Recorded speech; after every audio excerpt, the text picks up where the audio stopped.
Welcome to All About Books Office. Today we're diving into a game-changing book that helps us reshape our lives, one small step at a time. Atomic Habits by James Clear. If you're ready to unlock the science behind building good habits and breaking bad ones, you're in the right place. Before we get started, make sure to like this video, subscribe to our channel, and hit the bell for more powerful audiobooks that will transform your daily life. Let's begin our journey to better habits and lasting change. Welcome to Atomic Habits, a groundbreaking guide to mastering the small changes that lead to remarkable results. Imagine unlocking the potential within you by making tiny, seemingly insignificant adjustments to your daily routines. These are the very changes that, compounded over time, can revolutionize your life. James Clear, an expert on habit formation, brings you a masterpiece that isn't just about forming good habits and breaking bad ones. It's about understanding the very essence of human behavior and harnessing it to achieve greatness. In a world where we're often bombarded with quick fixes and instant gratification, Atomic Habits offers a refreshing perspective. Clear delves into the science of habits, explaining how they are formed and why they can be so difficult to change. He reveals the hidden forces that shape our behavior, often without us even realizing it. Through engaging storytelling and relatable examples, you'll discover how habits are the compound interest of self-improvement. Just as money multiplies through compound interest, the effects of your habits multiply as you repeat them. They seem to make little difference on any given day, yet the impact they deliver over months and years can be enormous. Clear's approach is methodical and practical, breaking down complex psychological concepts into actionable steps. You'll learn about the 4 laws of behavior change, a simple yet powerful framework that can help you build better habits in any area of your life. These laws make it obvious, make it attractive, make it easy, and make it satisfying. Serve as a blueprint for creating a system where good habits flourish and bad habits wither away. One of the most compelling aspects of Atomic Habits is its focus on identity. Clear emphasizes that the ultimate form of intrinsic motivation is when a habit becomes part of your identity. Rather than focusing solely on the outcomes you want to achieve, he encourages you to focus on the type of person you wish to become. This shift in mindset transforms habits from mere tasks to integral parts of who you are. When your habits align with your identity, they become self-sustaining and far more resilient to disruption. Throughout this audiobook, you will encounter inspiring stories of real people who have transformed their lives through the power of Atomic Habits. From Olympic gold medalists to successful entrepreneurs, these stories provide tangible proof of how small changes can lead to extraordinary outcomes. You'll also find yourself reflecting on your own experiences and how your habits have shaped your life. By the end of this journey, you'll be equipped with the knowledge and tools to reshape your habits and ultimately your destiny. James Clear's writing is not only insightful but also deeply relatable. He understands the challenges we all face in trying to change our behaviors and provides compassionate guidance to help you navigate these obstacles. His pragmatic approach is devoid of jargon and full of practical advice that you can start implementing immediately. Whether you're looking to improve your health, your career, your relationships, or any other aspect of your life, the principles in Atomic Habits will help you get there. As you embark on this journey, remember that the power of Atomic Habits lies in their simplicity and consistency. It's not about making radical changes overnight, but about making small, sustainable changes that, over time, lead to profound transformation. Each chapter of this audiobook is designed to build upon the last, creating a comprehensive guide that will help you develop habits that last a lifetime. So, get ready to explore the world of Atomic Habits. Prepare to uncover the science behind habit formation, discover the power of tiny changes, and unlock your full potential. This audiobook is more than just a collection of tips and tricks, it's a roadmap to a better you. Let the journey begin.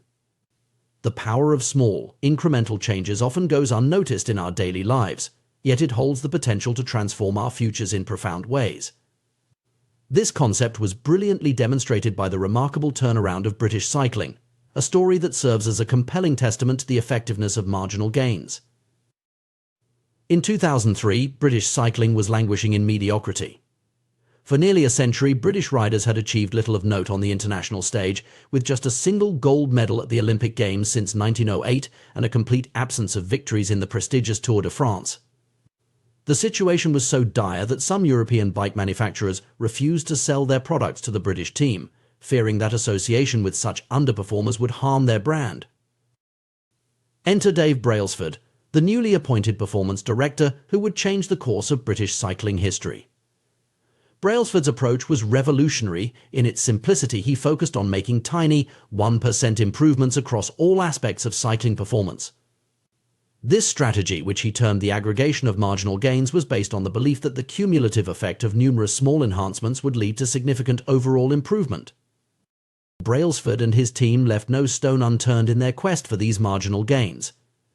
They made obvious tweaks, such as redesigning bike seats for improved comfort and applying alcohol to tires for better grip.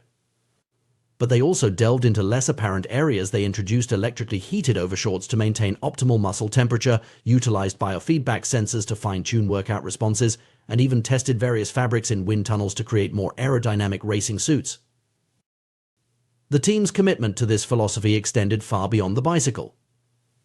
They brought in a surgeon to teach riders the most effective hand-washing techniques to reduce the risk of illness. They meticulously selected the best pillows and mattresses for each rider to ensure quality sleep. In a particularly striking example of their attention to detail, they painted the interior of the team truck white to more easily spot dust that could potentially impact the performance of their precisely calibrated bikes. The results of this approach were nothing short of astounding. Within just 5 years, British cycling dominated the 2008 Beijing Olympics, securing an impressive 60% of the available gold medals in cycling events. They continued this success at the 2012 London Olympics, breaking multiple world and Olympic records. Perhaps most impressively, British riders went on to win 5 Tour de France titles in 6 years, a feat that would have seemed impossible just a decade earlier. This remarkable transformation serves as a powerful illustration of a broader principle, the compound effect of small habits over time. It's a concept that challenges our natural inclination to seek out dramatic, overnight changes.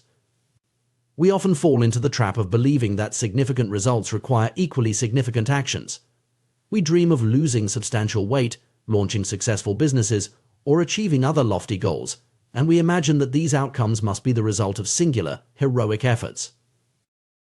However, the reality is far more nuanced and, in many ways, more accessible. The British cycling story shows us that sustained, incremental progress can yield extraordinary results. When we consistently improve by just 1% each day, the compounded effect over a year is a 37-fold improvement. Conversely, if we allow ourselves to decline by 1% daily, we risk reducing our performance to near zero over the same period. This mathematical reality underscores the immense power of habits, both positive and negative. Good habits, like compound interest in finance, accumulate value over time. A single workout might not transform your physique, but a year of consistent exercise can reshape your body and health. Similarly, reading a few pages each day might not make you an expert overnight, but maintaining this habit for years can lead to profound knowledge and wisdom. The challenge lies in our perception of progress. Small improvements often feel insignificant in the moment. It's easy to discount the value of saving a little money, exercising for a short time, or studying a language for just an hour. The results aren't immediately apparent, which can lead to discouragement and a return to old, less productive habits. Equally insidious is the ease with which we can slip into negative habits. A single unhealthy meal doesn't cause immediate weight gain. Neglecting your relationships for one day doesn't instantly destroy them. Procrastinating on a project once doesn't immediately derail your career. But when these small negative choices compound over time, they can lead to significant problems. This principle applies across all areas of life. In personal development, consistently reading for 30 minutes a day can lead to dozens of books completed over a year, expanding your knowledge and perspective.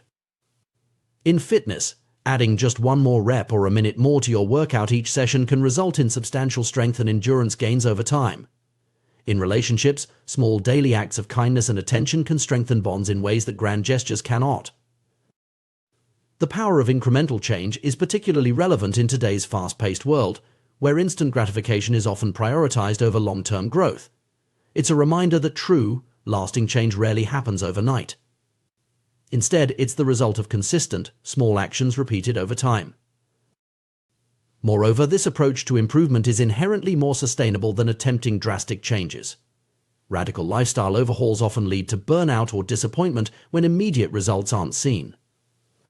In contrast, focusing on small, manageable changes allows for gradual adaptation and increases the likelihood of long-term success. The concept of marginal gains also encourages a more holistic approach to improvement. Just as the British cycling team looked beyond obvious areas for enhancement, we too can find opportunities for growth in unexpected places. This might mean improving our sleep habits, refining our decision-making processes, or enhancing our learning techniques.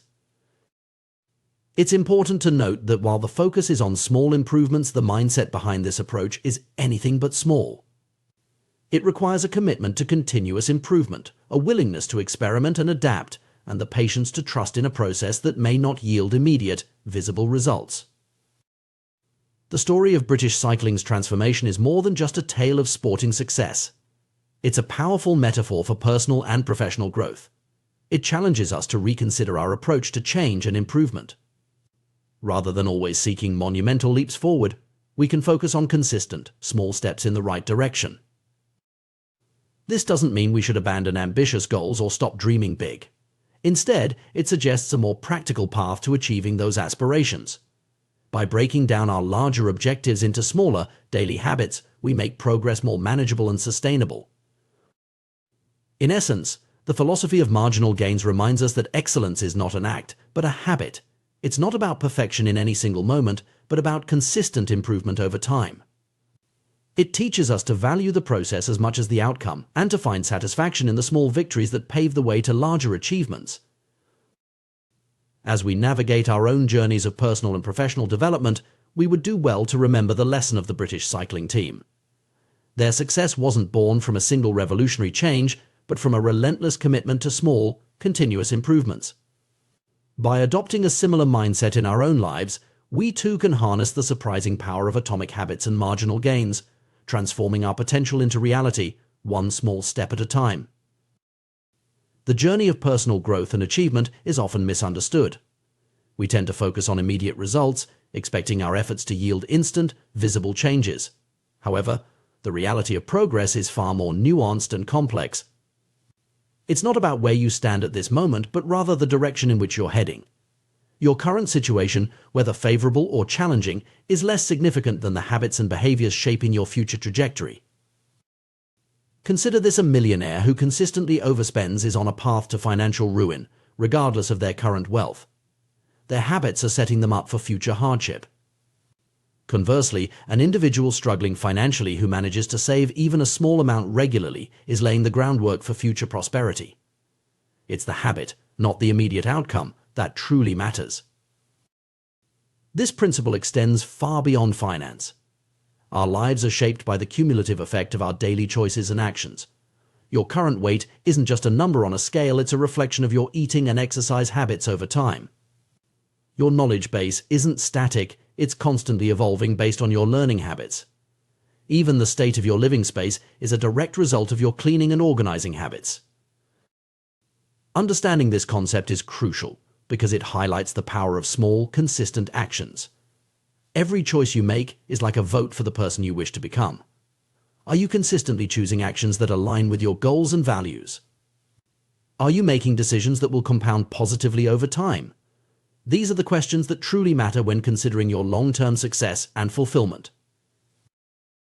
The compounding nature of habits works both ways. Positive habits can create an upward spiral of growth and improvement, while negative habits can lead to a downward spiral of decline. This is why it's so important to be mindful of the habits we cultivate. Let's explore some examples of positive compounding. Productivity, for instance, compounds in fascinating ways. Imagine completing one extra task each day. It might not seem significant in the moment, but over the course of a year, that's 365 additional accomplishments. Over a decade, it's 3,650. The impact becomes even more profound when you consider that each completed task often opens up new opportunities or frees up mental space for more complex endeavors. Knowledge is another area where compounding yields remarkable results. Reading one book might provide some interesting insights, but a lifetime habit of reading can transform your entire worldview. Each new piece of information doesn't just add to your knowledge base, it interacts with existing knowledge, creating new connections and deeper understanding.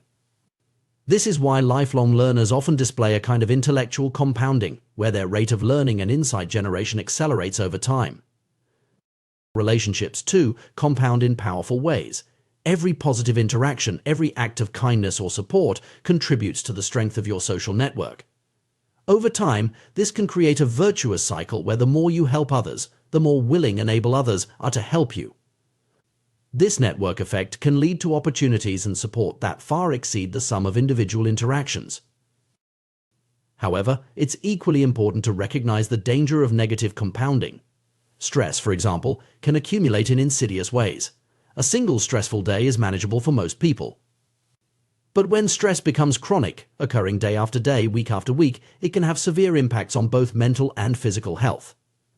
The effects compound over time, potentially leading to burnout, depression, or serious health issues. Negative thoughts are another area where compounding can be particularly harmful. If you consistently think of yourself as incapable or unworthy, you're likely to interpret events in ways that reinforce these beliefs. This can create a self-fulfilling prophecy, where your negative expectations actually shape your reality. The same principle applies to how you view others. If you habitually see people as untrustworthy or hostile, you're more likely to notice and remember instances that confirm this view, further reinforcing your negative perspective. Even societal issues can compound. Major social movements or upheavals rarely spring from a single event. Instead, they're often the result of numerous small grievances and injustices that accumulate over time. When a tipping point is reached, the built-up tension can explode into significant social change. Understanding the compounding nature of habits and choices is crucial, but it's equally important to recognize that progress is rarely linear. This is where many people stumble in their pursuit of personal growth or achievement. They expect to see immediate, consistent results from their efforts, and when this doesn't happen, they become discouraged and may give up. The reality of progress is often more like the melting of an ice cube. Imagine a room at 25 degrees Fahrenheit with an ice cube sitting on a table. As the room slowly warms, nothing visibly changes with the ice cube. At 26 degrees, 27, 28, and so on, the ice remains solid. It's not until the temperature reaches 32 degrees that a dramatic change occurs. The ice begins to melt. This sudden change wasn't caused by the final degree of temperature increase alone, but by the accumulation of all the previous increases. This analogy perfectly illustrates how progress often works in real life. You might be working consistently towards a goal, exercising regularly, learning a new skill, building a business without seeing any noticeable results for a long time. This period of apparent stagnation is what we might call the valley of disappointment. It's the phase where your efforts seem to be making no difference, and it's where many people lose heart and give up. But just like the ice cube, all that work isn't wasted. It's building up potential energy, creating the conditions necessary for a breakthrough. When that breakthrough finally comes, it might seem sudden or unexpected to outside observers. They might call it an overnight success, not realizing the months or years of consistent effort that led to this point. This pattern shows up in numerous areas of life and nature. Consider the growth of bamboo. For the first 5 years after planting, bamboo shows very little visible growth. But during this time, it's developing an extensive root system underground. Then, seemingly out of nowhere, it can shoot up 90 feet in just 6 weeks. Without understanding the process, one might think the bamboo grew 90 feet in 6 weeks, when in reality, it was growing for 5 years and 6 weeks. The same principle applies to many forms of personal and professional growth. Learning a new language, for instance, often involves a long period where you feel like you're not making progress. You're learning vocabulary and grammar rules, but you still can't converse fluently. Then, at some point, things start to click. You begin to think in the new language, and your progress seems to accelerate rapidly. But this sudden improvement is built on the foundation of all your previous study and practice. Recognizing this pattern is crucial for maintaining motivation and perseverance in the face of apparent lack of progress. It's easy to get discouraged when you don't see immediate results from your efforts. But understanding that you're building potential energy, that your work is accumulating even if the results aren't yet visible, can help you push through the valley of disappointment. This concept is beautifully illustrated by the quote often attributed to Jacob Riis, which has been embraced by successful individuals and teams across various fields when nothing seems to help. "I go and look at a stonecutter hammering away at his rock. perhaps 100 times without as much as a crack showing in it. Yet at the 101st blow it will split in two, and I know it was not that last blow that did it, but all that had gone before. This perspective shift can be transformative. Instead of focusing solely on immediate results, you learn to trust in the process. You understand that the work you're doing today, even if it doesn't seem to be yielding results, is setting the stage for future breakthroughs. It's like planting seeds. You don't see the plant the day after you put the seed in the ground, but that doesn't mean nothing is happening. Moreover, this understanding can help you approach your goals with more patience and consistency. If you know that progress often involves a plateau before a breakthrough, you're less likely to get discouraged during that plateau phase. You can remind yourself that this is a normal part of the process, not a sign of failure. It's also worth noting that this principle applies not just to individual efforts, but to larger scale changes as well. Societal shifts, scientific breakthroughs, and technological innovations often follow this pattern. Years or decades of work and small advancements suddenly culminate in a major leap forward that seems to come out of nowhere. In light of this, how should we approach our personal and professional development? First, we need to shift our focus from immediate results to consistent habits. Rather than obsessing over day-to-day changes, we should ask ourselves if our current habits are moving us in the right direction. Are we consistently taking actions that will compound positively over time? Second, we need to cultivate patience and persistence. Understanding that significant change often requires a long period of seemingly fruitless effort can help us stay the course when we're tempted to give up. We need to trust in the process and keep putting in the work even when we can't yet see the results. Third, we should pay attention to the small things. Given the compounding nature of habits, even tiny improvements or deteriorations can have significant long-term impacts. This means celebrating small victories and being vigilant about small negative habits that could compound into larger problems. Fourth, we need to be mindful of the different areas where compounding occurs. It's not just about finance or physical fitness. Our mental habits, our relationships, our knowledge, and our skills all compound over time. By taking a holistic view of our lives and habits, we can ensure we're setting ourselves up for positive compounding in all areas. Finally, we should remember that breakthroughs often come after a long plateau. When we're in the midst of that plateau, it's easy to feel like we're not making progress. But if we can maintain our efforts and push through, we may find ourselves on the cusp of a major breakthrough. In conclusion, the path to significant achievement and personal growth is rarely a straight line. It's a journey filled with plateaus, valleys of disappointment, and sudden breakthroughs. By understanding the compounding nature of habits and the delayed nature of progress, we can approach our goals with greater patience, persistence, and wisdom. We can learn to trust in the process, to keep putting in the work even when we can't see immediate results, knowing that we're building potential for future breakthroughs. In doing so, we set ourselves up not just for short-term wins, but for long-term, sustainable success and fulfillment. In the pursuit of personal growth and achievement, we often find ourselves fixated on grand goals and ambitious outcomes. We dream of transformative changes, losing significant weight, building a successful business, or mastering a new skill. While these aspirations can be inspiring, they may not be the most effective way to create lasting change in our lives. Instead, the key to sustainable progress and meaningful improvement lies in the power of systems and habits. The journey of personal development is akin to nurturing a garden. Each habit we cultivate is like a seed, beginning as a tiny, seemingly insignificant decision. But as we consistently water and tend to these seeds, they grow roots, sprout, and eventually blossom into sturdy plants that can withstand the tests of time and adversity.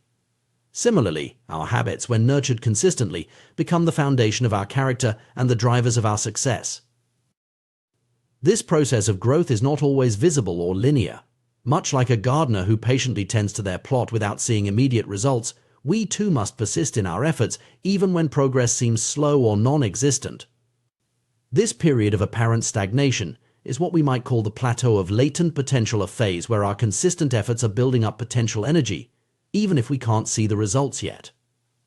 Breaking through this plateau requires a shift in our mindset and approach. Rather than focusing solely on end goals, we need to direct our attention to the systems and processes that lead to those results. This idea, popularized by figures like Scott Adams, the creator of Dilbert, challenges the conventional wisdom about goal setting and achievement. Let's consider a basketball coach aiming to win a championship. While the championship is the ultimate goal, obsessing over it during every practice and game would be counterproductive. Instead, the coach's focus should be on developing effective training routines, fostering team chemistry, and continuously improving strategies. By concentrating on these systemic elements, the team naturally moves closer to their championship aspirations. This systems-based approach offers several advantages over a purely goal-oriented mindset. Firstly, it acknowledges that winners and losers often share the same goals. Every Olympic athlete dreams of gold, every job candidate hopes to be hired. If goals alone determine success, everyone with the same objective would achieve it. Clearly, there's more to the equation. The British cycling team's remarkable transformation in the early 2000s illustrates this point perfectly. Their goal of winning the Tour de France hadn't changed over the years. What changed was their system, their commitment to marginal gains and continuous improvement in every aspect of cycling. This shift in approach, not a change in their ultimate goal, led to their unprecedented success. Moreover, achieving a goal is often just a momentary change, not a lasting transformation. Imagine tidying up a chronically messy room. The act of cleaning provides immediate satisfaction, but unless the underlying habits and systems change, the room will inevitably return to its cluttered state. This cycle of temporary improvement followed by regression is all too common when we focus solely on goals without addressing the root causes of our behaviors. Another limitation of goal-centric thinking is its tendency to restrict our happiness and satisfaction.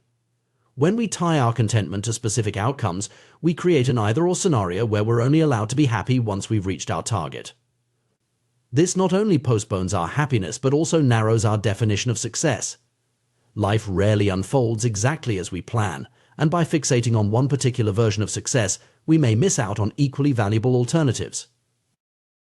A systems-first mentality offers a more sustainable path to satisfaction. When we learn to love the process rather than fixating on the product, we open ourselves up to a continuous stream of fulfillment. Every day that we engage with our system, be it writing, exercising, or learning, becomes an opportunity for satisfaction, regardless of the immediate outcome. Furthermore, goal-oriented thinking can create a yo-yo-yo effect in our efforts. Many people work intensely towards a goal, only to lose motivation once it's achieved. Runners train rigorously for a race, then stop exercising once they cross the finish line. This pattern of intense effort followed by inactivity can be counterproductive to long-term progress and well-being. In contrast, a systems approach encourages consistent engagement and continuous improvement. It's not about winning a single game, but about playing the game indefinitely and getting better with each iteration. This mindset aligns perfectly with the concept of lifelong learning and growth, allowing us to derive satisfaction from the journey itself rather than just the destination. Implementing a systems-based approach requires a shift in how we think about change and improvement. Instead of setting ambitious goals and hoping for massive transformations, we need to focus on building robust systems of small, manageable habits. These atomic habits, as James Clear calls them, are the building blocks of significant change. The power of atomic habits lies in their compounding nature.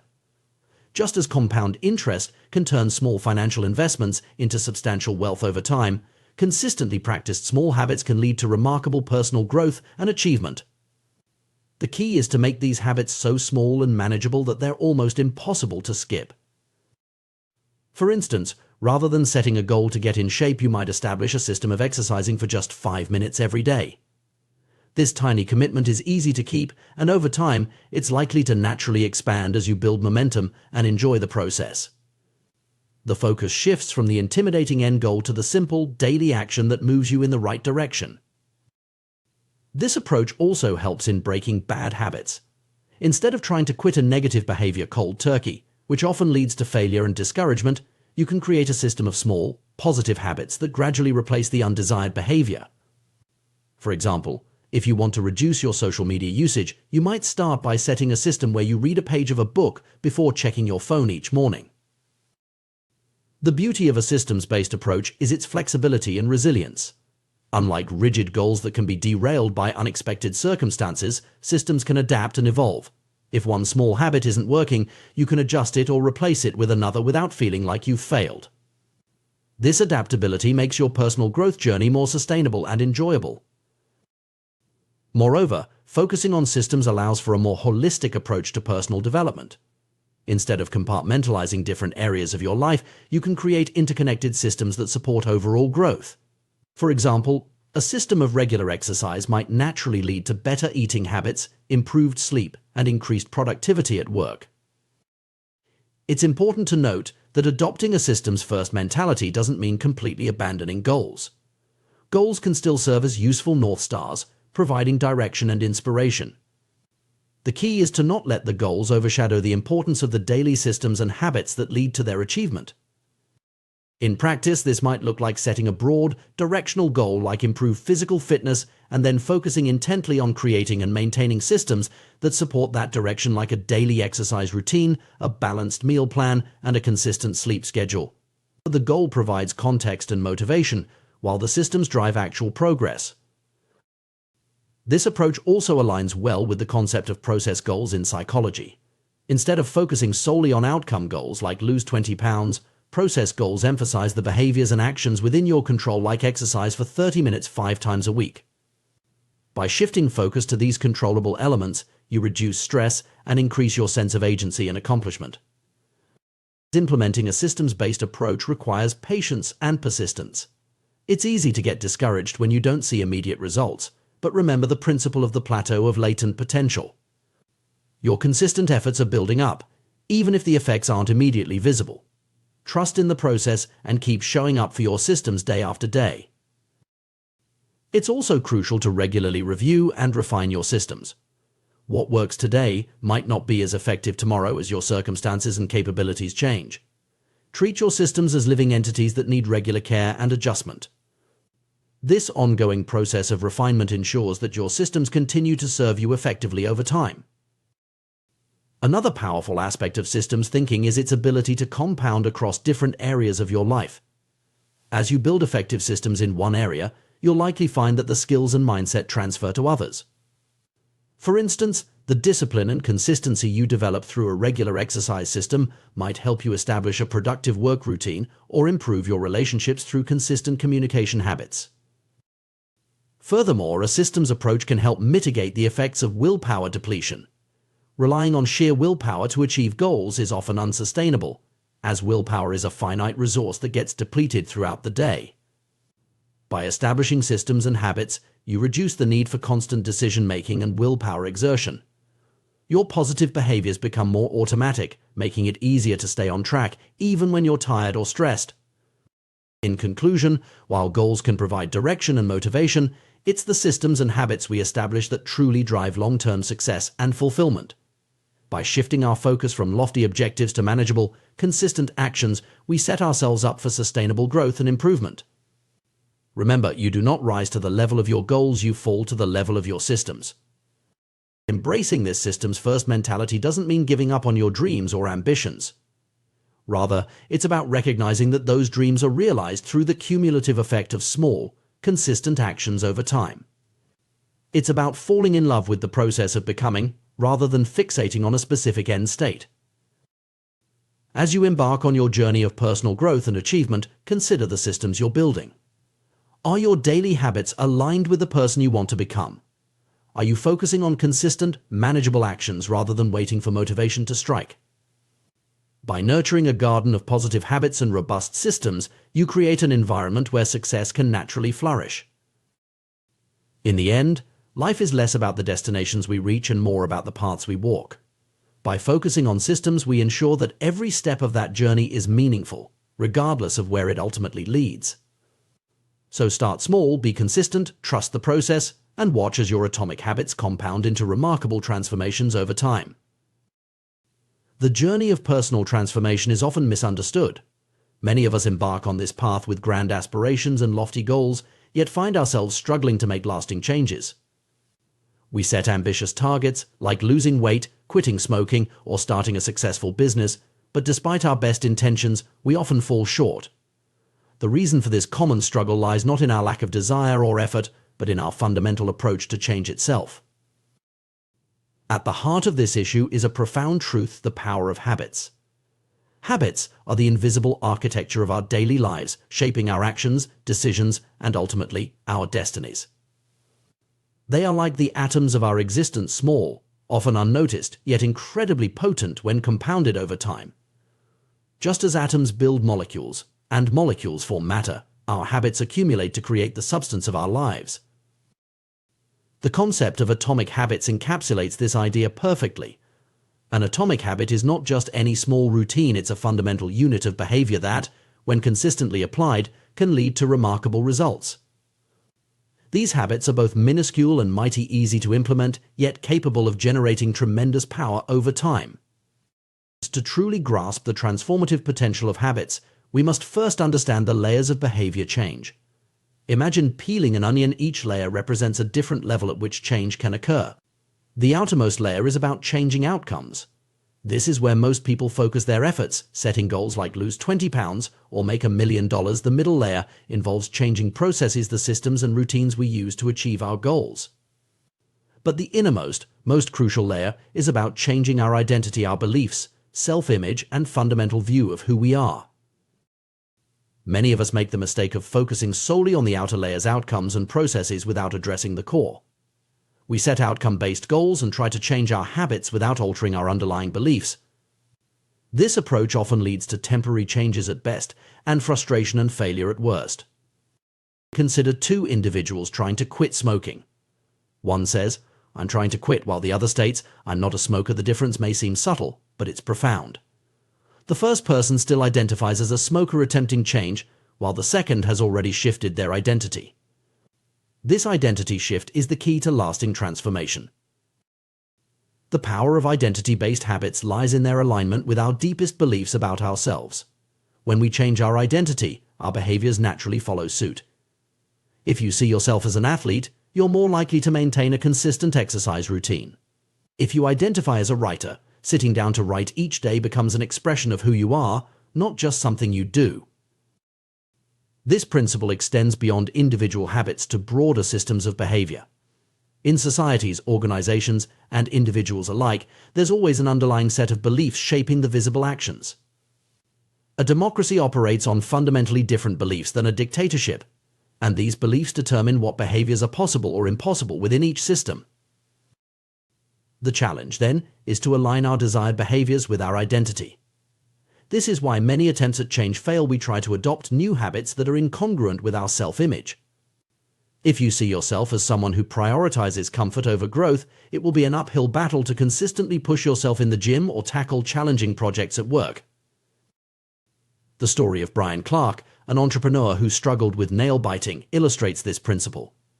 Clark managed to stop biting his nails through sheer willpower, but the real transformation came when he changed how he saw himself.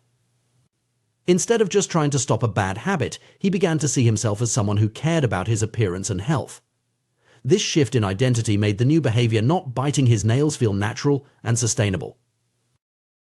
This approach to change, focusing on identity rather than outcomes, has profound implications for how we pursue personal growth. Instead of asking, "What do I want to achieve?" we should be asking, "Who do I want to become?" This subtle shift can make all the difference in creating lasting change. For instance, rather than setting a goal to lose weight, one might focus on becoming a person who prioritizes health and fitness. This identity-based approach naturally leads to behaviors that support weight loss, but it goes beyond that. It creates a sustainable lifestyle change that persists even after the initial weight loss goal is achieved. The power of this approach lies in its ability to create a positive feedback loop. As we act in alignment with our new identity, we reinforce that identity, which in turn makes it easier to maintain the new behaviors. Over time, what started as a conscious effort becomes an automatic expression of who we are. However, changing our identity is not an overnight process. It requires consistent, small actions that gradually reshape our self-image. This is where the concept of atomic habits becomes crucial. By focusing on tiny, manageable changes that align with our desired identity, we can slowly but surely transform ourselves. For example, if you want to become a writer, start by writing just 50 words a day. This atomic habit is small enough to be achievable even on your busiest days, but consistent enough to begin reshaping your identity. Over time, you'll naturally find yourself writing more, not because you're forcing yourself to meet a word count goal, but because writing has become an integral part of who you are. This approach also helps in breaking bad habits. Instead of trying to quit a negative behavior through willpower alone, focus on cultivating an identity that's incompatible with that behavior. If you want to stop procrastinating, start seeing yourself as someone who takes immediate action. Small, consistent steps in this direction will gradually shift your self-image, making procrastination feel increasingly at odds with who you are. It's important to note that this process of identity change is not about denying your current reality or pretending to be someone you're not. It's about consciously choosing and nurturing the aspects of yourself that you want to grow. We all have multiple facets to our identity, and by deliberately focusing on and developing certain traits, we can shape our overall self-image in positive ways. The beauty of this approach is its flexibility and resilience. Unlike rigid outcome-based goals that can be derailed by setbacks, identity-based habits are more adaptable. If you see yourself as a healthy person, a single unhealthy meal doesn't negate that identity. Instead, it becomes an outlier, prompting you to return to behaviors that align with your self-image. Moreover, focusing on identity change can lead to more holistic personal growth. When you change how you see yourself in one area, it often has positive ripple effects in other areas of your life. For instance, developing the identity of a disciplined person in your fitness routine might naturally extend to increased discipline in your work or personal relationships. However, it's crucial to approach this process with patience and self-compassion. Changing deeply ingrained beliefs and habits takes time. There will be setbacks and moments of doubt.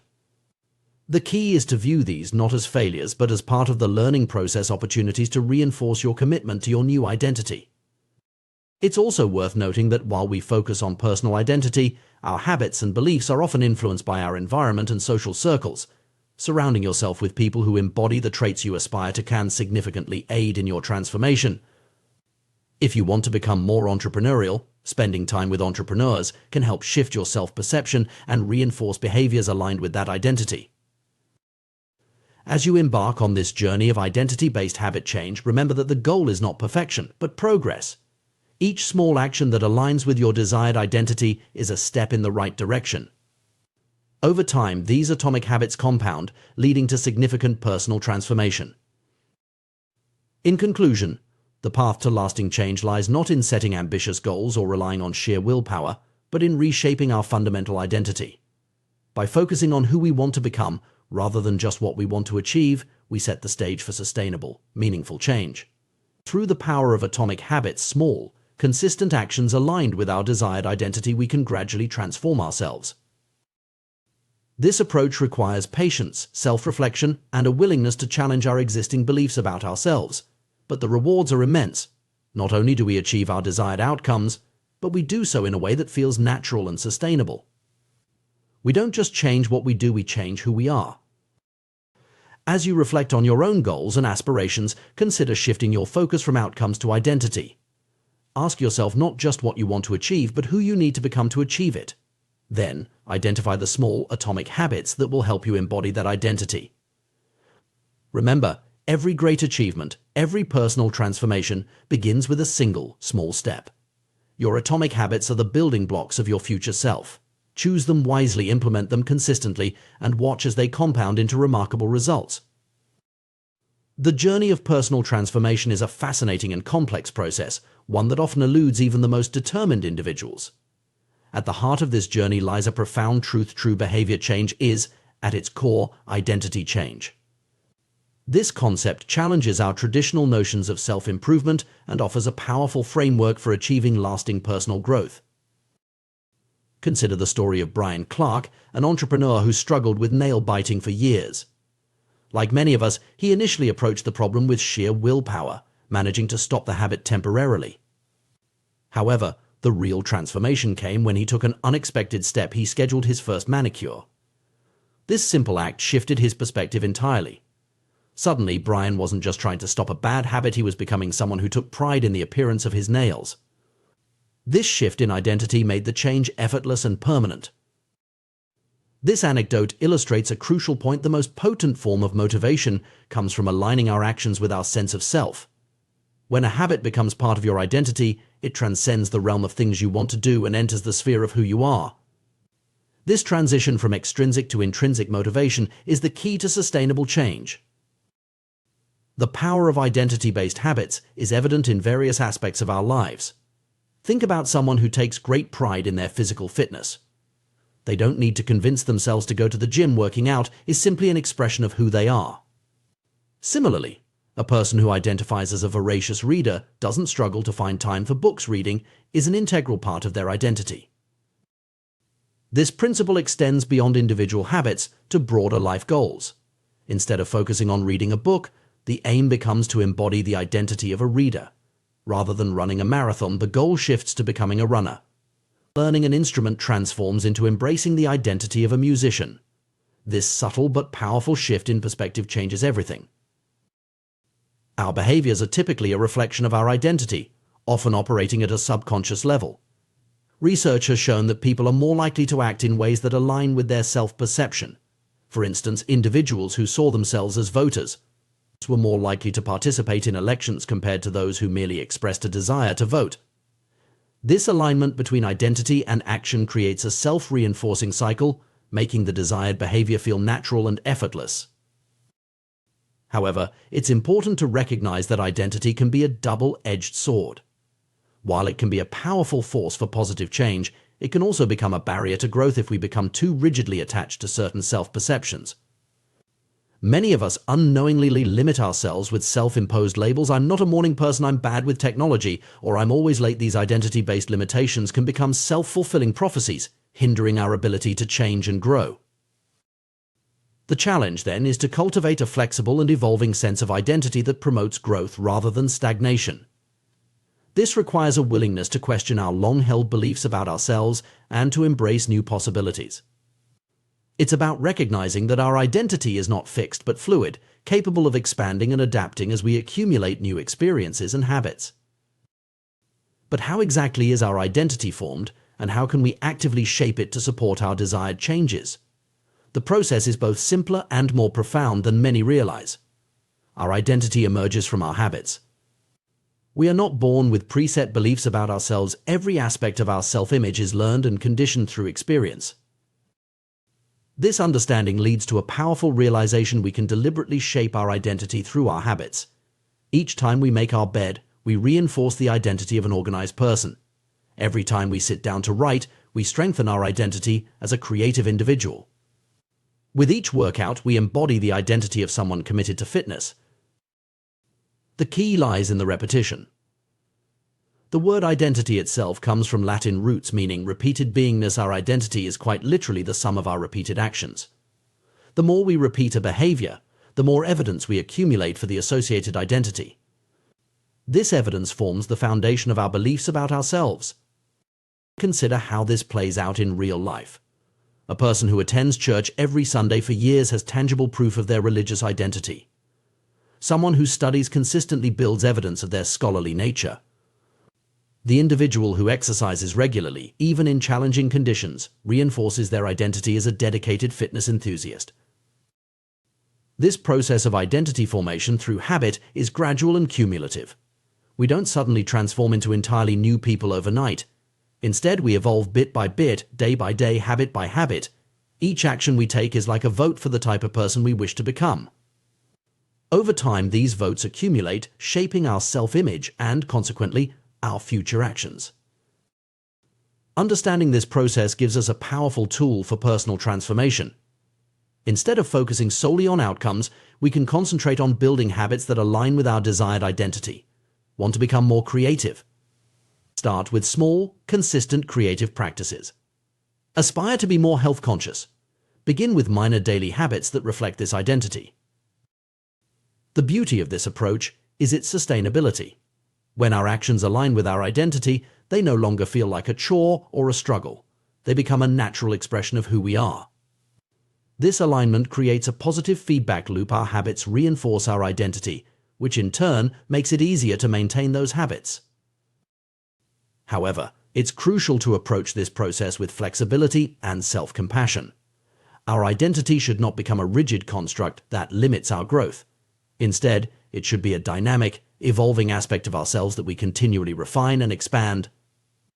This means being willing to challenge our existing beliefs about ourselves and to embrace new possibilities. For instance, Someone who has always seen themselves as bad at math can begin to shift this identity by engaging in small, consistent math-related activities. Over time, as they accumulate evidence of their ability to engage with numbers, their self-perception can evolve. The key is to start small and focus on consistency rather than perfection. This approach to personal growth also highlights the importance of environment and social circles in shaping our identity. We are greatly influenced by the people and situations we regularly encounter. Surrounding ourselves with individuals who embody the traits we aspire to can significantly aid in our transformation. If you want to become more entrepreneurial, spending time with entrepreneurs can help shift your self-perception and reinforce behaviors aligned with that identity. Moreover, this understanding of identity formation can be applied to breaking negative habits. Instead of focusing on stopping an unwanted behavior, we can concentrate on cultivating an identity that is incompatible with that behavior. For example, rather than trying to quit smoking through willpower alone, one might focus on developing the identity of a health-conscious person who values clean air and physical well-being. It's important to note that this process of identity change through habit formation is not always linear or easy. There will be setbacks and moments of doubt. The key is to view these not as failures, but as part of the learning process, opportunities to reinforce our commitment to our new identity. Each time we choose to act in alignment with our desired identity, even after a setback, we strengthen our new self-image. As we embark on this journey of identity-based habit change, it's helpful to regularly reflect on our progress and adjust our approach as needed. This might involve journaling about our experiences, seeking feedback from trusted friends or mentors, or periodically reassessing our goals and the habits we're cultivating to support them. It's also worth considering how this approach to personal change can impact broader social change. As individuals reshape their identities and behaviors, they can influence their immediate social circles and, by extension, larger communities. This ripple effect of personal transformation can contribute to more significant societal shifts over time. In conclusion, the path to lasting personal change lies not in setting ambitious goals or relying on fleeting motivation, but in reshaping our fundamental identity through consistent, identity-aligned habits. By focusing on who we want to become, rather than just what we want to achieve, we set the stage for sustainable, meaningful transformation. This approach requires patience, self-reflection, and a willingness to challenge our existing beliefs about ourselves. But the rewards are immense. Not only do we achieve our desired outcomes, but we do so in a way that feels natural and sustainable. We don't just change what we do, we change who we are. As you reflect on your own goals and aspirations, consider shifting your focus from outcomes to identity. Ask yourself not just what you want to achieve, but who you need to become to achieve it. Then, identify the small, consistent habits that will help you embody that identity. Remember, every great achievement, every personal transformation begins with a single small step. Your habits are the building blocks of your future self. Choose them wisely, implement them consistently, and watch as they compound into remarkable results, shaping not just your actions, but your very identity. The journey of personal growth and habit formation is a fascinating exploration of human behavior and psychology. At its core, this journey begins with a crucial first step: awareness. We often go through life on autopilot, our actions guided by deeply ingrained habits that operate below the level of conscious thought. However, to truly transform our lives and build positive habits, we must first shine a light on these automatic behaviors. One powerful technique for increasing awareness is the simple act of verbalizing our actions and intentions. There's a profound difference between thinking about doing something and actually saying it out loud. When we vocalize our habits or plans, we engage more of our senses and create a stronger mental imprint. This verbalization can take many forms, from simply stating a task we need to complete to acknowledging a habit we want to change. For instance, imagine you're trying to break the habit of mindlessly scrolling through social media before bed. Instead of silently recognizing this behavior, try saying out loud, "I'm about to waste time on my phone instead of getting restful sleep." This verbal acknowledgement makes the consequences of the action more tangible and real. It's harder to ignore the implications when they're hanging in the air, spoken in your own voice. This principle extends beyond breaking bad habits. It's equally effective for reinforcing positive behaviors or simply remembering important tasks. If you have a busy day ahead, try verbalizing your to-do list in the morning. "Today, I need to finish the report by noon, call the client at 2 p.m., and pick up groceries on the way home by saying these tasks aloud. You're more likely to remember them and feel a stronger sense of commitment to completing them.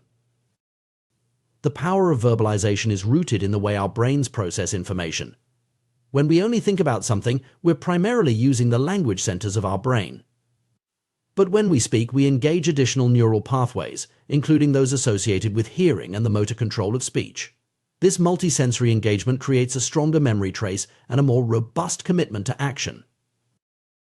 However, awareness alone, while crucial, is often not enough to effect lasting change. This is where the concept of implementation intentions comes into play. An implementation intention is essentially a specific plan that outlines when and where you will perform a particular action or habit. It's a simple yet powerful tool that bridges the gap between intention and action. Consider a study conducted in Great Britain, where researchers worked with 248 people to improve their exercise habits. The participants were divided into 3 groups. The first group simply tracked their workouts, while the second group received motivational material about the benefits of exercise. The third group, however, was asked to create a specific plan for when and where they would exercise in the coming week. The results were striking. In the first 2 groups, only about 35 to 38% of participants exercised at least once per week. But in the third group, a whopping 91% followed through with their exercise plans. This dramatic difference highlights the power of having a concrete plan in place. The formula for an implementation intention is straightforward. When situation X arises, I will perform response Y. This simple structure forces you to consider the specific circumstances under which you'll carry out your intended behavior. It eliminates the vagueness that often plagues our good intentions and replaces it with a clear, actionable plan. For example, instead of saying, "I want to read more," you might create an implementation intention like, "When I finish dinner each evening, I will read for 30 minutes in my favorite armchair." This specificity makes it much more likely that you'll follow through, as you've clearly defined both the trigger finishing dinner and the action reading for 30 minutes in a specific location. Implementation intentions are effective across a wide range of behaviors and goals. They've been shown to increase adherence to health-related behaviors like getting flu shots or attending medical appointments. They've also been used successfully in civic engagement initiatives, boosting voter turnout by prompting people to plan the specifics of their trip to the polling station. The power of implementation intentions lies in their ability to remove decision-making from the equation when the moment to act arrives. When you've predetermined exactly when and where you'll perform a behavior, you don't have to rely on motivation or willpower in the moment. You simply follow through on the plan you've already made. This principle can be applied to virtually any habit or goal you want to pursue. Want to start a meditation practice?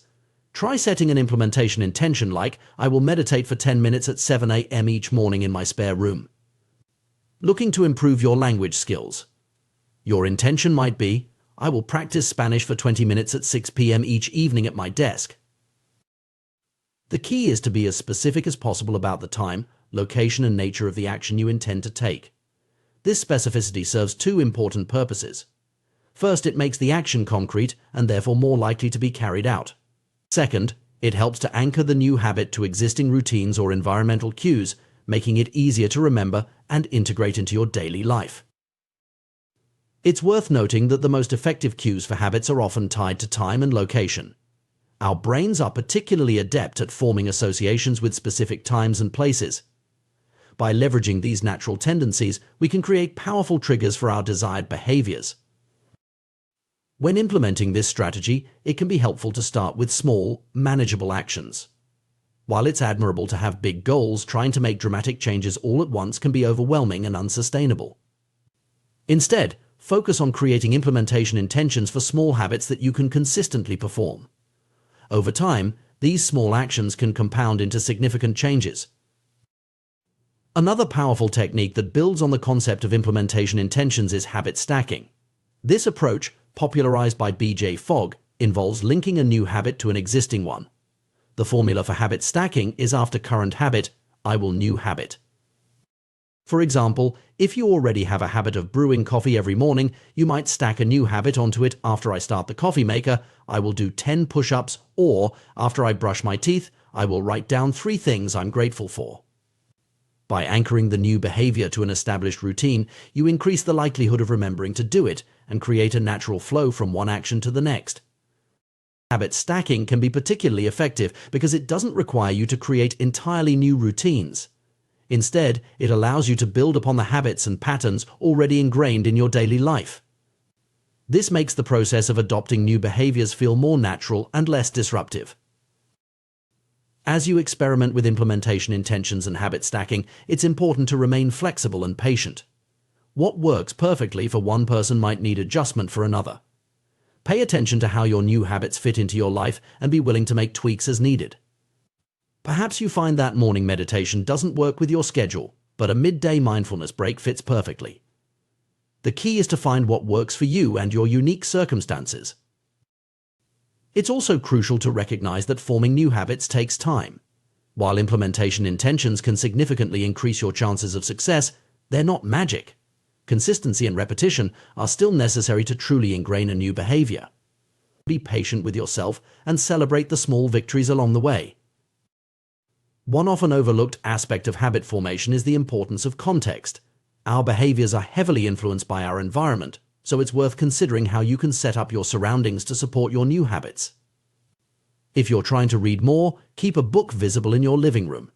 If you want to exercise in the morning, lay out your workout clothes the night before.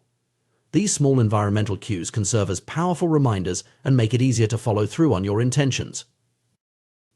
As you progress on your journey of habit formation, you may find that your new behaviors start to feel more natural and automatic. This is a sign that the habit is becoming ingrained. However, it's important not to become complacent. Continue to use implementation intentions and habit stacking to reinforce your positive behaviors and to tackle new goals.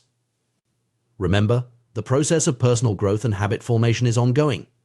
There will always be new skills to learn, new habits to form, and new goals to pursue. By mastering the art of implementation intentions and habit stacking, you're equipping yourself with powerful tools that can serve you throughout your life. In conclusion, the path to lasting behavior change begins with awareness and is paved with specific, actionable plans. By verbalizing our intentions, creating clear implementation intentions, and strategically stacking new habits onto existing ones, we can dramatically increase our chances of success.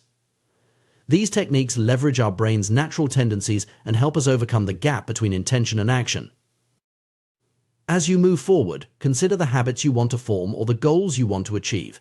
How can you create specific implementation intentions for these aspirations? What existing habits can you use as anchors for new behaviors? By applying these principles consistently and patiently, you can gradually reshape your daily routines and, by extension, your life. Remember, every great achievement starts with a single, well-planned step. Your journey to a better you begins now, with the next habit you choose to implement. The power of habits and their interconnectedness in our daily lives is a fascinating subject that deserves deep exploration. Let's delve into how our possessions and behaviors can trigger chains of actions and how we can harness this phenomenon to build positive habits. Consider the story of Denis Diderot, the 18th century French philosopher. Upon receiving a beautiful scarlet robe as a gift, Diderot found himself in an unexpected predicament. The robe's elegance stood in stark contrast to his other, more modest possessions. This disparity created a sense of disharmony in his surroundings, leading Diderot to embark on a spending spree to upgrade his belongings. This cascade of purchases, triggered by a single item, illustrates a common human tendency now known as the Diderot effect. It's a pattern we can observe in various aspects of our lives. Think about the last time you bought a new piece of clothing. Did you find yourself suddenly eyeing accessories to match?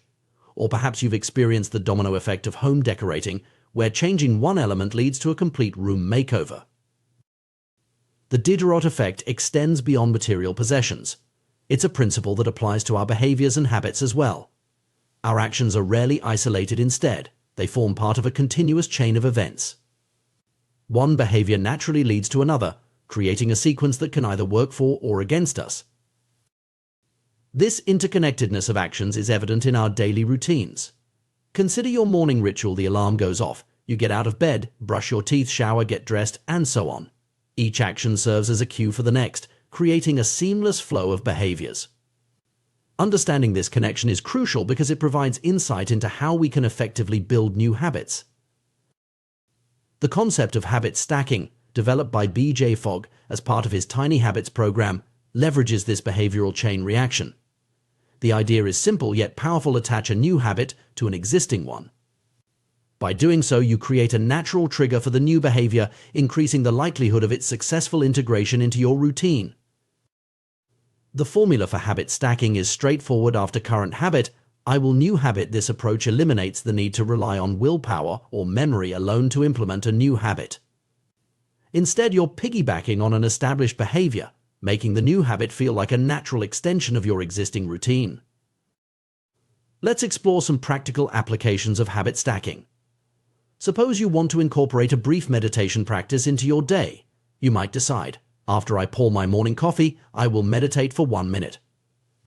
The act of pouring coffee, something you already do every day, becomes the cue for your new meditation habit.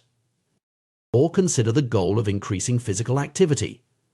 You could establish the habit stack: after I take off my work shoes, I will immediately change into my workout clothes. This simple act of changing clothes can serve as a powerful trigger to get you moving, even on days when motivation is low. The beauty of habit stacking lies in its flexibility and scalability. You can start with small, manageable habits and gradually build more complex routines. For instance, you might begin with a simple evening routine: after dinner, I will put my dishes in the dishwasher. Once this becomes automatic, you can expand it: after putting my dishes away, I will wipe down the kitchen counter, and further, after wiping the counter, I will set out my coffee mug for tomorrow morning. By chaining these small actions together, you create a positive version of the Diderot effect. Each completed task provides a sense of accomplishment and momentum, making it easier to move on to the next action in your stack. It's important to note that the effectiveness of habit stacking depends on choosing the right cue. The trigger should be as specific and actionable as possible. Vague cues can lead to inconsistency and eventually the abandonment of the new habit. For example, when I take a break for lunch is less effective than when I close my laptop for lunch. The latter provides a clear, unmistakable signal to initiate the next action. Moreover, the frequency of your chosen cue should match the desired frequency of your new habit. If you want to establish a daily habit, it needs to be stacked on top of another daily occurrence. Attaching a daily habit to a weekly event is a recipe for inconsistency. To identify potential habit stacks, it can be helpful to create a detailed list of your current daily habits and routines. This inventory serves as a map of your day, highlighting natural points where new habits can be inserted. Consider both actions you take, like brushing your teeth, and events that happen to you, like the sun setting. This comprehensive view of your day can reveal unexpected opportunities for habit formation. The power of habit stacking extends beyond personal development. It can be applied in various contexts, from improving social skills to managing finances. For instance, you might decide, when I walk into a party, I will introduce myself to someone I don't know yet. Or when I want to buy something over $100, I will wait 24 hours before purchasing. These habit stacks can help automate beneficial behaviors, reducing the mental effort required to make good choices. One particularly intriguing application of habit stacking is in cultivating mindfulness and improving mood. By associating brief moments of reflection or positivity with routine actions, you can significantly impact your overall well-being. For example, when the phone rings, I will take one deep breath and smile before answering. This simple stack can transform potentially stressful moments into opportunities for calm and positivity. It's worth noting that habit stacking isn't just about adding new behaviors. It can also be used to break undesirable habits. By identifying the cues that trigger negative habits, you can insert alternative, positive actions. This approach allows you to redirect the chain of behaviors in a more beneficial direction. As you experiment with habit stacking, remember that flexibility and patience are key. What works for one person may not work for another, and what works at one point in your life may need adjustment as circumstances change. Be willing to tweak your habit stacks if they're not quite clicking. The goal is to create a system that feels natural and sustainable for you. Moreover, don't underestimate the power of small habits. While it might seem insignificant to meditate for just 1 minute or do only 10 push-ups, these small actions serve a crucial purpose. They help establish the neural pathways associated with the new behavior, making it easier to expand the habit over time. Starting small reduces the activation energy required to begin, making it more likely that you'll follow through consistently. Another interesting aspect of habit stacking is its potential to create a ripple effect in your life. As you successfully implement one positive habit, you may find yourself more motivated and capable of tackling other areas of self-improvement. This can lead to a virtuous cycle of personal growth, where each new habit builds upon the last, gradually transforming your daily routines and, by extension, your life. It's also worth considering how habit stacking can be applied in professional settings. Organizations can use this principle to improve workflows, enhance productivity, and foster a positive company culture. For instance, a team might implement a habit stack like, after our weekly meeting, we will spend 5 minutes acknowledging team members' contributions. This simple addition can boost morale and reinforce a culture of appreciation. As we navigate an increasingly complex world, the ability to form and maintain beneficial habits becomes ever more crucial. Habit stacking offers a powerful tool in this pursuit, allowing us to harness the natural flow of our daily lives to effect positive change.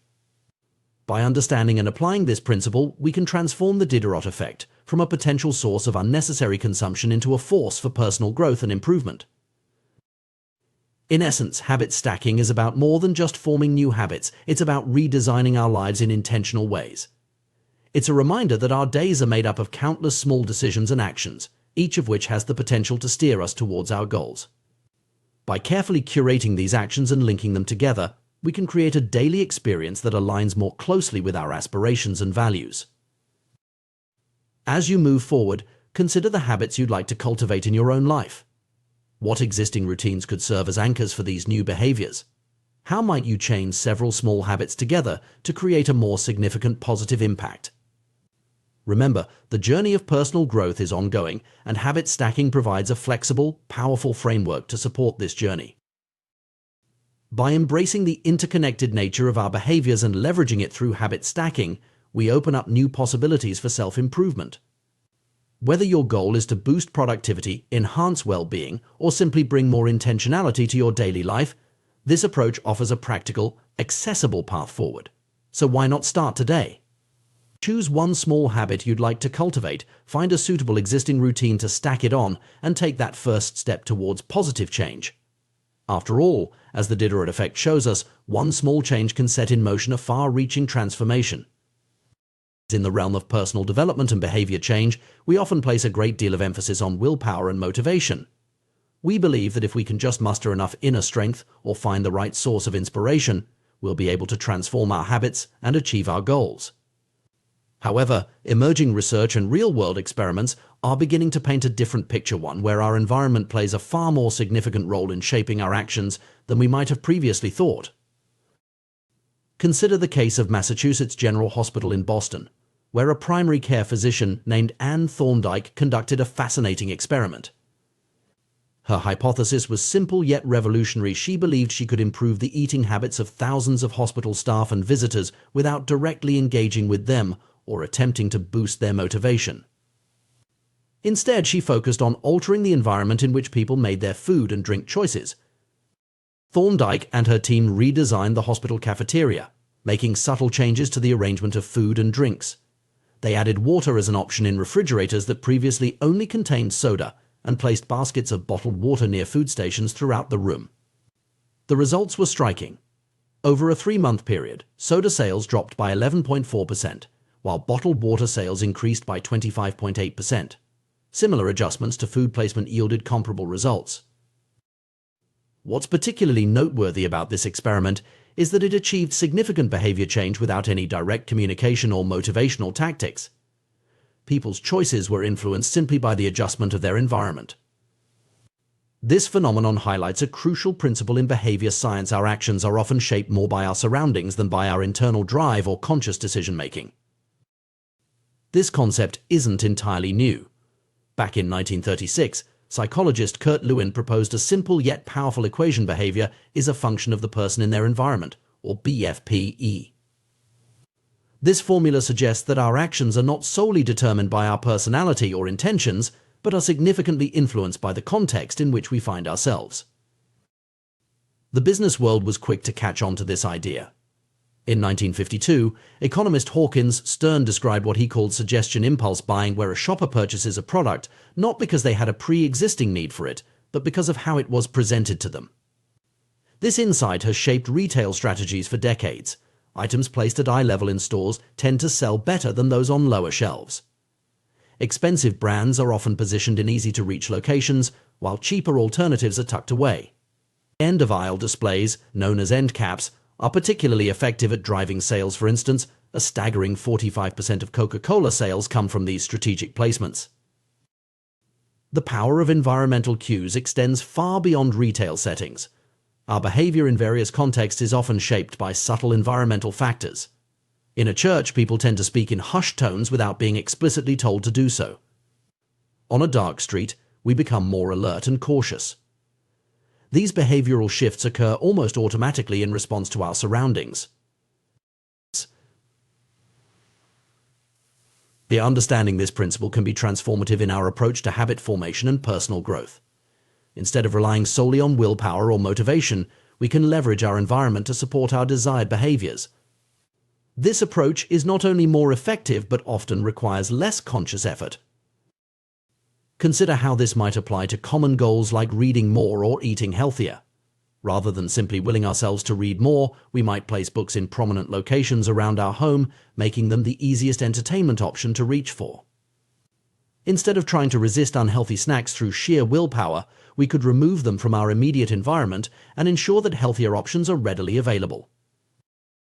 The concept of environmental design for behavior change is particularly powerful because of how our brains process information from our surroundings. Humans are heavily reliant on visual cues. Of the approximately 11 million sensory receptors in the human body, about 10 million are dedicated to sight. Some experts estimate that half of the brain's resources are used on vision. This means that what we see in our environment has an outsized impact on our behavior. Given this, it's crucial to create environments that support our goals and desired habits. This might involve setting up a dedicated workspace for productivity, organizing our kitchen to make healthy cooking easier, or even using visual reminders for important tasks or habits we want to cultivate. The good news is that while we are influenced by our environment, we also have the power to shape it. We can be the architects of our surroundings, deliberately designing them to support our goals and desired behaviors. This approach to behavior change is often more sustainable and less mentally taxing than relying on constant conscious effort. An interesting example of the power of environmental design comes from a study conducted in the Netherlands during the 1970s energy crisis. Researchers found that in one suburb, some homeowners used 30% less energy than their neighbors, despite living in similar homes and paying the same price for electricity. The key difference? The location of the electrical meter. Homes with the meter in the main hallway used significantly less electricity than those with meters in the basement. The visibility of energy usage in daily life was enough to influence behavior without any other intervention. This principle can be applied to various aspects of our lives. Want to drink more water? Keep a filled water bottle within arm's reach at all times. Trying to exercise more? Leave your workout clothes and shoes by your bed so they're the first thing you see in the morning. Want to eat more fruit? Keep a bowl of fresh fruit on your kitchen counter. The key is to make the cues for your desired habits obvious and the cues for undesired habits less visible. This might mean hiding the TV remote if you want to watch less television, or keeping your phone in another room if you're trying to reduce screen time. By manipulating your environment, you can make good habits easier and bad habits harder. It's important to note that while environmental design is powerful, it's not a magic solution. It works best when combined with other strategies for habit formation, such as setting clear intentions, starting with small, manageable changes, and being consistent in your efforts. The environment serves as a support system for your intentions, making it easier to follow through on your goals. Moreover, the most effective environmental designs are often personalized. What works for one person might not work for another. It's crucial to pay attention to your own behavior patterns and adjust your environment accordingly. This might involve some trial and error, but the process of refining your environment can be an enlightening journey of self-discovery. Another interesting aspect of environmental design is its potential for creating ripple effects. When you change one aspect of your environment to support a particular habit, you might find that it influences other behaviors as well. For instance, setting up a meditation corner in your home might not only increase your meditation practice but also lead to more reading or journaling time in that peaceful space. It's also worth considering how this principle applies in shared spaces or organizational settings. How might a company design its office to promote collaboration or creativity? How can a school arrange its classrooms to enhance learning? These are questions that move beyond individual habit formation and into the realm of collective behavior change. The concept of environmental design for behavior change also raises some ethical considerations. While it can be used for positive outcomes, like promoting healthier eating or energy conservation, it could potentially be misused for manipulation or to promote behaviors that aren't in people's best interests. As we become more aware of how our environment shapes our behavior, it's important to be mindful of who is designing the environments we inhabit and for what purpose. In conclusion, while motivation and willpower certainly have their place in behavior change, the role of our environment is often underestimated.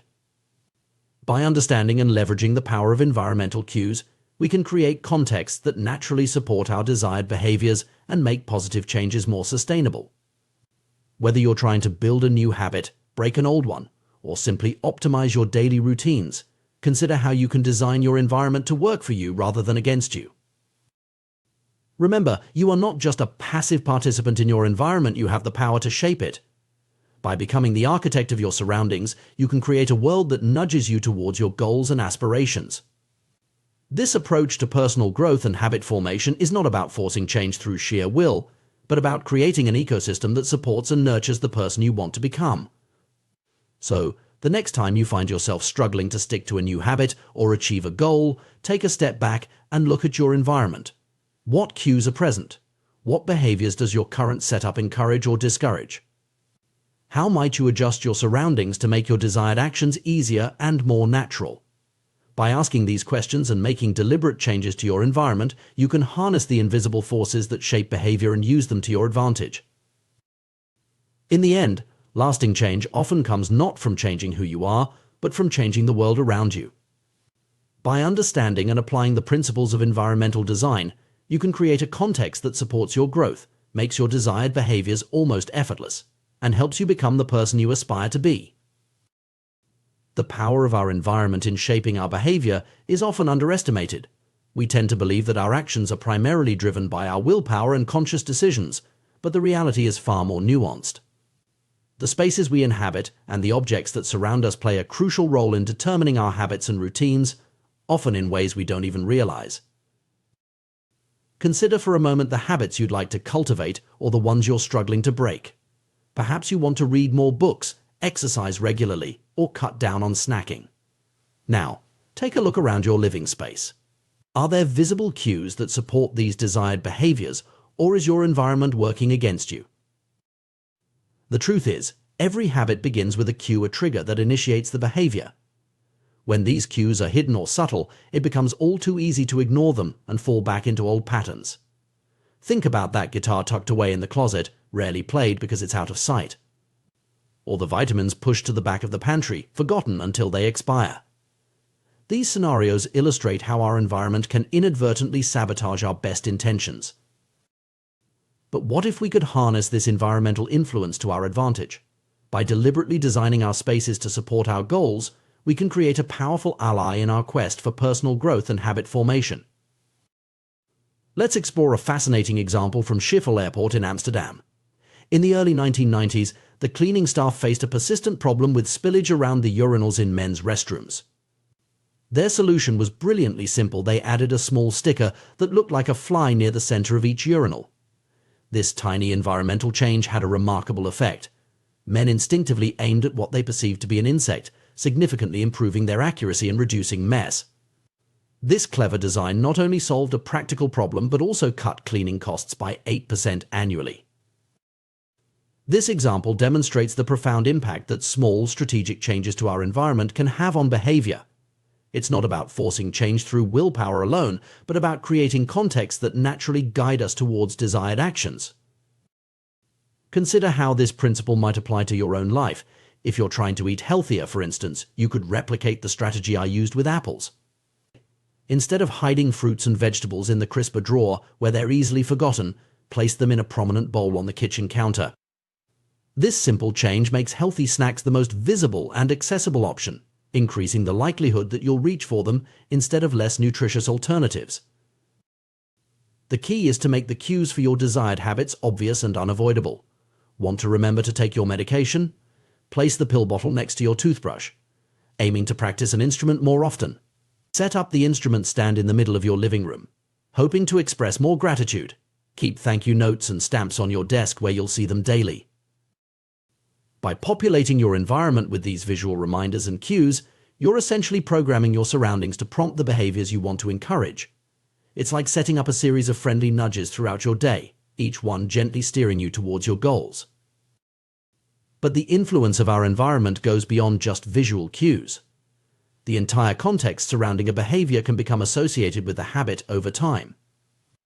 This is why many people drink more in social situations than they would alone. It's not just the presence of alcohol that triggers the behavior, but the whole atmosphere, the music, the friends, the setting. Understanding this context-dependent nature of habits opens up new strategies for change. If you're struggling to establish a new habit or break an old one, sometimes the most effective approach is to change your environment entirely. This is why people often find it easier to adopt new routines when they move to a new home or start a new job. The new context is free from the ingrained associations of the old one, providing a clean slate for establishing different patterns.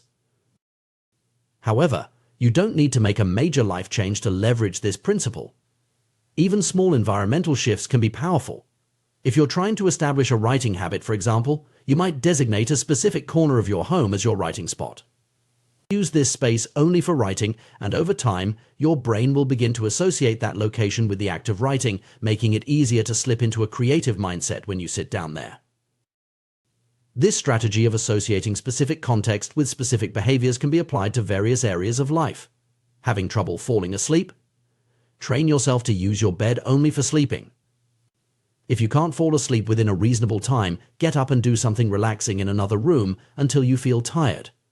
Over time, your brain will learn to associate your bed solely with sleep, making it easier to drift off when you lie down. The power of context in shaping our habits also highlights the importance of creating clear boundaries between different areas of our lives. In today's world, where many of us work from home, it's increasingly common for our professional and personal lives to blur together. This can make it difficult to switch off from work mode and fully relax. I experienced this challenge firsthand when I started my entrepreneurial career. Working from my couch or kitchen table, I found it nearly impossible to establish a clear end to my workday. The solution came when I was able to set up a dedicated home office. Suddenly, work became something that happened in a specific room, while the rest of my home was for personal life. This physical separation created a psychological boundary, making it much easier to transition between work and relaxation. This concept of one space, one use can be a powerful tool in organizing your life and habits. By assigning specific activities to specific areas, you create mental shortcuts that help you slip into the right mindset for each task. Your kitchen becomes a place for cooking and enjoying meals, your bedroom a sanctuary for rest, your desk a focus zone for work or study. When designing your environment to support your habits, it's crucial to think not just in terms of objects, but relationships. The items in your space aren't just things, they're potential triggers for behaviors. That comfortable armchair might be a reading nook for one person, but a TV watching spot for another. The associations we form with our surroundings are deeply personal and can significantly influence our actions. This perspective shift from seeing your environment as a collection of objects to a web of relationships can be transformative. It encourages you to be more intentional about how you interact with your space and the items in it. Each time you enter a room or use an object, you're reinforcing a particular behavior pattern. By being mindful of these interactions, you can start to reshape them in ways that align with your goals. Another powerful strategy is to increase the number of positive cues in your environment while decreasing negative ones. If you're trying to read more, for instance, you might place books in every room of your house, creating multiple reminders of your reading goal. Conversely, if you're trying to watch less television, you could hide the remote control or even cover the TV when it's not in use. It's worth noting that our modern digital environments are just as influential as our physical ones, if not more so. The apps on our phone's home screen, the bookmarks in our browser, the notifications we allow, all of these act as cues that shape our behavior. Applying the principles of environmental design to our digital spaces can be incredibly powerful.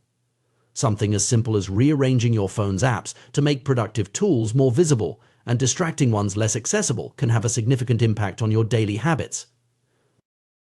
As you embark on this journey of environmental design, remember that it's an iterative process. What works for someone else might not work for you, and what works for you today might need adjustment in the future. Be willing to experiment, observe the results, and make changes as needed. The goal is to create an environment that feels natural and supportive, not one that feels forced or restrictive. It's also important to approach this process with self-compassion. Changing habits is challenging, and there will likely be setbacks along the way. Instead of viewing these as failures, see them as valuable data points that can inform your next iteration of environmental design. Ultimately, the power of environmental design lies in its ability to make desired behaviors easier and undesired behaviors harder.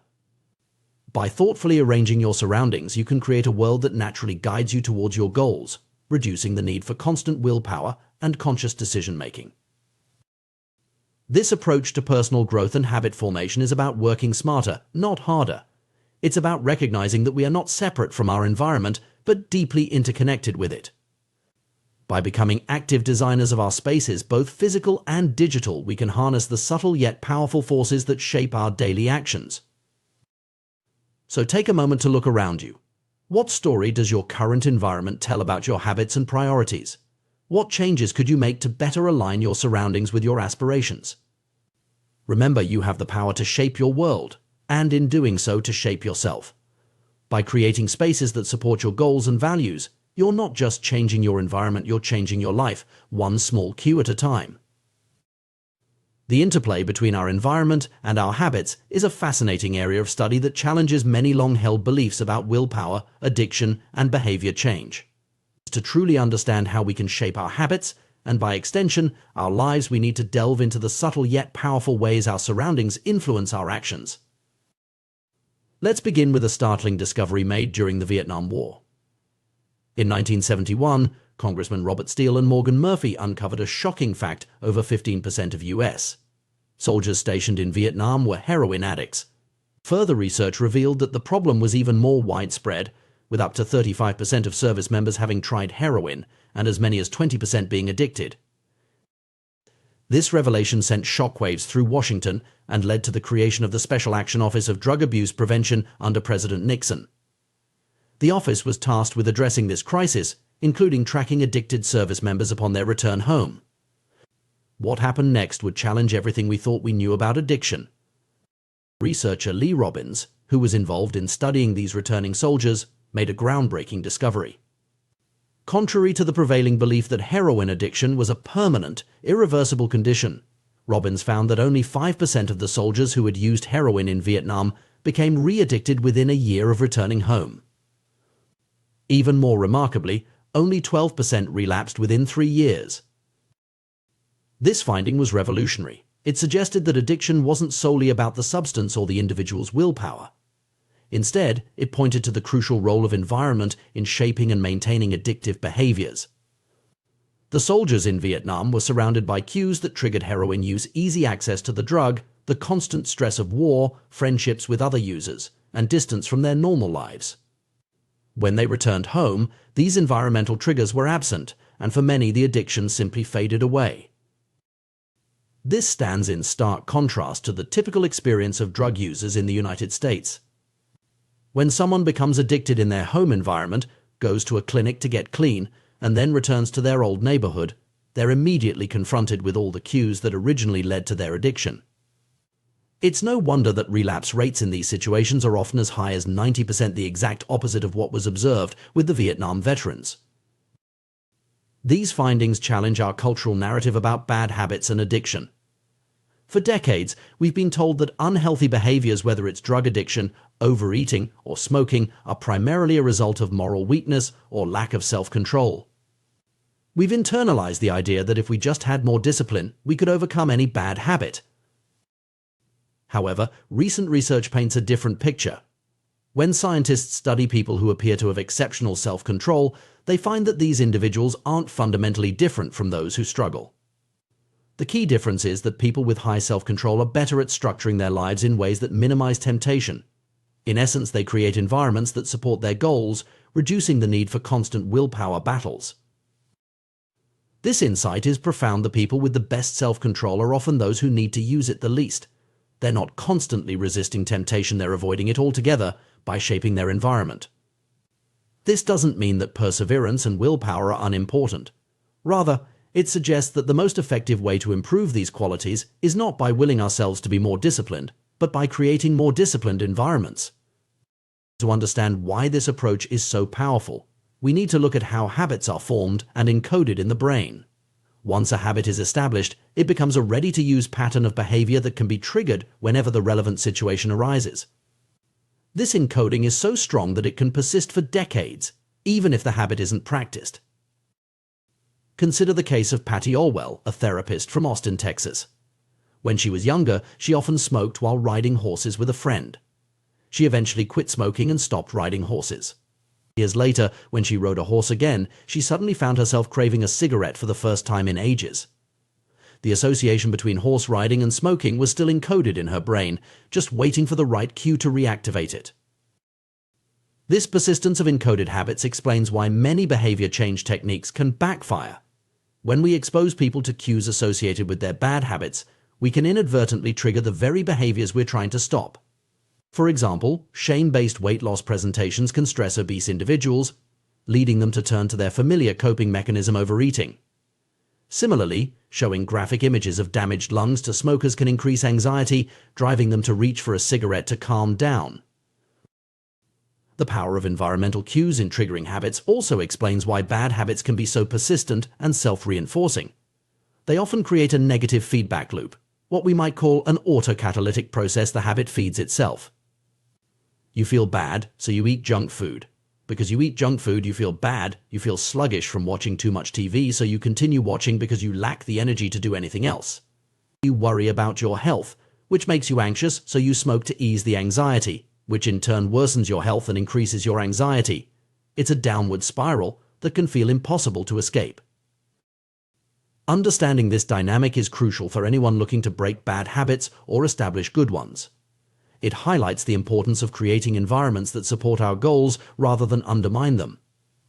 This might mean removing temptations from our immediate surroundings, changing our routines to avoid triggering situations, or intentionally introducing cues that prompt positive behaviors. For instance, if you're trying to eat healthier, simply willing yourself to make better choices isn't enough. You need to reshape your food environment. This could involve removing junk food from your home, pre-preparing healthy meals, or changing your commute to avoid passing your favorite fast food restaurants. By reducing your exposure to unhealthy food cues and increasing healthy ones, you make it easier to stick to your goals without constantly battling temptation. Similarly, if you're aiming to be more productive, relying solely on willpower to ignore distractions is a losing battle. Instead, you might create a dedicated workspace free from the cues that trigger procrastination. This could mean working in a different room from where you relax, using website blockers during work hours, or even wearing specific work clothes that signal to your brain it's time to focus. The principle extends to digital environments as well. In our hyper-connected world, our devices often serve multiple, sometimes conflicting purposes. Your smartphone might be both a vital work tool and your primary source of entertainment. This mixing of contexts can make it challenging to maintain focus or avoid procrastination. One strategy to combat this is to create distinct digital environments for different purposes. For example, you might use your computer solely for work, your tablet for reading, and your phone for communication and social media. By separating these contexts, you create clearer cues for your brain about what behavior is appropriate in each situation. This approach of creating distinct environments for different habits is powerful, but it can be challenging in practice, especially for those living in small spaces or with limited resources. However, even in constrained circumstances, it's possible to create activity zones within a single space. A specific chair might be designated for reading, a particular corner for meditation, or a certain table for focused work. The key is consistency. By repeatedly using these spaces for their designated purposes, you strengthen the association between the environment and the desired behavior. It's worth noting that while changing your environment can be a powerful tool for habit change, it's not a magic solution. Old habits don't disappear, they remain encoded in our brains, waiting for the right cues to reactivate them. This is why people who have quit smoking for years might suddenly crave a cigarette in a high-stress situation, or why someone who has maintained a healthy diet might binge on food during a particularly emotional time. The persistence of these encoded habits underscores the importance of ongoing environmental management. It's not enough to create a supportive environment once we need to continually reinforce it and be mindful of potential triggers. This might mean avoiding certain situations entirely, having strategies in place for when we can't avoid triggers, or regularly reassessing and adjusting our environment as our goals and circumstances change. Moreover, it's crucial to recognize that our environment extends beyond our physical surroundings. Our social connections, daily routines, and even our internal dialogue all form part of the context that shapes our habits. Changing habits often requires addressing these aspects as well. This might involve seeking out new social circles that support our goals, establishing routines that reinforce positive behaviors, or working on our self-talk to create a more supportive internal environment. The implications of this environmental approach to habit change are far-reaching. On a personal level, it offers a more compassionate and effective way to approach self-improvement. Rather than berating ourselves for lack of willpower, we can focus on creating environments that make good habits easier and bad habits harder. This shift in perspective can reduce shame and increase our sense of agency in shaping our behaviors. On a broader scale, this understanding has significant implications for public health and policy. Instead of relying solely on education or willpower-based interventions, we should be focusing on creating environments that naturally promote healthier choices. This could involve urban planning that encourages physical activity, workplace designs that reduce stress and promote well-being, or food policies that make healthy options more accessible and affordable. In conclusion, the secret to self-control and lasting habit change lies not in Herculean feats of willpower, but in the thoughtful design of our environment. By understanding the powerful role that context plays in shaping our behavior, we can create surroundings that naturally guide us towards our goals. This approach doesn't eliminate the need for effort or commitment, but it does make the path of positive change much smoother and more sustainable.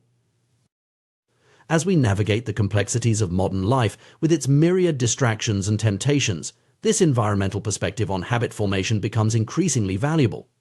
It empowers us to be active architects of our own behavior, shaping our surroundings to support the person we aspire to be. Whether we're trying to break a bad habit, establish a good one, or simply live more intentionally, the key often lies in the world we create around us. By mastering our environment, we can master ourselves. Habits are powerful shapers of our identities and lives. Each action we take, no matter how small, serves as a vote for the type of person we aspire to be. When we finish reading a book, we cast a vote for being someone who values knowledge and literature. When we hit the gym, we're voting for a health-conscious identity. Practicing an instrument is a vote for musicianship. These individual actions may seem insignificant in isolation, but over time they accumulate into compelling evidence of who we are becoming. This perspective on habit formation offers a refreshing take on personal growth. It suggests that meaningful change doesn't necessarily require drastic measures or overnight transformations. Instead, it's the consistent, small habits that can make a profound difference by gradually building up evidence of a new identity. This is the paradox of incremental improvement. What seems like minor progress can actually lead to significant change when viewed through the lens of identity formation. Consider how this plays out in various aspects of life. Each time you put pen to paper or fingers to keyboard, you reinforce your identity as a writer. Every practice session with a musical instrument strengthens your musician identity. Starting a workout, regardless of its intensity or duration, is an affirmation of your athletic self. When you take the time to encourage and support your team members, you're cementing your role as a leader.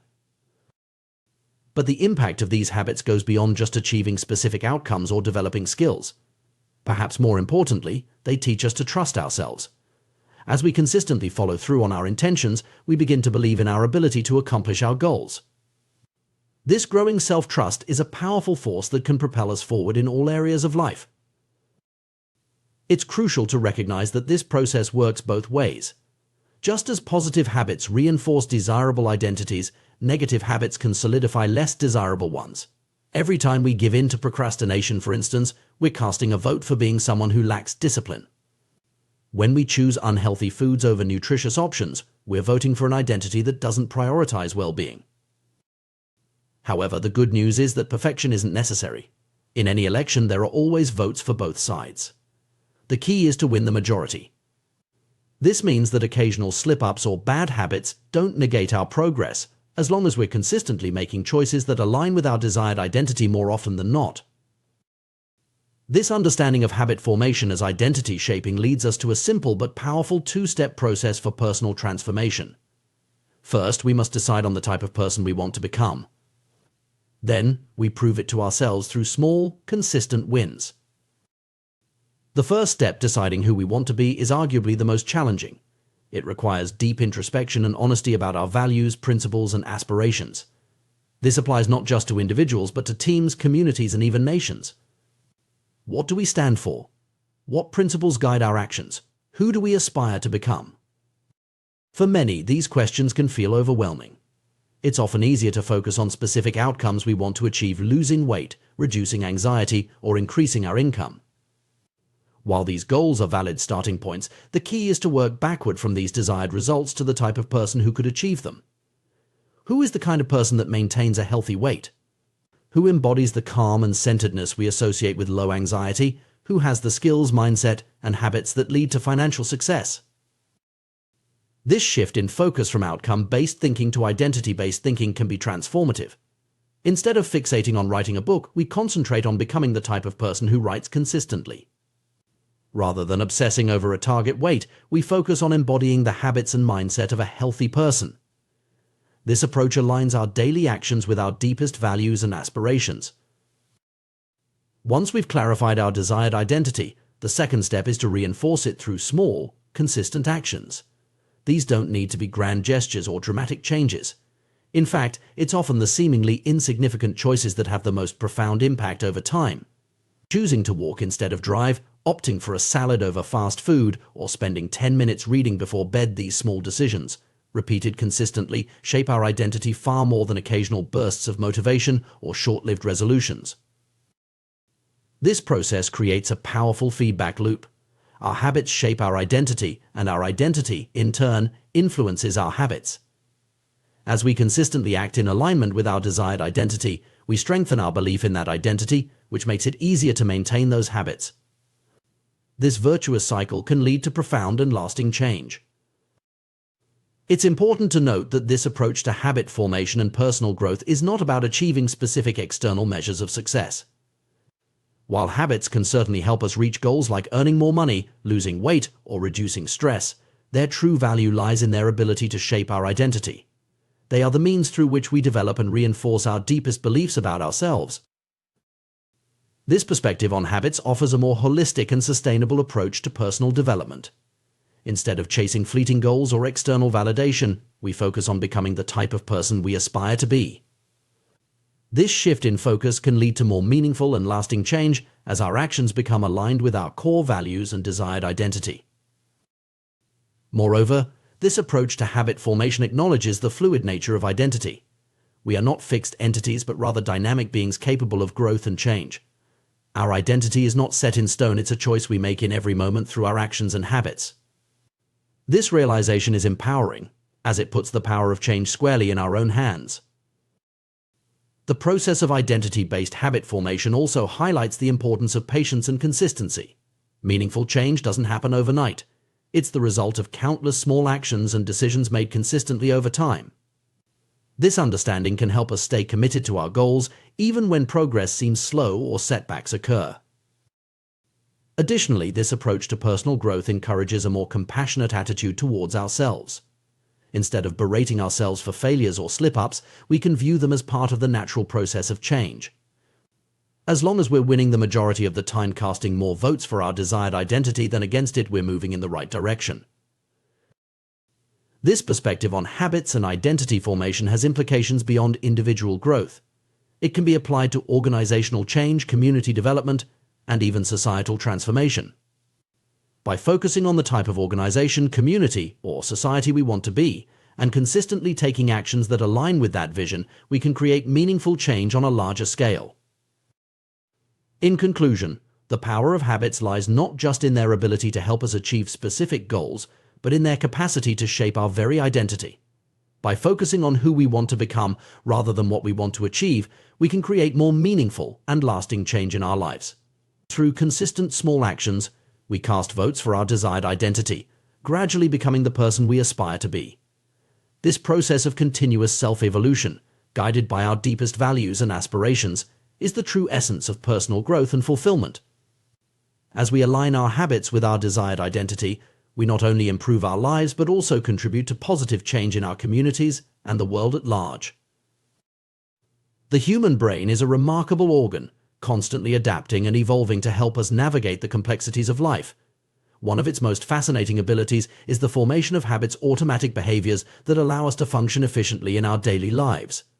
Understanding how habits form and why they're so crucial to our success can provide valuable insights into human behavior and personal growth. Let's start by exploring the fundamental nature of habits. At their core, habits are behaviors that have been repeated so frequently that they become automatic. This process of habit formation begins with a period of trial and error, much like the experiences of the cats in Edward Thorndike's famous puzzle box experiments. When we encounter a new situation or challenge, our brain must decide how to respond. Initially, we may feel uncertain, trying different approaches to see what works best.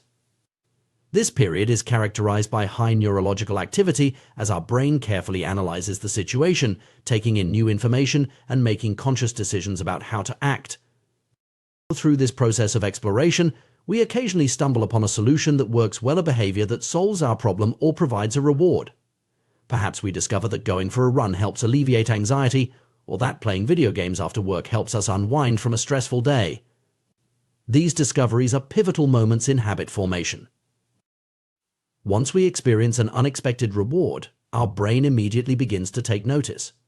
It starts cataloging the events that preceded the reward, trying to identify the actions that led to this positive outcome. This is the essence of learning. Our brain is constantly seeking to understand cause-effect relationships in our environment. With repeated practice, our brain refines this process. Useless actions fade away, while beneficial behaviors are reinforced. This is how a habit begins to take shape. Over time, what once required conscious effort becomes automatic, a reliable solution to a recurring problem in our environment. As habits form, an interesting neurological shift occurs. The level of brain activity actually decreases.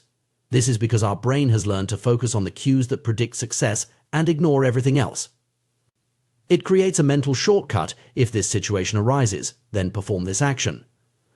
This cognitive script can be followed automatically whenever the appropriate situation presents itself. This automation is incredibly beneficial from an evolutionary perspective. Habits are, in essence, mental shortcuts learned from experience. They allow us to efficiently solve problems we've encountered before without having to analyze the situation anew each time. This frees up our conscious mind, the bottleneck of the brain, to focus on novel challenges and more complex tasks. The formation of habits follows a consistent pattern that can be broken down into 4 key stages: cue, craving, response, and reward. Understanding this pattern can provide valuable insights into how we can shape our own behavior and build positive habits. The process begins with a cue, a bit of information that predicts a reward. In our ancestral environment, these cues might have signaled the location of food, water, or potential mates.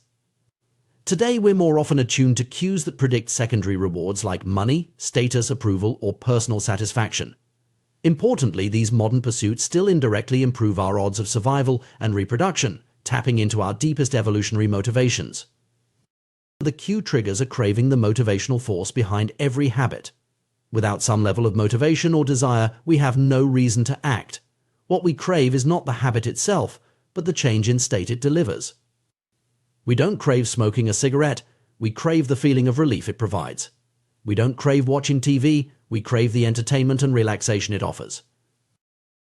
The response is the actual habit you perform, which can take the form of a thought or an action. Whether a response occurs depends on how motivated you are and how much friction is associated with the behavior. If a particular action requires more physical or mental effort than you're willing to expend, you won't do it. Finally, the reward is the end goal of every habit. We chase rewards because they satisfy our cravings and teach us which actions are worth remembering in the future. The cue is about noticing the reward. The craving is about wanting the reward. The response is about obtaining the reward. In fact, we can understand the entire habit loop as a continuous cycle aimed at reward acquisition.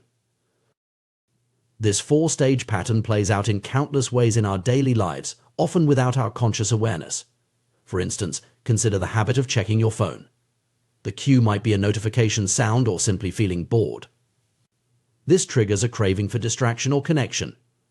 The response is to pick up your phone and check your apps. The reward is the momentary entertainment or social connection you experience. Understanding this pattern can be incredibly empowering. It allows us to dissect our existing habits and intentionally shape new ones. By manipulating the cues in our environment, managing our cravings, simplifying our desired responses, and enhancing the rewards associated with positive behaviors, we can effectively rewire our habits. However, it's crucial to recognize that habit formation is not about achieving perfection. It's about winning the majority of the time. Every action is a vote for the type of person you want to become. You don't need a unanimous vote to win an election, you just need a majority. Therefore, it's okay if you make a mistake or slip up occasionally. The goal is to tally up enough votes for your desired identity over time. This perspective on habit formation offers a more compassionate and realistic approach to personal growth. Instead of beating ourselves up over occasional failures, we can focus on consistently making choices that align with our desired identity more often than not. Moreover, this approach to habit formation acknowledges the fluid nature of identity. We are not fixed entities, but dynamic beings capable of growth and change. Our identity emerges from our habits, and our habits shape our identity in turn. This creates a powerful feedback loop that can lead to profound personal transformation over time.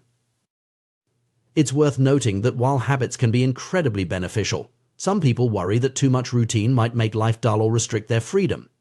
However, this concern sets up a false dichotomy between habits and freedom. In reality, good habits create freedom by automating the mundane aspects of life, freeing up mental resources for more important tasks and decisions. Consider financial habits, for instance. Good financial habits like regularly saving a portion of your income or tracking your expenses might seem restrictive in the short term. However, these habits ultimately create more freedom by providing financial stability and options in the long run. Similarly, good health habits might require some discipline initially, but they provide the energy and vitality needed to fully engage in life's experiences. In essence, habits are tools that can be leveraged to create the life we desire. They are not about restricting our choices, but about aligning our automatic behaviors with our deepest values and aspirations. By thoughtfully cultivating positive habits, we can automate the fundamentals of life, creating the mental space needed for creativity, growth, and the pursuit of our most meaningful goals. It's also important to recognize that habits exist on a spectrum of automaticity. Some habits are so ingrained that they occur completely without conscious thought, while others may require some level of intentionality, especially in their early stages of formation.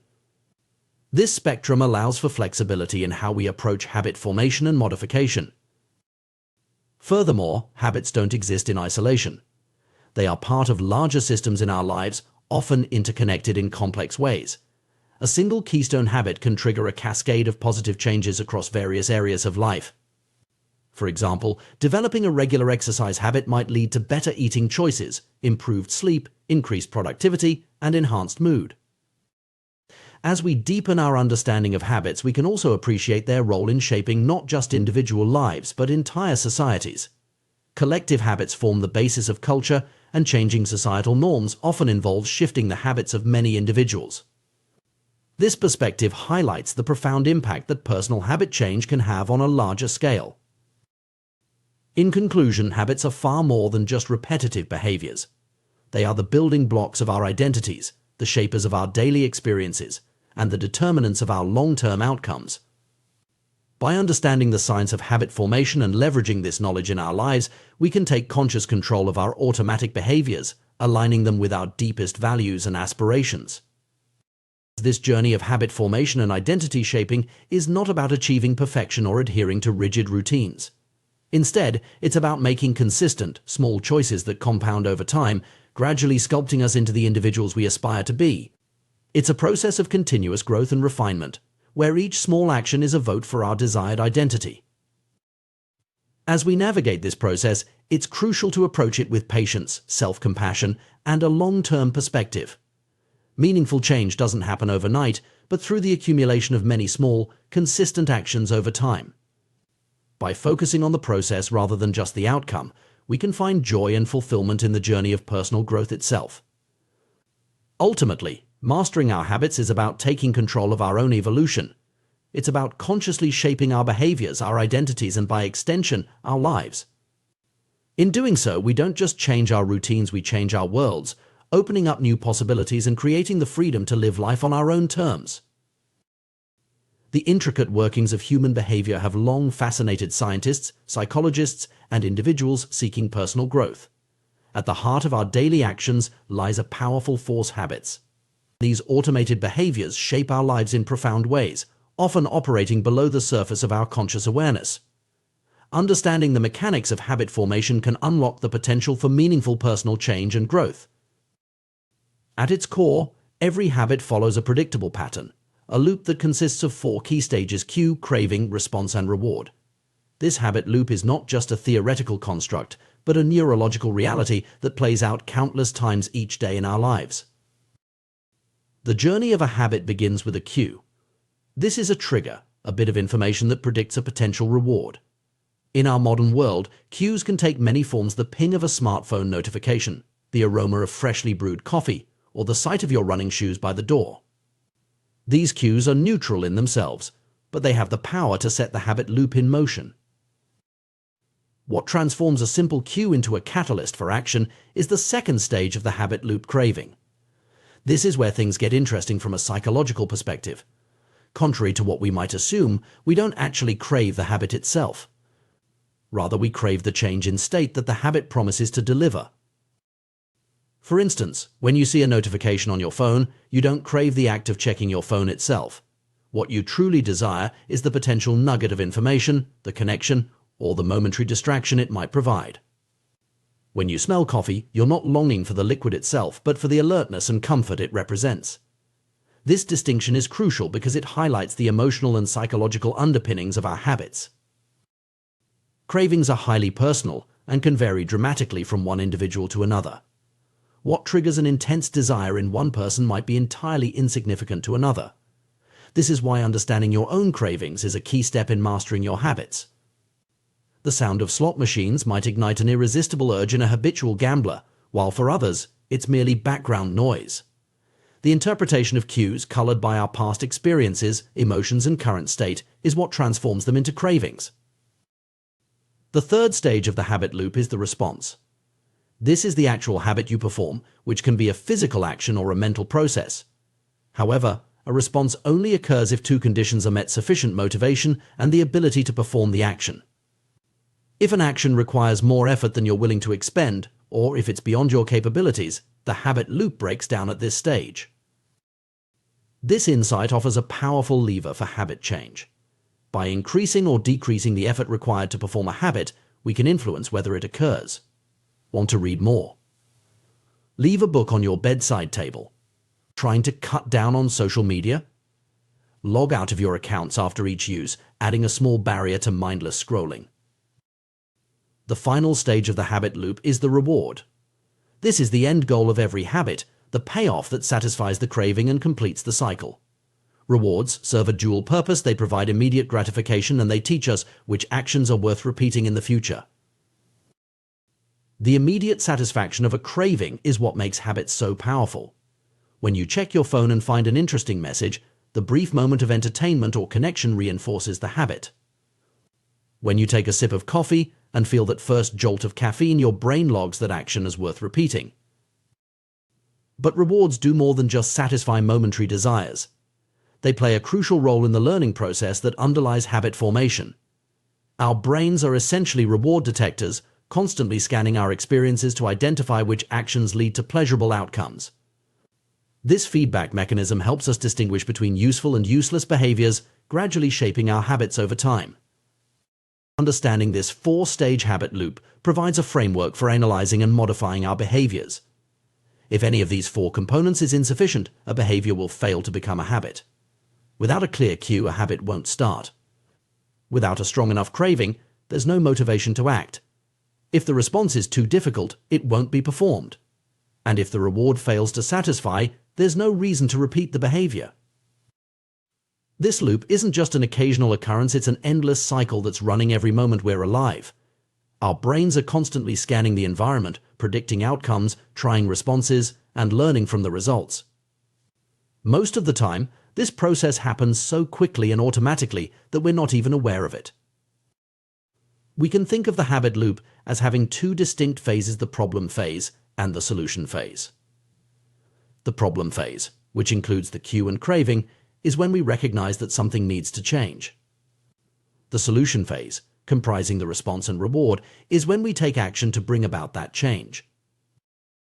This perspective illuminates a fundamental truth about human behavior: all of our actions are ultimately driven by the desire to solve problems. Sometimes the problem is that we notice something good and want to obtain it. Other times we're experiencing discomfort and want to alleviate it. In either case, habits form as our brains learn efficient ways to address these recurring situations. Consider some common scenarios. You hear your phone buzz cue, which triggers a desire to know what the message says, craving. You pick up your phone and read the text response, satisfying your curiosity reward. Or perhaps you're working on a challenging project cue and start to feel overwhelmed, craving for relief. You might bite your nails response as a way to relieve stress, reward. These examples illustrate how deeply ingrained habits can become. By the time we reach adulthood, many of our habits are so automatic that we hardly notice them. We don't think about which shoe we tie first in the morning, or the fact that we always turn right when we leave our driveway. These patterns of behavior have become so deeply encoded in our neural pathways that they occur without conscious thought. This automaticity is both a blessing and a curse. On one hand, it allows us to navigate much of our daily lives efficiently, freeing up mental resources for more complex tasks. On the other hand, it can lead us to perpetuate behaviors that may not serve us well in the long run. The key to harnessing the power of habits lies in becoming more aware of these automatic processes. By shining a light on the cues that trigger our behaviors, the cravings that drive them, the responses we've learned, and the rewards we receive, we can begin to exert more conscious control over our actions.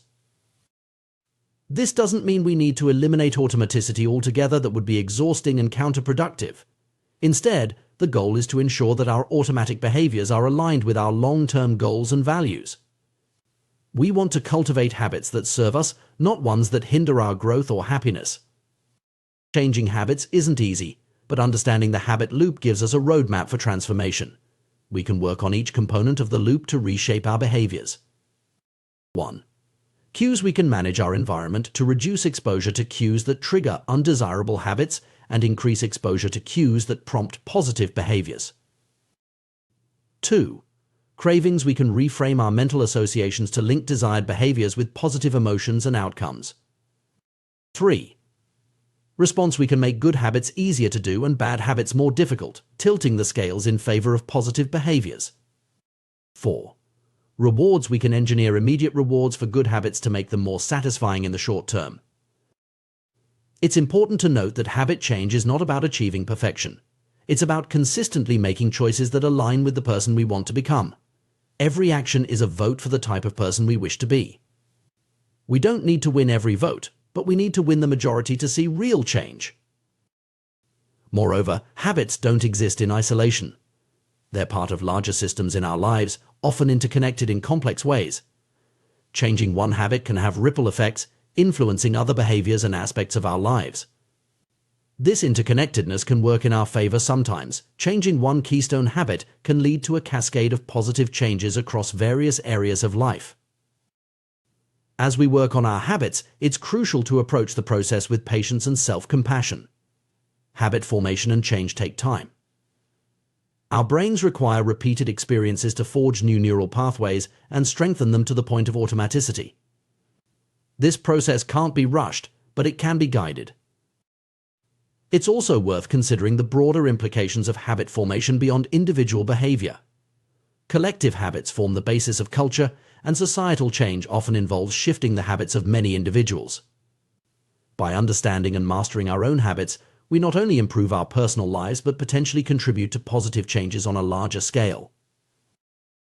In conclusion, the science of habit formation offers powerful insights into human behavior and personal growth.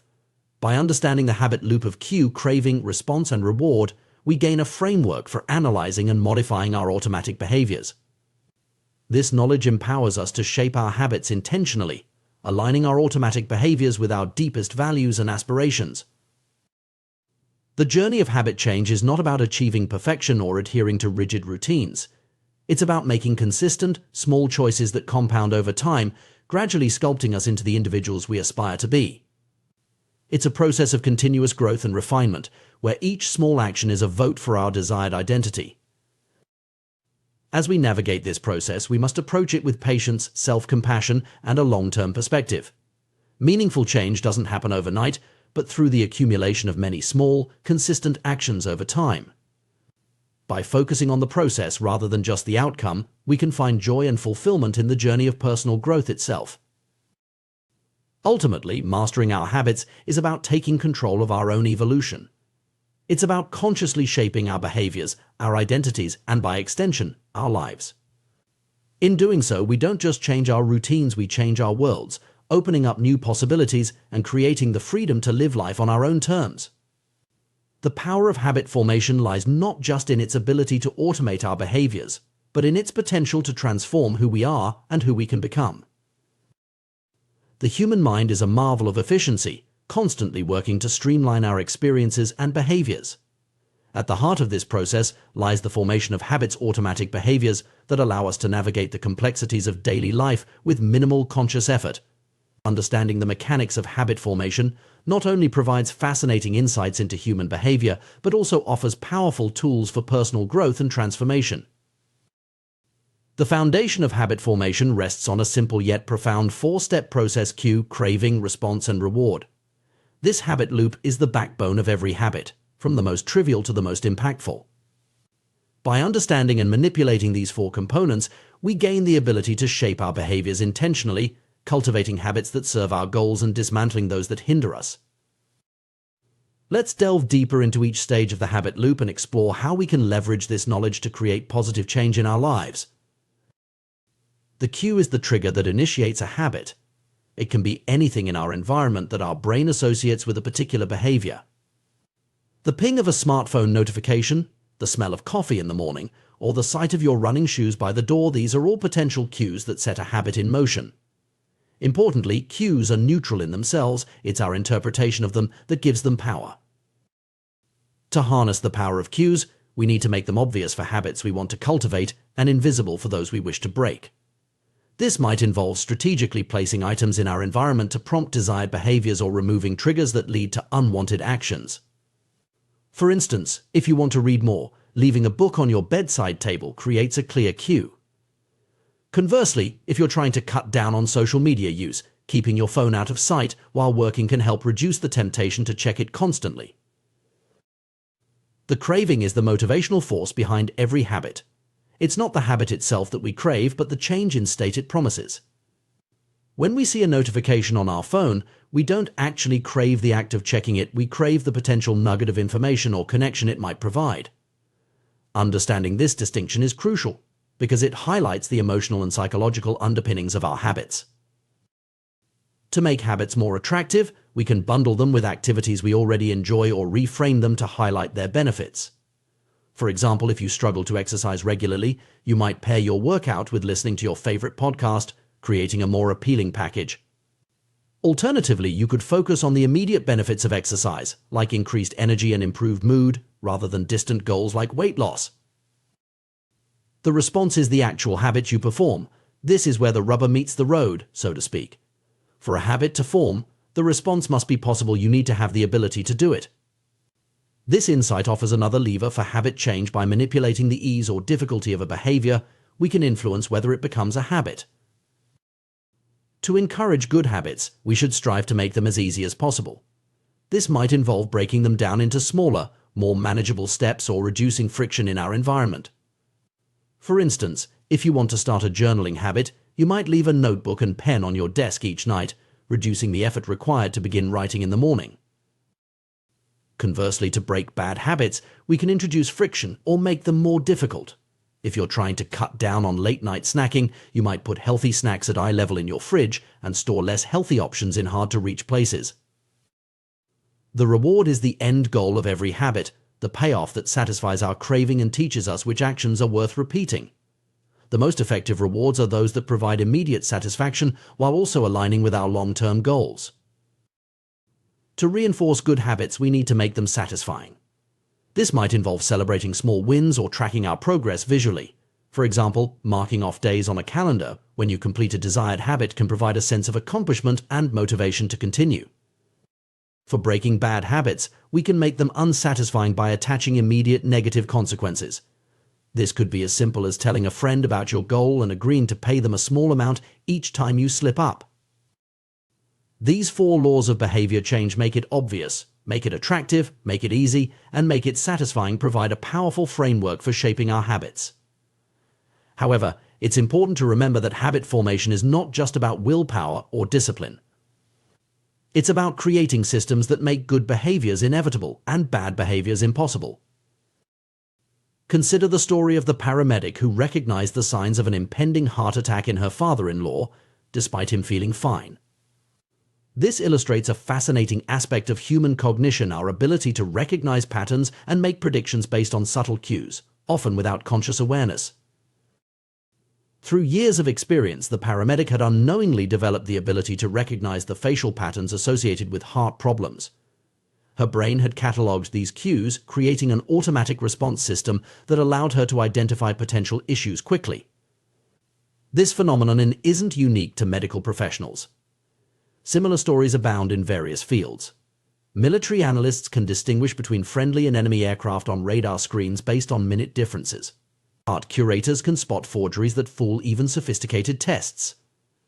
Experienced radiologists can predict where a stroke will develop before any obvious signs are visible. These examples highlight the incredible pattern recognition capabilities of the human brain. Our minds are constantly taking in information from our surroundings, analyzing it, and making predictions. With enough repetition, we begin to notice important cues automatically, without conscious thought.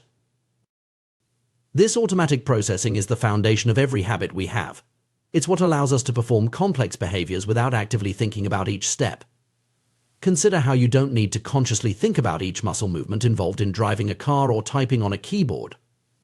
These actions have become habitual, freeing up mental resources for other tasks. However, this automaticity is a double-edged sword. While it makes many aspects of our lives more efficient, it can also lead us to fall into patterns of behavior that may not serve us well. We might find ourselves reaching for our phones every time we feel a moment of boredom, or automatically grabbing a snack when we pass the kitchen, even if we're not hungry. The key to harnessing the power of habits while avoiding their potential pitfalls lies in becoming more aware of our automatic behaviors.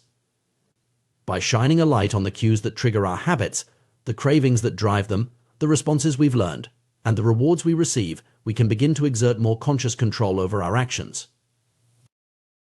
This doesn't mean we need to eliminate automaticity altogether. That would be exhausting and counterproductive. Instead, the goal is to ensure that our automatic behaviors are aligned with our long-term goals and values. We want to cultivate habits that serve us, not ones that hinder our growth or happiness. It's important to note that habit change is not about achieving perfection. It's about consistently making choices that align with the person we want to become. Every action is a vote for the type of person we wish to be. We don't need to win every vote, but we need to win the majority to see real change. Moreover, habits don't exist in isolation. They're part of larger systems in our lives, often interconnected in complex ways. Changing one habit can have ripple effects, influencing other behaviors and aspects of our lives. This interconnectedness can work in our favor sometimes. Changing one keystone habit can lead to a cascade of positive changes across various areas of life. As we work on our habits, it's crucial to approach the process with patience and self-compassion. Habit formation and change take time. Our brains require repeated experiences to forge new neural pathways and strengthen them to the point of automaticity. This process can't be rushed, but it can be guided. It's also worth considering the broader implications of habit formation beyond individual behavior. Collective habits form the basis of culture, and societal change often involves shifting the habits of many individuals. By understanding and mastering our own habits, we not only improve our personal lives but potentially contribute to positive changes on a larger scale. In conclusion, the science of habit formation offers powerful insights into human behavior and personal growth. By understanding the habit loop of cue, craving, response, and reward, and applying the 4 laws of behavior change, we gain a framework for analyzing and modifying our automatic behaviors. This knowledge empowers us to shape our habits intentionally, aligning our automatic behaviors with our deepest values and aspirations. The journey of habit change is not about achieving perfection or adhering to rigid routines. It's about making consistent, small choices that compound over time, gradually sculpting us into the individuals we aspire to be. It's a process of continuous growth and refinement, where each small action is a vote for our desired identity. As we navigate this process, we must approach it with patience, self-compassion, and a long-term perspective. Meaningful change doesn't happen overnight, but through the accumulation of many small, consistent actions over time. By focusing on the process rather than just the outcome, we can find joy and fulfillment in the journey of personal growth itself. Ultimately, mastering our habits is about taking control of our own evolution. It's about consciously shaping our behaviors, our identities, and by extension, our lives.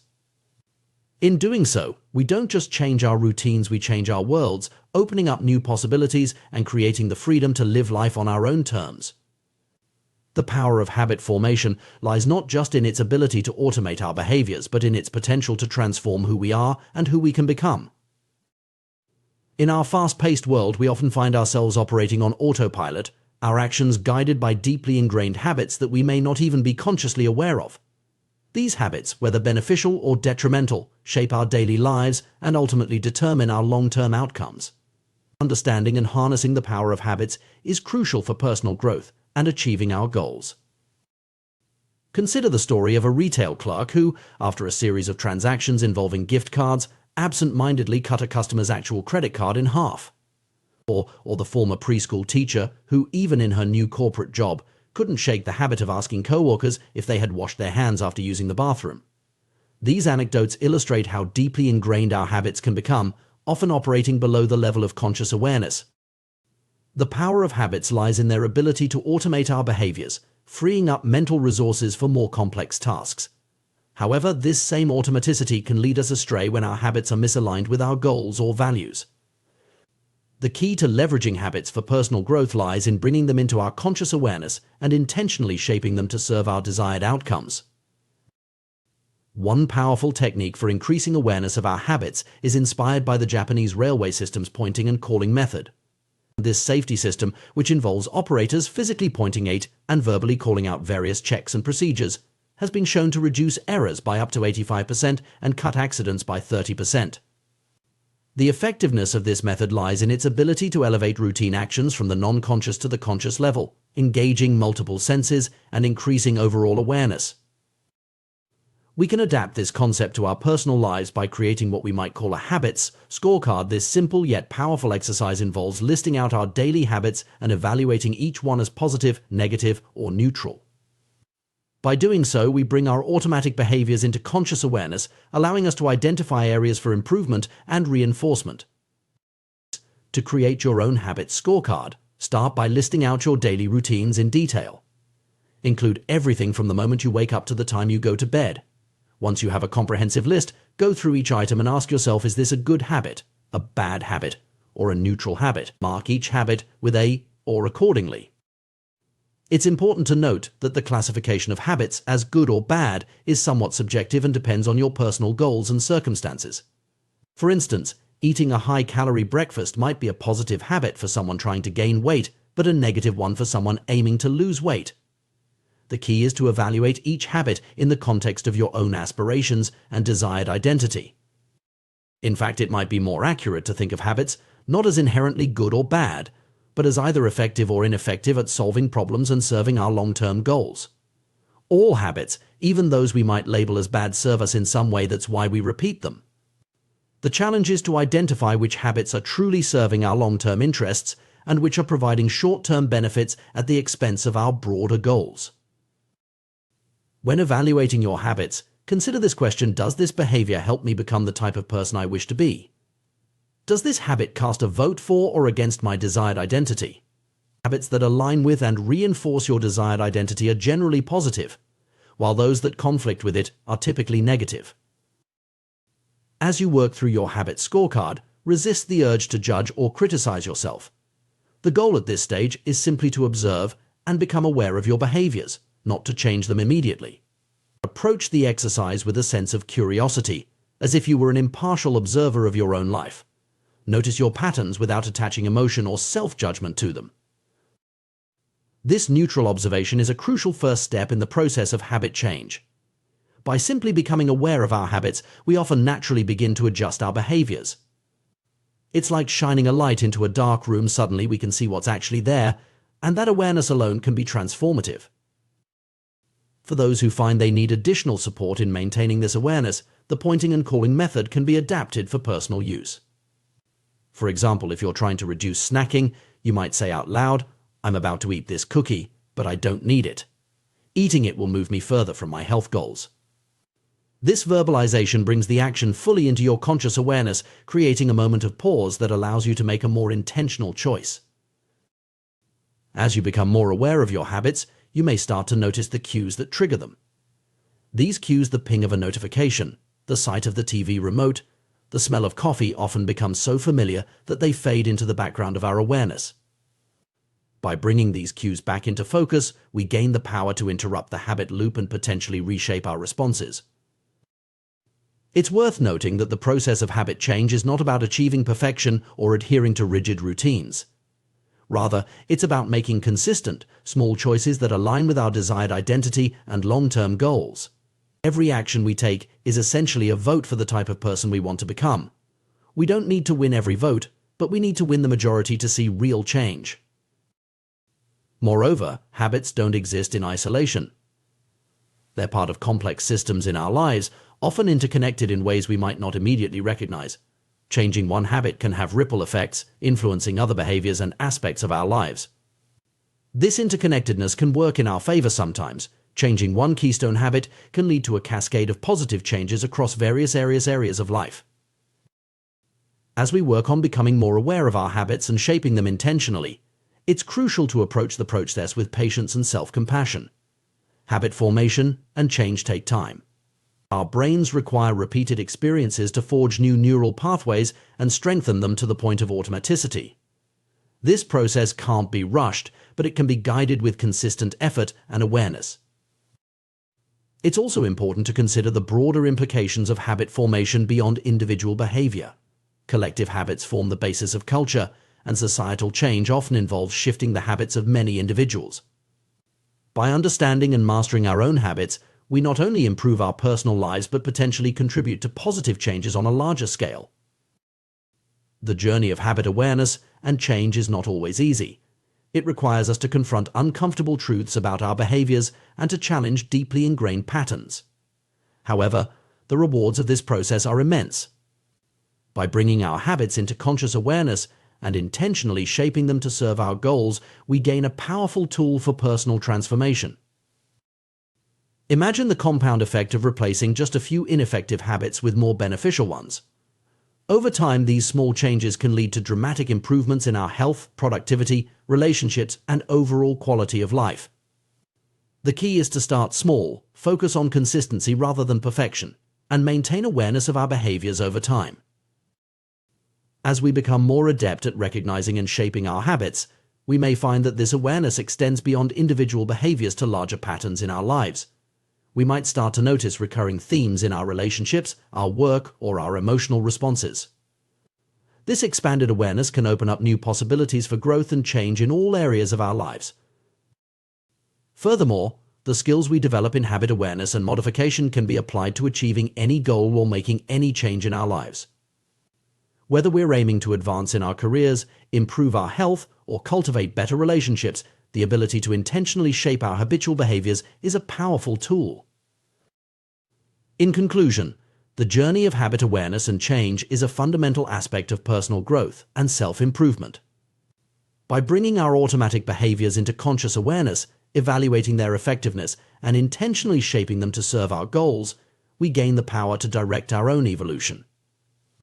This process requires patience, self-compassion, and consistent effort, but the potential rewards are immense. As we navigate this journey, we're not just changing our routines, we're reshaping our identity and our world. Each small action, each habit we modify, is a step towards becoming the person we aspire to be. In this way, the process of habit change is not just about achieving specific goals, but about continually growing and evolving as individuals. The power of habits lies not just in their ability to automate our behaviors, but in their potential to transform who we are and who we can become. By mastering our habits, we take control of our own destiny, creating the freedom to live life on our own terms and to make a positive impact on the world around us. In the complex tapestry of human behavior, habits play a crucial role in shaping our daily lives and long-term outcomes. Understanding how habits form, persist, and can be changed is essential for personal growth and self-improvement. At the heart of this understanding lies the concept of cue-induced wanting, a phenomenon that explains why breaking bad habits can be so challenging. Cue-induced wanting occurs when an external trigger sparks a compulsive craving to repeat a particular behavior, often a bad habit. This process is constantly at work in our lives, frequently operating below the level of conscious awareness. Research has shown that even incredibly brief exposure to cues associated with addictive behaviors can stimulate the brain's reward pathways and ignite desire. For instance, showing cocaine addicts an image of the drug for just 33 milliseconds too fast for conscious recognition is enough to trigger craving. This insight reveals a fundamental truth about habits. While they can be broken, they are rarely, if ever, completely forgotten. Once the neural pathways associated with a habit are established in the brain, they remain etched there, even if they go unused for extended periods. This persistence of habit-related neural structures explains why resisting temptation through sheer willpower is often an ineffective long-term strategy for behavior change. Maintaining constant vigilance against temptation is exhausting and unsustainable in a world filled with distractions and triggers. While it's possible to overpower temptation in the short term through force of will, this approach is likely to fail over time as our mental resources become depleted. Instead, we must recognize that we are, to a large extent, products of our environment. The contexts in which we live, work, and play exert a powerful influence on our behavior, often more so than our conscious intentions. Given this reality, a more effective approach to eliminating bad habits is to focus on reducing exposure to the cues that trigger them. This strategy involves restructuring our environment to make the stimuli associated with undesirable behaviors less prominent or entirely absent. For example, if smartphone use is interfering with productivity, simply placing the device in another room can significantly reduce the temptation to check it constantly. Similarly, unfollowing social media accounts that provoke feelings of jealousy or inadequacy can help break the cycle of comparison and self-doubt. This approach of environmental modification can be applied to a wide range of habits. Removing a television from the bedroom can curtail excessive late-night viewing. Unsubscribing from tech review newsletters might curb impulsive gadget purchases. Unplugging and storing away gaming consoles after each use can help manage time spent on video games. These simple changes can be surprisingly effective in disrupting ingrained behavior patterns. The power of this method lies in its alignment with the fundamental laws of behavior change. Just as making cues obvious can reinforce positive habits, making them invisible can help extinguish negative ones. By eliminating or reducing the visibility of triggers associated with unwanted behaviors, we can often cause the entire habit to fade away over time. This strategy of environmental optimization represents a more sustainable approach to self-control than relying on willpower alone. Rather than constantly fighting against our desires, we can create contexts that naturally support our goals and values. People who appear to have high levels of self-control often achieve this not through superior willpower, but by structuring their lives to minimize exposure to tempting situations. It's important to recognize that self-control, in the traditional sense of resisting temptation through mental effort, is a limited resource. It may be effective for occasional challenges, but it's not a reliable long-term solution for significant behavior change. Instead of repeatedly summoning the willpower to do the right thing, we're better off investing our energy in creating environments that make good choices easier and bad choices harder. This principle extends beyond individual habits to broader aspects of our lives. The people we associate with, the media we consume, the places we frequent, all of these environmental factors shape our behavior in subtle but powerful ways. By consciously designing our surroundings to support our aspirations, we can harness the power of our environment to work for us rather than against us. Understanding the role of cues and environment in habit formation also sheds light on why some people seem to effortlessly maintain positive habits while others struggle. It's not necessarily a matter of inherent discipline or character, but often a reflection of the different contexts in which people live and work. Creating a positive environment is thus not just a personal matter, but also a social and cultural issue. As we consider strategies for cultivating good habits and breaking bad ones, it's helpful to think in terms of 4 fundamental laws: make it obvious, make it attractive, make it easy, and make it satisfying. These principles can be applied to reinforce positive behaviors or, when inverted, to discourage negative ones. For establishing good habits, the first step is often simply becoming aware of our current patterns of behavior. This can be achieved through practices like maintaining a habit scorecard, where we write down our daily activities and assess their impact on our goals. Once we have this awareness, we can use techniques like implementation intentions, specific plans that link a desired behavior to a particular time and place to make good habits more likely to occur. Another powerful tool is habit stacking, where we piggyback a new habit onto an existing one. This leverages the strength of our current routines to establish new behaviors. For example, after I pour my morning coffee, I will meditate for 5 minutes. By anchoring the new habit to an established one, we increase the likelihood of follow-through. Making habits attractive is another key principle. This can involve finding ways to associate positive emotions or rewards with the behaviors we want to encourage. Similarly, making habits easy reduces the friction that often prevents us from following through on our intentions. This might involve breaking down larger goals into smaller, more manageable steps or removing obstacles that make good habits more difficult to perform. Finally, making habits satisfying ensures that we feel rewarded for our efforts, increasing the likelihood that we'll repeat the behavior in the future. This can involve creating a sense of progress or achievement, or finding ways to make the process itself more enjoyable. When it comes to breaking bad habits, we can invert these principles. Making cues invisible, as discussed earlier, is a powerful first step.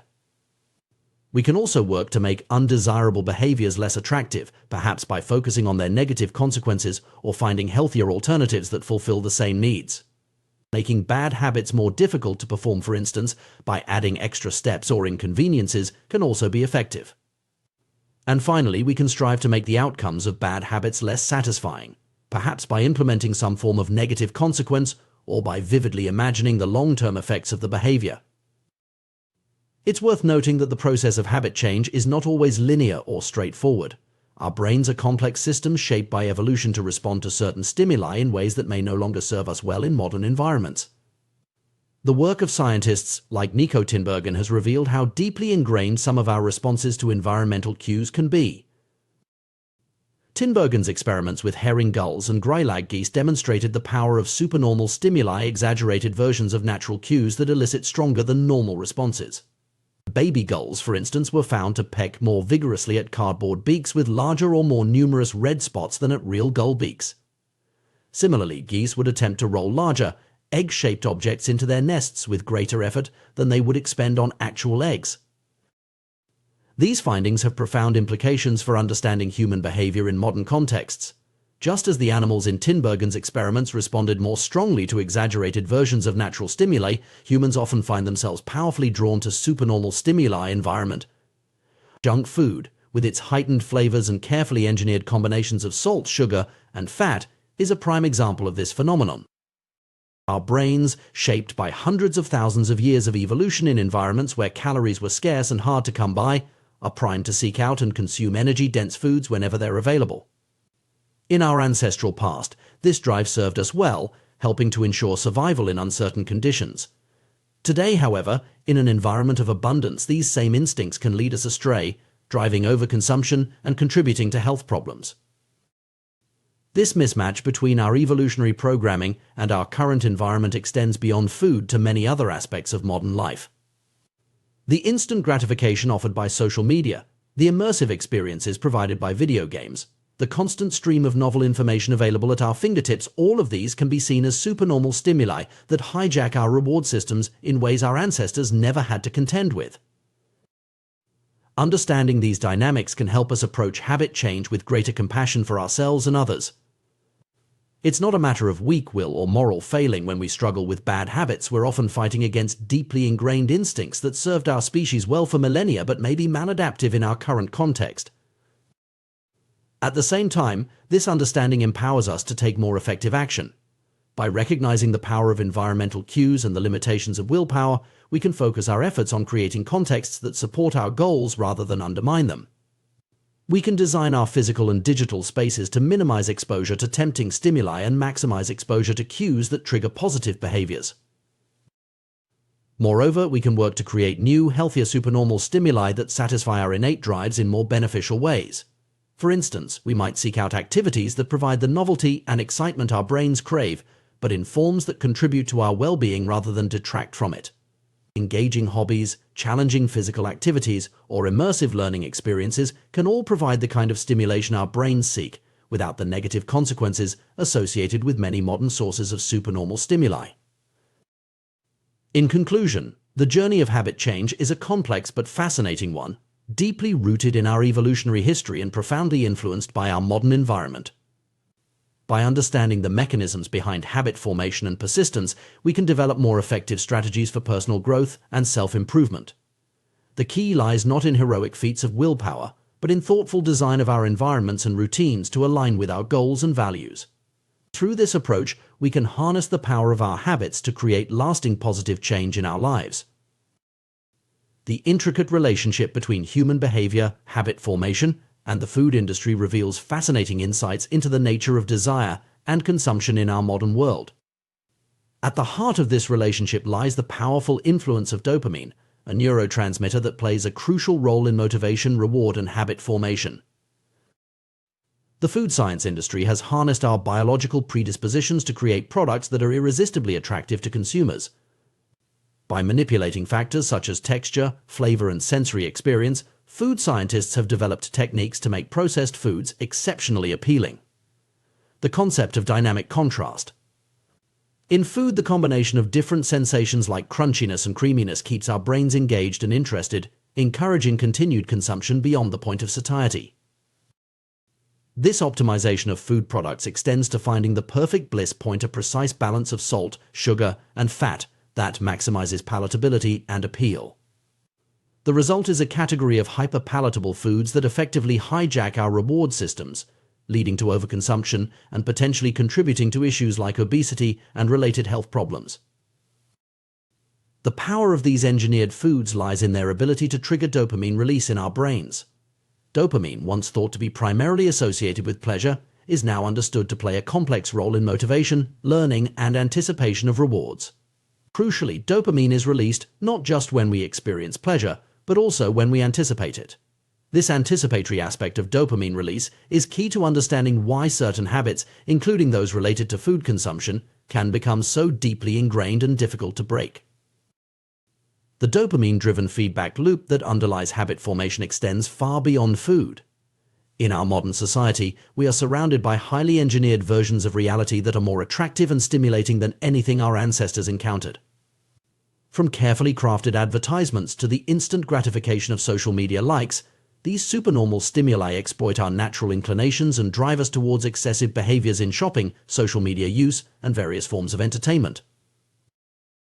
The trend towards more concentrated rewards and more enticing stimuli is likely to continue, presenting ever greater challenges to our ability to regulate our behavior and make healthy choices. Junk food, hard liquor, and video games are all examples of how natural rewards have been concentrated and amplified in ways that make them particularly hard to resist. Understanding the role of dopamine in craving and habit formation provides valuable insights for those seeking to change their behavior or break undesirable habits. The key realization is that it's the anticipation of reward, not necessarily the reward itself, that drives much of our behavior. This explains why the excitement of planning a vacation can sometimes exceed the enjoyment of the trip itself, or why the anticipation of a special event can be more thrilling than the event itself. This knowledge can be leveraged to make positive habits more attractive and thus more likely to stick. By finding ways to increase the anticipation of rewards associated with beneficial behaviors, we can harness the power of our dopamine system to work in our favor. Similarly, understanding the role of environmental cues in triggering cravings can help us design our surroundings to support our goals rather than undermine them. The challenge we face is significant. Our brains, evolved in an environment of scarcity, are now confronted with abundance and hyperstimulation at every turn. The very mechanisms that once ensured our survival, like the drive to consume calorie-dense foods, can now lead us astray in a world of plenty. However, by understanding these mechanisms, we gain the power to make informed choices and design strategies to align our behavior with our long-term goals and values. As we navigate this landscape of engineered experiences and supernormal stimuli, it's crucial to maintain awareness of how our environments and choices are shaping our habits. By consciously designing our surroundings and routines to support positive behaviors, we can work with our dopamine systems rather than against them. This might involve creating rewarding rituals around healthy activities, finding ways to make beneficial habits more immediately gratifying, or structuring our environments to minimize exposure to tempting cues. Moreover, this understanding calls for a broader societal conversation about the ethics of designing products and experiences that exploit our psychological vulnerabilities. As our ability to create irresistible stimuli grows, so too does our responsibility to consider the long-term impacts on individual and public health. In conclusion, the interplay between our ancient reward systems and our modern, engineered environment presents both challenges and opportunities. By deepening our understanding of the dopamine-driven processes underlying habit formation and craving, we equip ourselves with powerful tools for personal growth and societal progress. The key lies in harnessing these insights to create environments and habits that support our well-being, while remaining mindful of the potent forces shaping our desires and behaviors in the modern world. In our modern world, we find ourselves surrounded by an array of products and experiences meticulously designed to captivate our attention and spark our desires. At the forefront of this phenomenon is the food industry, where science and consumer psychology intersect to create irresistible edibles that keep us coming back for more. But this is just the tip of the iceberg in a society increasingly shaped by supernormal stimuli and engineered experiences that exploit our deepest biological drives. The food science industry has elevated the creation of appealing products to an art form, investing millions in research to perfect every aspect of the eating experience. From the satisfying crunch of a potato chip to the fizz of a soda, no detail is too small to escape scrutiny. The concept of oral sensation, how a food feels in your mouth, has become a key focus, with entire departments dedicated to optimizing this sensory experience. Consider the humble French fry, a seemingly simple food that embodies this approach. Its appeal lies in the contrast between its crispy exterior and soft interior, a combination that lights up our pleasure centers with each bite. This principle of dynamic contrast is a powerful tool in the food scientist's arsenal, creating products that offer a variety of sensations in a single item. The gooey cheese atop a crisp pizza crust, or the interplay between a crunchy cookie and its creamy filling, are prime examples of this strategy in action. These techniques serve a singular purpose: to keep us engaged and eating long past the point where we might normally feel satisfied. Natural, unprocessed foods tend to become less appealing as we consume them, a phenomenon known as sensory-specific satiety. Your brain gradually loses interest in the repetitive sensations, signaling that it's time to stop eating. However, foods high in dynamic contrast circumvent this natural mechanism, maintaining novelty and interest bite after bite. The ultimate goal of this scientific approach to food design is to find the bliss point, that perfect balance of salt, sugar, and fat that makes a product irresistible to the human palate. This combination triggers a powerful response in our brains, overriding natural satiety signals and encouraging overconsumption. The result is a category of hyperpalatable foods that are incredibly attractive to our reward systems, often leading to overeating and associated health issues. But the implications of this approach extend far beyond the realm of nutrition. The principle at work here, making something more attractive to increase the likelihood of repeated engagement, is a fundamental aspect of habit formation. In essence, the food industry has become adept at creating habit-forming products by exploiting our natural tendencies and biological drives. This phenomenon is not limited to food. Our modern society is replete with examples of engineered experiences designed to be more appealing than anything our ancestors encountered. Retail stores use mannequins with exaggerated features to sell clothing, tapping into our instinctive responses to certain body shapes. Social media platforms have perfected the art of delivering rapid-fire positive reinforcement, providing more likes and praise in a few minutes than we might receive in days of real-world interaction. The world of online entertainment offers perhaps the most striking examples of this trend. Pornography sites present a constant stream of novel, highly stimulating content at a pace impossible to replicate in real life. Video games offer immersive experiences that can be more engaging than many real-world activities. Even advertisements have become highly sophisticated, using ideal lighting, professional makeup, and digital editing to create images that are more attractive than reality. These are all examples of supernormal stimuli, artificial constructs that exaggerate the features we're naturally attracted to, eliciting a stronger response than we would have to natural stimuli. Our instincts, honed over millennia of evolution, are ill-equipped to handle these intensified versions of reality. As a result, we often find ourselves drawn into excessive behaviors, whether it's overeating, compulsive shopping, social media addiction, or other habits that can be detrimental to our well-being. The trend towards more concentrated rewards and more enticing stimuli shows no signs of slowing down. If anything, history suggests that future opportunities for gratification will be even more attractive than those available today. We can see this pattern in the evolution of various products and experiences. Junk food offers a more concentrated form of calories than natural foods. Hard liquor provides a more potent dose of alcohol than beer. Video games present a more immersive and stimulating form of play than traditional board games. This intensification of experience poses a significant challenge to our ability to regulate our behavior and make healthy choices. We find ourselves equipped with brains that evolved in an environment of scarcity, now faced with abundance and hyperstimulation at every turn.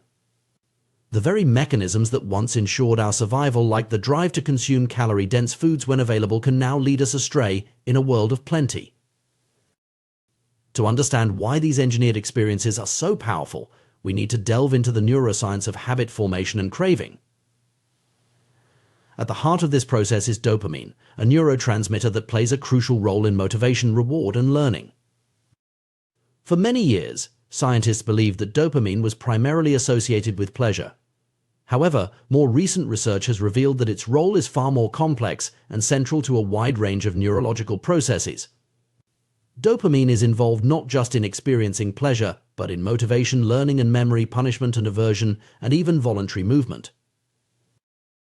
The key insight when it comes to habit formation is that dopamine is released not only when we experience a reward, but also when we anticipate one. This anticipatory aspect of dopamine release is crucial to understanding why certain behaviors become habitual and why breaking bad habits can be so challenging. Experiments with animals have provided striking demonstrations of dopamine's power. When researchers blocked dopamine release in rats, the animals lost all motivation, refusing to eat, drink, or engage in any goal-directed behavior. They quite literally lost the will to live. Conversely, when scientists flooded the reward centers of animal brains with dopamine, the subjects engaged in repetitive behaviors at an astonishing rate, such as mice poking their noses into a box hundreds of times per hour in pursuit of a dopamine hit. Human behavior shows similar patterns, albeit in more complex forms. Gambling addicts experience a surge of dopamine just before placing a bet, not after winning. Cocaine users get a dopamine spike at the sight of the drug, before actually consuming it. This anticipatory release of dopamine is what drives us to action, creating the motivation to pursue rewards. This understanding of dopamine's role helps explain why the anticipation of an experience can often be more enjoyable than the experience itself. The excitement of planning a vacation or looking forward to a special event can surpass the actual pleasure of the moment when it arrives. Scientists describe this as the difference between wanting and liking two related but distinct processes in the brain. The implications of this dopamine-driven feedback loop are profound for our understanding of habit formation and behavior change. Every highly habit-forming behavior, from drug use to social media browsing, is associated with elevated levels of dopamine. Even our most basic habitual behaviors, like eating, drinking, and social interaction, operate on this same principle. Recognizing the power of anticipation in driving behavior provides valuable insights for those seeking to change their habits or cultivate new ones. Rather than relying solely on willpower to resist temptation, we can focus on manipulating our environment and routines to make desirable behaviors more attractive and undesirable ones less so. For instance, if we want to establish a habit of regular exercise, we might focus on creating positive anticipation around the activity. This could involve planning enjoyable routes for runs, choosing workout music that excites us, or rewarding ourselves with a pleasant post-workout ritual. By associating the anticipation of exercise with positive feelings, we can harness our dopamine system to reinforce the habit. Conversely, to break a bad habit, we might focus on reducing the anticipatory pleasure associated with it. This could involve removing cues from our environment that trigger cravings, or consciously focusing on the negative consequences of the behavior rather than its short-term rewards. However, it's important to recognize that we're not just passive recipients of our environment's influences. We have the power to consciously design our surroundings and routines in ways that support our goals. This might involve creating physical spaces that encourage productive behaviors, carefully curating our digital environments to minimize exposure to addictive content, or structuring our daily schedules to prioritize activities that align with our long-term aspirations. Moreover, understanding the role of dopamine and anticipation in driving behavior can help us develop more compassion for ourselves and others when it comes to struggling with bad habits or addictions. Rather than viewing these challenges as simple matters of willpower or moral failing, we can recognize them as the result of powerful neurological processes shaped by both our biology and our environment. This perspective also raises important questions about the ethics of designing products and experiences that exploit these psychological vulnerabilities. As our ability to create irresistible stimuli grows, so too does our responsibility to consider the long-term impacts on individual and public health. There's a need for broader societal conversations about how we can balance innovation and consumer appeal with ethical considerations and public well-being. In conclusion, the intricate dance between our ancient reward systems and our modern, engineered environment presents both challenges and opportunities. By deepening our understanding of the dopamine-driven processes underlying habit formation and craving, we equip ourselves with powerful tools for personal growth and societal progress. The key lies in harnessing these insights to create environments and habits that support our well-being, while remaining mindful of the potent forces shaping our desires and behaviors in the modern world. As we navigate this landscape of supernormal stimuli and carefully crafted experiences, maintaining awareness of how our choices and surroundings influence our habits becomes crucial. By consciously designing our environments and routines to support positive behaviors, we can work with our dopamine systems rather than against them. This might involve creating rewarding rituals around healthy activities, finding ways to make beneficial habits more immediately gratifying, or structuring our surroundings to minimize exposure to tempting cues. Ultimately, the goal is not to eliminate all sources of pleasure or to live in denial of our natural drives. Rather, it's to create a balance where we can enjoy the fruits of human ingenuity and progress while maintaining control over our behaviors and staying true to our deeper values and aspirations. By understanding the science behind habit formation and applying these insights thoughtfully, we can cultivate lives rich in meaningful experiences and sustainable pleasures, rather than being driven by the fleeting highs of engineered stimuli. In doing so, we reclaim our agency in a world increasingly designed to push our buttons, charting a course towards greater well-being and fulfillment. The intricate dance between our brains and behavior reveals fascinating insights into the nature of habit formation and the power of anticipation. At the heart of this process lies dopamine, a neurotransmitter that plays a far more complex role than simply signaling pleasure. Understanding how dopamine functions in our brains can provide valuable tools for shaping our habits and improving our lives. When we first encounter a rewarding experience, our brains release dopamine as we enjoy the novel pleasure. However, as we repeat this experience, our clever brains begin to shift the timing of the dopamine release. Instead of spiking when we receive the reward, dopamine now surges in anticipation immediately after we recognize a cue associated with the pleasurable experience. This shift is the key to habit formation, as it creates a feeling of desire and a craving to take action whenever we encounter the cue. This anticipatory dopamine release explains why the excitement of looking forward to a vacation can sometimes exceed the enjoyment of the trip itself, or why the build-up to a special event often feels more thrilling than the actual moment. Our brains are wired to motivate us through anticipation, pushing us to pursue rewards based on the expectation of pleasure rather than the pleasure itself. Interestingly, once a habit is firmly established, dopamine no longer increases when we experience the expected reward. However, if we encounter a cue and anticipate a reward that doesn't materialize, dopamine levels drop sharply, leading to feelings of disappointment and frustration. This sensitivity to prediction errors helps refine our habits over time, reinforcing behaviors that reliably lead to rewards and discouraging those that don't. The power of anticipation in driving behavior becomes even more apparent when we consider the neural real estate devoted to wanting versus liking. Our brains have significantly more circuitry allocated for desiring rewards than for enjoying them. The wanting centers of the brain are expansive, including regions like the nucleus accumbens ventral tegmental area and portions of the prefrontal cortex. In contrast, the liking centers are much smaller, consisting of scattered hedonic hotspots throughout the brain. This disproportionate allocation of neural resources to wanting over liking underscores the crucial role that desire and anticipation play in motivating our actions. It's not the fleeting moment of pleasure that drives us, but the persistent craving that precedes it. This insight has profound implications for how we approach habit formation and behavior change. Recognizing the power of anticipation, we can employ strategies to make our desired habits more attractive and thus more likely to stick. One such approach is temptation bundling, a clever technique that links an action we want to do with one we need to do. By pairing a necessary but unappealing task with a highly desirable activity, we can leverage our brain's reward system to motivate positive behavior. Consider the story of Ronan Byrne, an engineering student who hacked his stationary bike to only allow Netflix to play while he was pedaling at a certain speed. By bundling the enjoyment of watching his favorite shows with the physical activity he knew he should be doing, Byrne created a powerful incentive for exercise. This ingenious solution not only made his workout more appealing but also added an element of immediate reward to an otherwise challenging task. Businesses often employ similar strategies on a larger scale. The American broadcasting company ABC masterfully used temptation bundling in promoting their Thursday night television lineup. By encouraging viewers to pair watching their shows with enjoyable activities like drinking wine and eating popcorn, ABC associated their programming with relaxation and indulgence. Over time, this association strengthened, making the habit of tuning in on Thursday nights more attractive to viewers. The effectiveness of temptation bundling is rooted in a psychological principle known as Premack's principle, which states that more probable behaviors will reinforce less probable behaviors.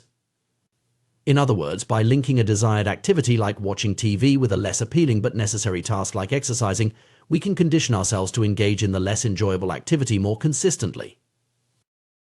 This principle can be applied to a wide range of habits. For instance, someone might allow themselves to read gossip magazines only while at the gym or permit themselves to get a pedicure only while catching up on work emails. The key is to identify activities you genuinely enjoy and use them as rewards for completing necessary but less appealing tasks.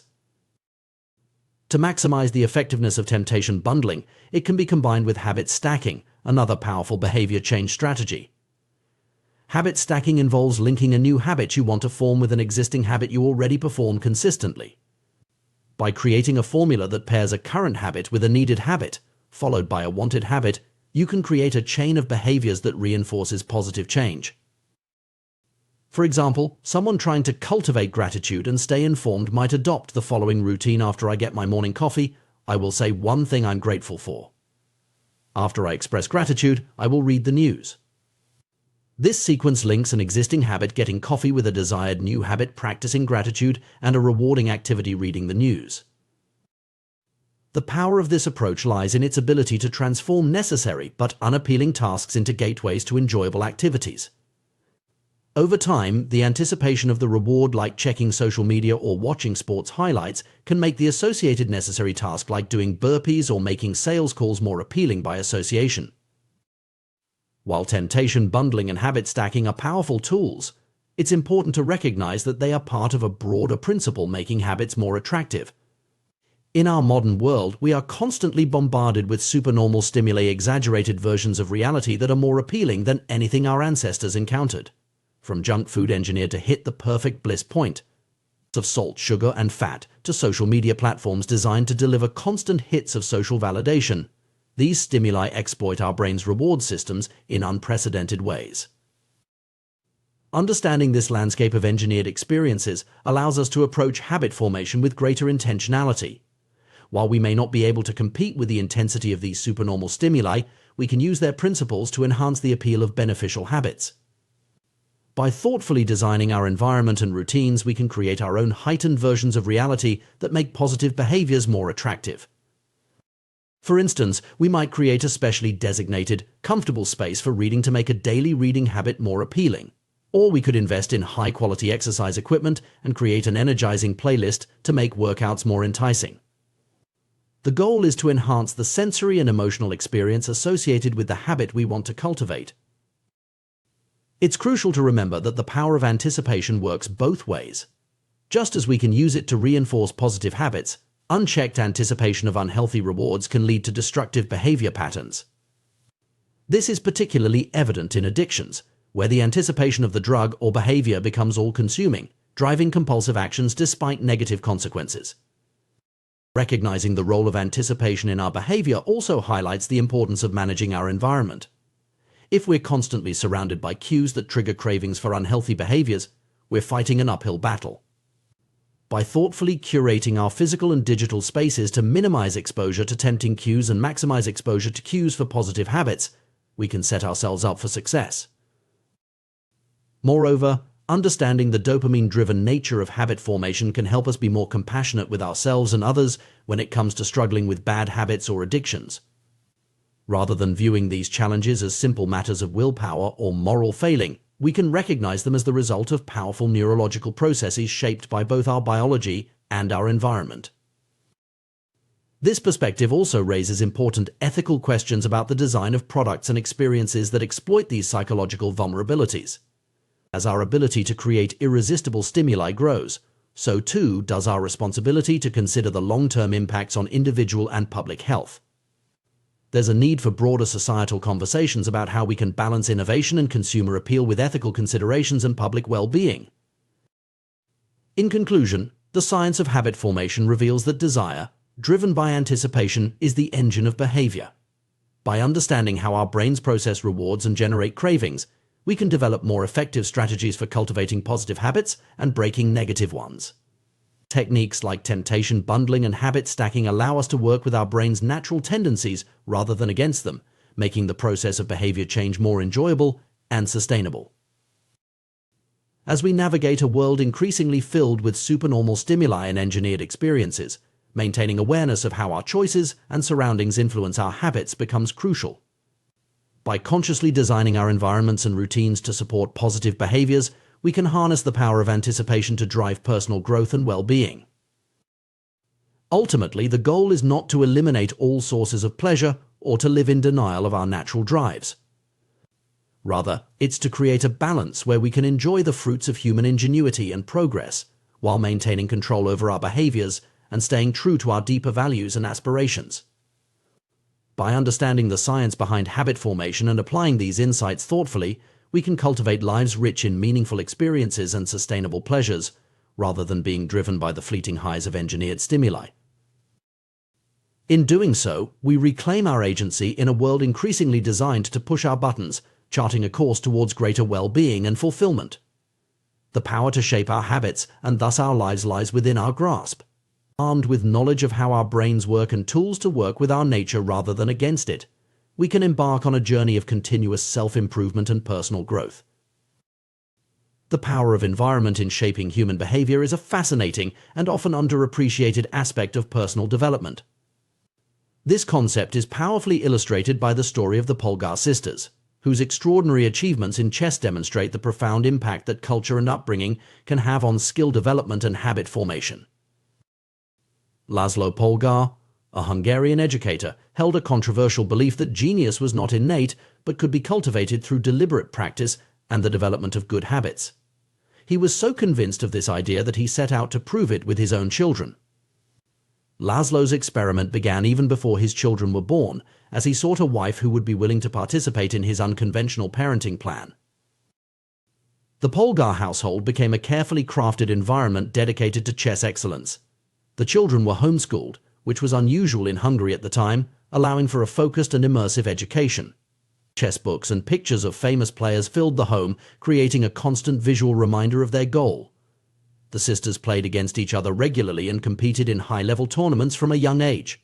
Their parents even maintained meticulous records of every competitor the children faced, demonstrating an extraordinary level of commitment to their development.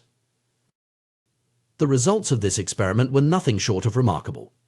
All three Polgar sisters, Susan, Sophia, and Judith, achieved extraordinary success in chess. Susan, the eldest, was defeating adult players within 6 months of learning the game at age 4. Sophia became a world champion by 14 and later a grandmaster. Judith, the youngest, surpassed even her sister's achievements, becoming the youngest grandmaster of all time and holding the title of the world's top-ranked female chess player for an astonishing 27 years.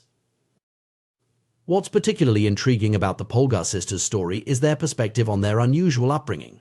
Far from viewing their childhood as oppressive or grueling, they describe it as enjoyable and engaging. They loved chess so much that they would even play in secret when they were supposed to be sleeping. This highlights a crucial aspect of habit formation and skill development. When an activity is normalized and celebrated within a culture, it becomes inherently attractive and rewarding. The Polgar sisters' experience exemplifies a broader principle of human behavior. We are profoundly influenced by our social environment. As inherently social creatures, humans have a deep-seated need to belong and fit in with their group. This instinct, which served our ancestors well in tribal societies where isolation could mean death, continues to exert a powerful influence on our behavior today. Our earliest habits are often not chosen but imitated from those around us. We absorb the customs, expectations, and standards of our family, community, and broader society. These social norms act as invisible guides for our behavior, influencing everything from our daily routines to major life decisions. Often we follow these norms without conscious thought or questioning, simply because they feel natural and expected within our cultural context. This tendency to conform to social norms is not inherently negative. In fact, it often doesn't feel like a burden at all, because the desire to belong is so fundamental to human nature. If you grow up in an environment where a particular skill or behavior is highly valued, like chess in the Polgar household, engaging in that activity feels natural and rewarding. Similarly, if you work in a professional environment where everyone dresses in a certain way, you're likely to adopt that style without much resistance. The power of social influence on our habits can be broken down into 3 main categories: the close, the many, and the powerful. Each of these groups offers opportunities to make our desired habits more attractive and easier to adopt. The influence of close relationships on our habits is particularly strong. We tend to pick up behaviors, attitudes, and even speech patterns from those we spend the most time with. This effect is so pronounced that studies have shown that obesity can spread through social networks, with a person's chances of becoming obese increasing significantly if a close friend becomes obese. The same principle applies to positive habits as well, with weight loss often occurring in pairs within relationships. This proximity effect extends beyond just close friends and family. Our broader social circles, including classmates, co-workers, and community members, also shape our perception of what's normal and attainable. For instance, if you're in an environment where many people are achieving a particular goal, like becoming an astronaut or improving their IQ, those achievements start to seem more feasible and attractive. The power of the many, or the influence of broader social norms, is another crucial factor in habit formation. We naturally want to conform to the behaviors that we see as common or popular within our social groups. This is why trends spread so quickly, and why certain behaviors can become suddenly popular within specific communities. The influence of the powerful, those we admire or aspire to be like, also plays a significant role in shaping our habits. We often emulate the behaviors of successful individuals in our field or society at large, believing that by adopting their habits, we might achieve similar success. Understanding these influences allows us to be more intentional about shaping our environment to support the habits we want to develop. One of the most effective strategies for building better habits is to immerse ourselves in a culture where the desired behavior is the norm. When we see others regularly engaging in the habits we want to adopt, those behaviors seem more achievable and natural. This principle can be applied across various areas of life. If you want to be more physically active, surrounding yourself with fitness enthusiasts can make regular exercise seem like a normal, expected part of daily life. If you aspire to be more creative, immersing yourself in a community of artists or innovators can normalize the habits of regular practice and experimentation. However, it's important to note that this environmental influence works both ways. Just as positive habits can be reinforced by our social surroundings, negative habits can also be perpetuated or exacerbated by the wrong environment. This is why it's crucial to be mindful of the influences we expose ourselves to and to actively seek out environments that support our goals and values. The story of the Polgar sisters also raises interesting questions about the nature vs. nurture debate in talent development. While their achievements certainly demonstrate the power of focus training and a supportive environment, it's worth considering whether they may have had some innate aptitude for chess that was then nurtured to an extraordinary degree. This nuanced view suggests that while environment and practice are crucial, individual differences in natural abilities may also play a role in ultimate achievement. Moreover, the Polgar experiment prompts us to reflect on the ethics and practicality of such intensive, specialized upbringing. While the sisters report positive feelings about their childhood, such an approach might not be suitable or desirable for every family. It's important to balance the cultivation of specific skills with the need for a well-rounded education and personal development. In our modern, interconnected world, the concept of our environment extends beyond our physical surroundings to include our digital spaces as well. The content we consume online, the social media networks we engage with, and the virtual communities we participate in all contribute to shaping our habits and perceptions of normal behavior. This digital influence adds another layer of complexity to the task of curating a supportive environment for positive habit formation. As we navigate the challenge of developing beneficial habits, it's crucial to approach the process with self-compassion and realistic expectations. Changing ingrained behaviors or adopting new ones is rarely a linear or easy process. It often involves setbacks and requires persistent effort. Understanding the powerful role that our social environment plays in this process can help us be more strategic and patient in our approach to personal growth. Furthermore, recognizing the impact of social influence on our habits can foster greater empathy and understanding for others who may be struggling with behavior change. It highlights the fact that individual willpower, while important, is just one factor in a complex web of influences that shape our actions and choices. In conclusion, the story of the Polgar sisters and the broader principles of social influence in habit formation offer valuable insights for anyone seeking personal growth or behavior change. By consciously shaping our environment, both physical and social, to support our desired habits, we can make the process of change more natural and sustainable.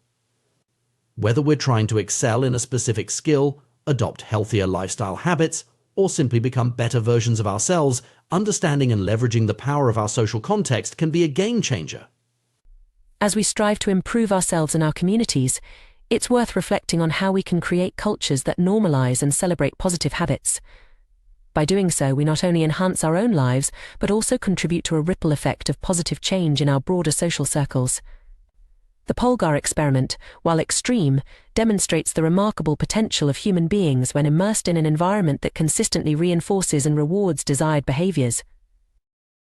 Ultimately, the key to lasting behavior change may lie not in Herculean feats of willpower, but in the thoughtful curation of our social environments and the cultivation of communities that support our aspirations.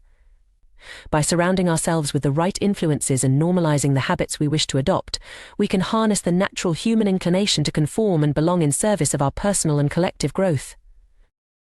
The power of social influence on our behavior and habits is profound and often underestimated. We are social creatures, constantly looking to our peers, role models, and cultural norms to guide our actions and shape our identities.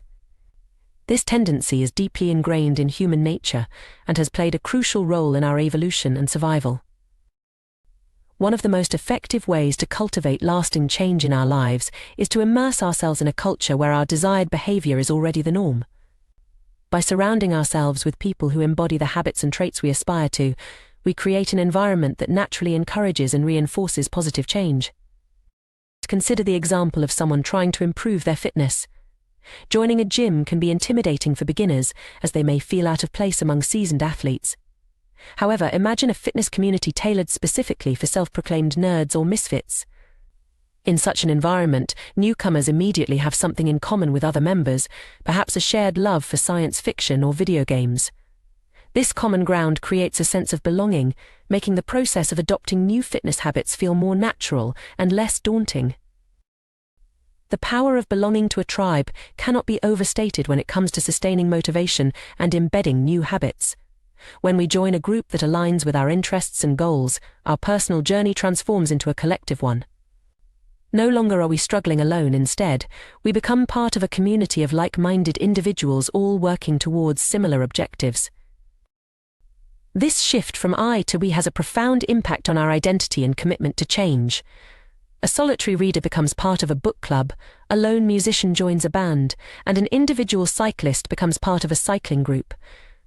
The shared identity reinforces and strengthens our personal identity, making it more resilient in the face of challenges and setbacks.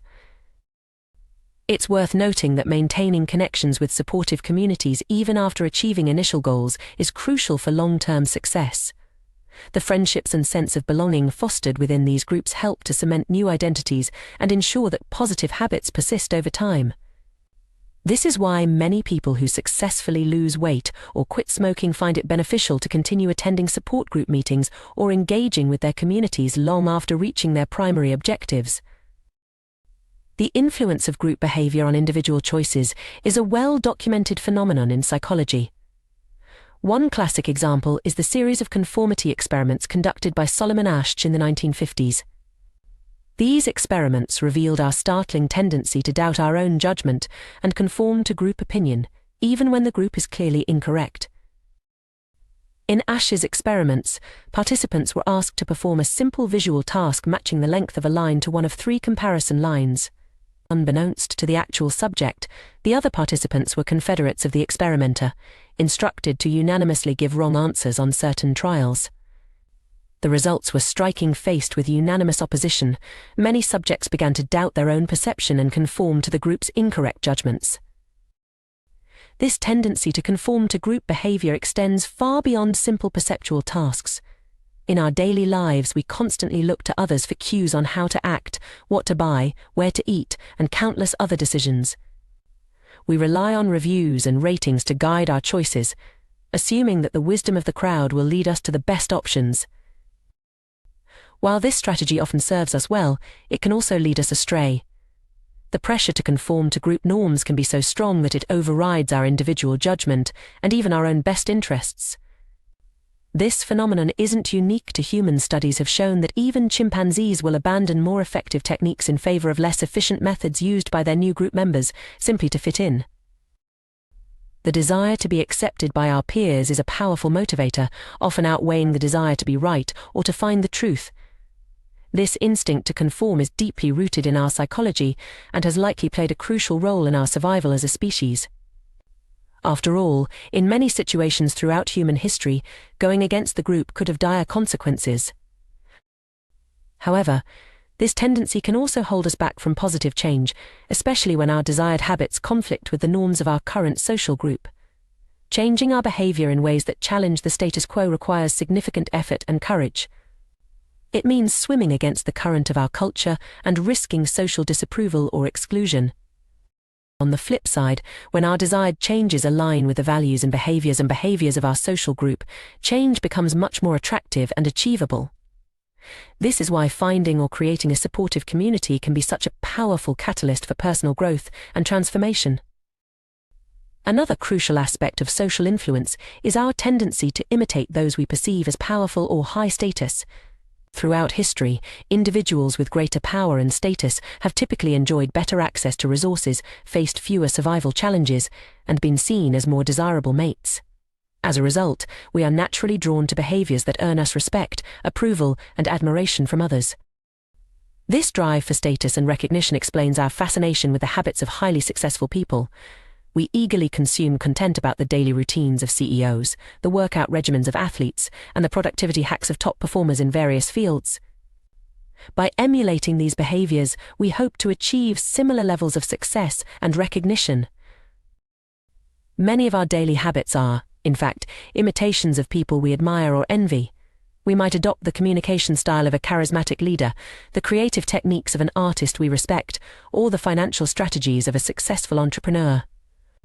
This imitation isn't necessarily conscious. We often absorb and replicate behaviors subconsciously, especially when they're exhibited by people we look up to. The flip side of this status-seeking behavior is our desire to avoid actions that might lower our social standing. We maintain our homes and appearances not just for personal satisfaction, but also to avoid negative judgments from our neighbors, friends, and family.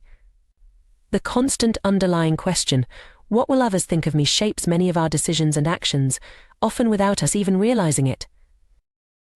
The power of social influence on habit formation and behavior change is perfectly illustrated by the story of the Polgar sisters, chess prodigies who achieved remarkable success through dedicated practice.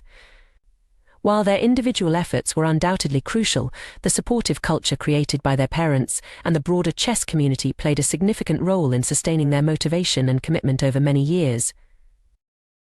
The sisters' dedication to chess was reinforced not just by parental encouragement, but also by the respect and admiration they received from the chess world. Achieving milestones like becoming grandmasters provided external validation and status, further cementing their identities as exceptional chess players.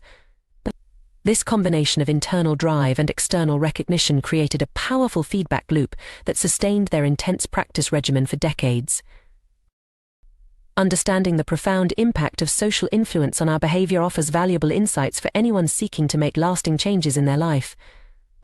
Rather than relying solely on willpower and individual effort, we can leverage the power of social connections and cultural norms to support our goals. For those looking to adopt new habits or break old ones, finding or creating a supportive community can be transformative. This might involve joining existing groups aligned with our goals, or even starting our own communities centered around shared interests and aspirations. By surrounding ourselves with people who embody the traits and habits we wish to cultivate, we create an environment that naturally encourages and reinforces positive change. It's also worth examining the cultural norms and social influences that shape our current behaviors. Are there aspects of our social environment that are hindering our growth or reinforcing negative habits? Recognizing these influences is the first step towards either changing our environment or developing strategies to resist unhelpful social pressures. At the same time, we should be mindful of our own potential to influence others. As we work towards our goals and adopt positive habits, we may find ourselves becoming role models for those around us. By openly sharing our journeys, struggles, and successes, we can contribute to creating a culture that values growth, resilience, and mutual support. Ultimately, the interplay between individual choice and social influence is complex and multifaceted. While we have the power to make conscious decisions about our behavior, we are also inevitably shaped by the cultural context in which we live. By understanding and harnessing the power of social influence, we can create environments and communities that support our personal growth and help us become the best versions of ourselves. As we navigate the challenges of changing habits and pursuing personal growth, it's crucial to remember that we're not alone in this journey. The very social nature that can sometimes hinder our progress can also be our greatest ally in achieving lasting change.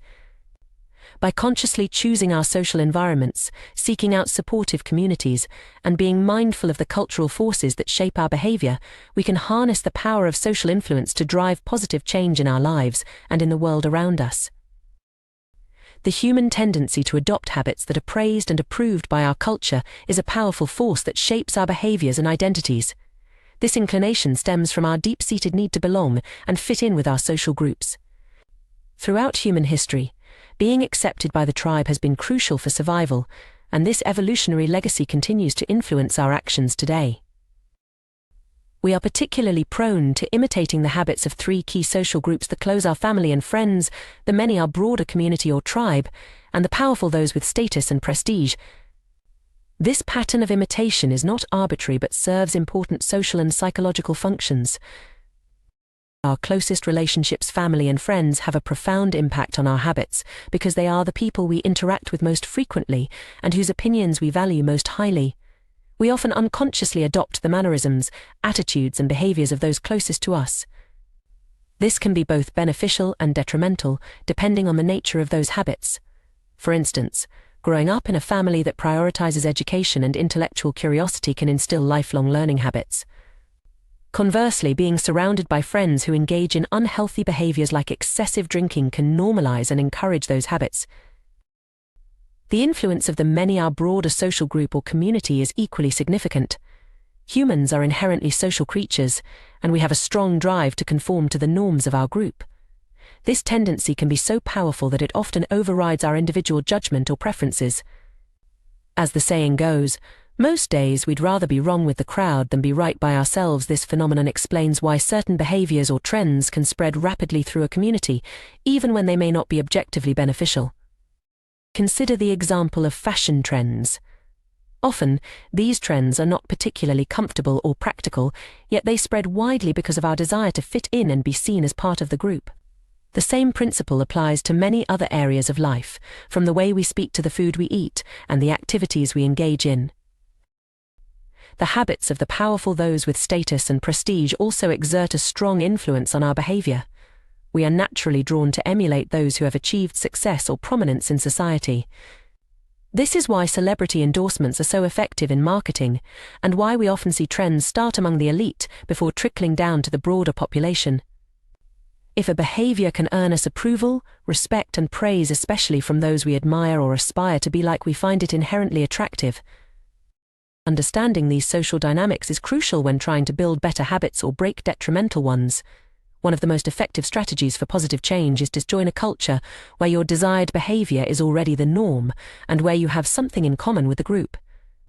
This approach leverages our natural tendency to conform and belong, but channels it towards positive outcomes. For example, if you're trying to adopt a healthier lifestyle, joining a community of health enthusiasts who share your interests can be far more effective than trying to go it alone. Not only does this provide you with role models and support, but it also makes the desired behavior feel more natural and attainable. You're no longer swimming against the tide of your social group, but rather going with the flow of a new, supportive community. This principle extends to various areas of personal development. Want to become more entrepreneurial? Surround yourself with startups and small business owners. Trying to cultivate a meditation practice? Join a mindfulness group. The power of social influence can work in your favor when you consciously choose your environment. However, it's important to recognize that the flip side of this social influence can also hold us back. The normal behavior of the tribe often overpowers the desired behavior of the individual. This can make it extremely challenging to break away from unhealthy or unproductive habits if they are deeply ingrained in our social group. Consider the struggle many people face when trying to quit smoking. If all of your friends smoke and social gatherings revolve around this habit, quitting becomes not just a personal challenge but a social one as well. You're not just fighting against a physical addiction, but also against the fear of social exclusion or the loss of shared experiences with your friends. This is where the power of reframing comes into play. As illustrated by the example of Alan Carr's approach to helping smokers quit, changing the way we perceive a habit can dramatically alter its appeal. By systematically challenging the beliefs and associations we have about a particular behavior, we can reduce its attractiveness and weaken its hold on us. Carr's method involves repeatedly questioning and debunking the perceived benefits of smoking. He encourages smokers to see that they're not actually enjoying cigarettes but rather just feeding an addiction. By reframing smoking as an unattractive and unnecessary behavior, rather than a source of pleasure or stress relief, he helps people break free from the mental trap that keeps them addicted. This approach can be applied to various habits we wish to change. It involves a deep examination of our motivations and a willingness to challenge our existing beliefs. For instance, if you're trying to reduce your social media usage, you might reframe it from being a way to stay connected with friends to being a time-wasting activity that actually makes you feel more isolated. By changing the narrative around the habit, you can make it less appealing and easier to resist. Understanding the root of our cravings is another crucial aspect of habit change. Every behavior we engage in is ultimately driven by deeper, underlying motives. These fundamental drives, such as the need to conserve energy, obtain food and water, find love and reproduce, connect with others, win social acceptance, reduce uncertainty, and achieve status, are hardwired into our biology. Our specific habits are simply modern manifestations of these ancient desires. Social media platforms, for example, tap into our need for social connection and approval.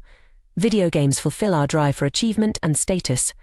Fast food satisfies our instinct to consume high-calorie foods for survival.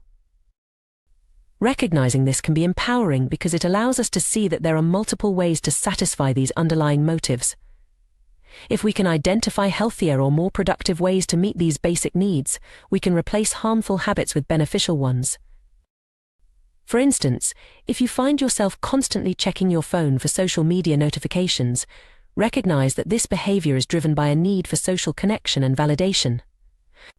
Once you understand this, you can explore alternative ways to meet this need, such as scheduling more face-to-face time with friends or engaging in community activities. It's also crucial to understand the role of prediction in our habits. Our brains are constantly making predictions based on past experiences and environmental cues. These predictions shape our behavior in powerful ways. When we encounter a cue, our brain quickly categorizes it based on past experience and determines the appropriate response.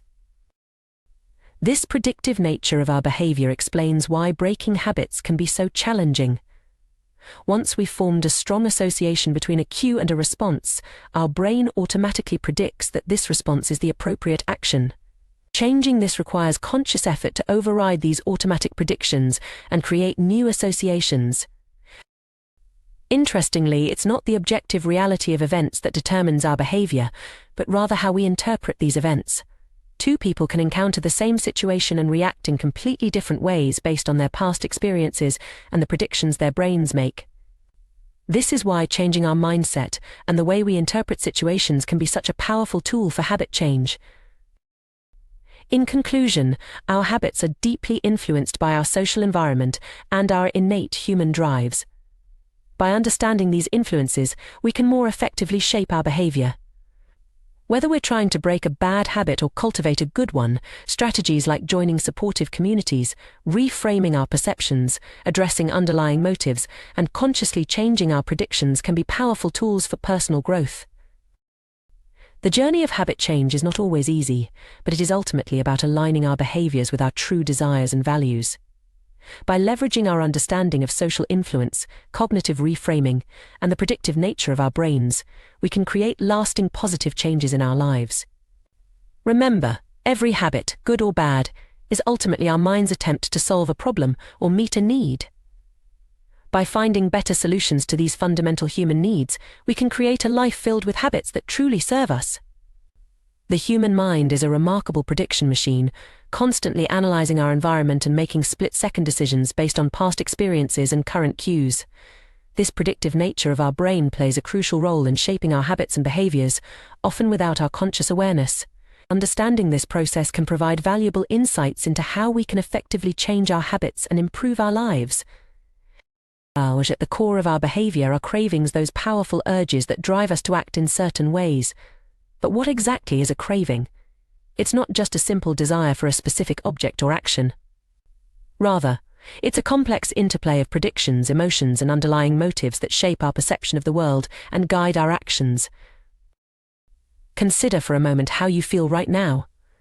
Without consciously thinking about it, you're aware of the temperature around you. If it were to drop slightly, you might not notice or react, but if it plummeted 10 degrees, you'd likely feel cold and reach for a sweater. This seemingly simple reaction is actually a sophisticated process of prediction and response.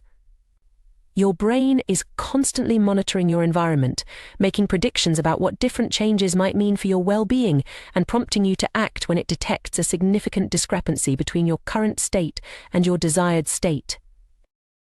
This gap between our current experience and our desired experience is the essence of a craving. It's the feeling that something is missing, the urge to change our internal state. When we feel cold, we crave warmth. When we feel lonely, we crave connection. When we feel stressed, we crave relaxation. These cravings are not just random impulses, but signals from our brain telling us that there's a mismatch between our current state and what it predicts would be a more favorable state. Understanding this process can shed light on why we engage in certain behaviors, even when we know they might not be good for us in the long run. Take the example of social media use. When we scroll through our feeds, what we're really seeking isn't just information or entertainment. We're looking for a change in our emotional state, perhaps a feeling of connection, validation, or distraction from our current worries. The act of checking social media has become associated in our minds with these positive changes in our internal state, which is why it can be so compelling and hard to resist. This understanding also reveals why it can be so challenging to break bad habits or form new, beneficial ones. Our habits, both good and bad, are essentially our mind's attempts to address fundamental human needs and desires.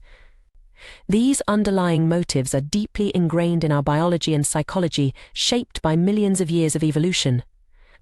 They include basic drives like conserving energy, obtaining food and water, finding love and reproducing, connecting with others, winning social acceptance and approval, reducing uncertainty, and achieving status and prestige. Our specific habits are modern-day manifestations of these ancient desires. Social media taps into our need for social connection and approval. Fast food satisfies our instinct to consume high-calorie foods for survival. Video games fulfill our drive for achievement and status. Recognizing this can be empowering because it allows us to see that there are multiple ways to satisfy these underlying motives. If we can identify healthier or more productive ways to meet these basic needs, we can replace harmful habits with beneficial ones. But how do we go about changing our habits, especially when they're so deeply ingrained? One powerful approach is to reframe how we think about the habits we want to cultivate. Often we approach new habits or challenging tasks with a sense of obligation or dread. We tell ourselves we have to do something, which immediately frames it as an unpleasant chore. But what if we changed that single word? What if, instead of saying we have to do something, we said we get to do it?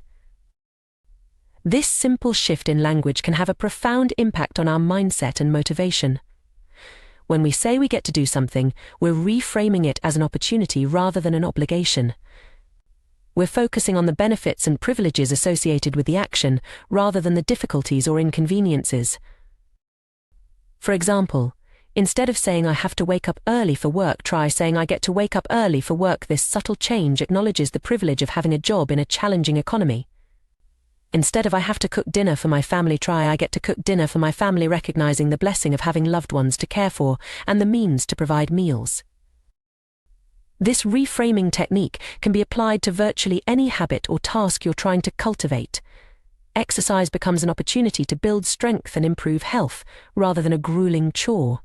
Saving money becomes a path to future freedom and opportunities, rather than a restrictive limitation. Meditation transforms from a frustrating struggle against distraction into a chance to practice returning to the present moment. The key is to find the positive aspects of the habit or task and focus on those. This doesn't mean ignoring the challenges or difficulties, but rather choosing to emphasize the benefits and opportunities. Both perspectives are typically true. Any given task can be both a challenge and an opportunity. By consciously choosing to focus on the positive aspects, we can make the habit more attractive and easier to maintain. Another powerful technique for changing our relationship with habits is to create positive associations through rituals and cues. Our brains are incredibly adept at forming associations between different stimuli and experiences. We can leverage this ability to make challenging habits more appealing. Consider the example of a writer who always puts on headphones before beginning to write. Initially, they might play music to help them focus. Over time, however, they might find that simply putting on the headphones, even without playing any music, helps them enter a focused state. Without realizing it, they've conditioned their brain to associate the act of putting on headphones with increased concentration and productivity. Athletes often use similar techniques to prepare for competition. A baseball player might have a specific stretching and warm-up routine they perform before each game. While this routine serves a physical purpose in preparing the body for action, it also plays a crucial psychological role. By consistently performing the same actions before each game, the athlete creates a strong mental association between the routine and a competitive, focused mindset.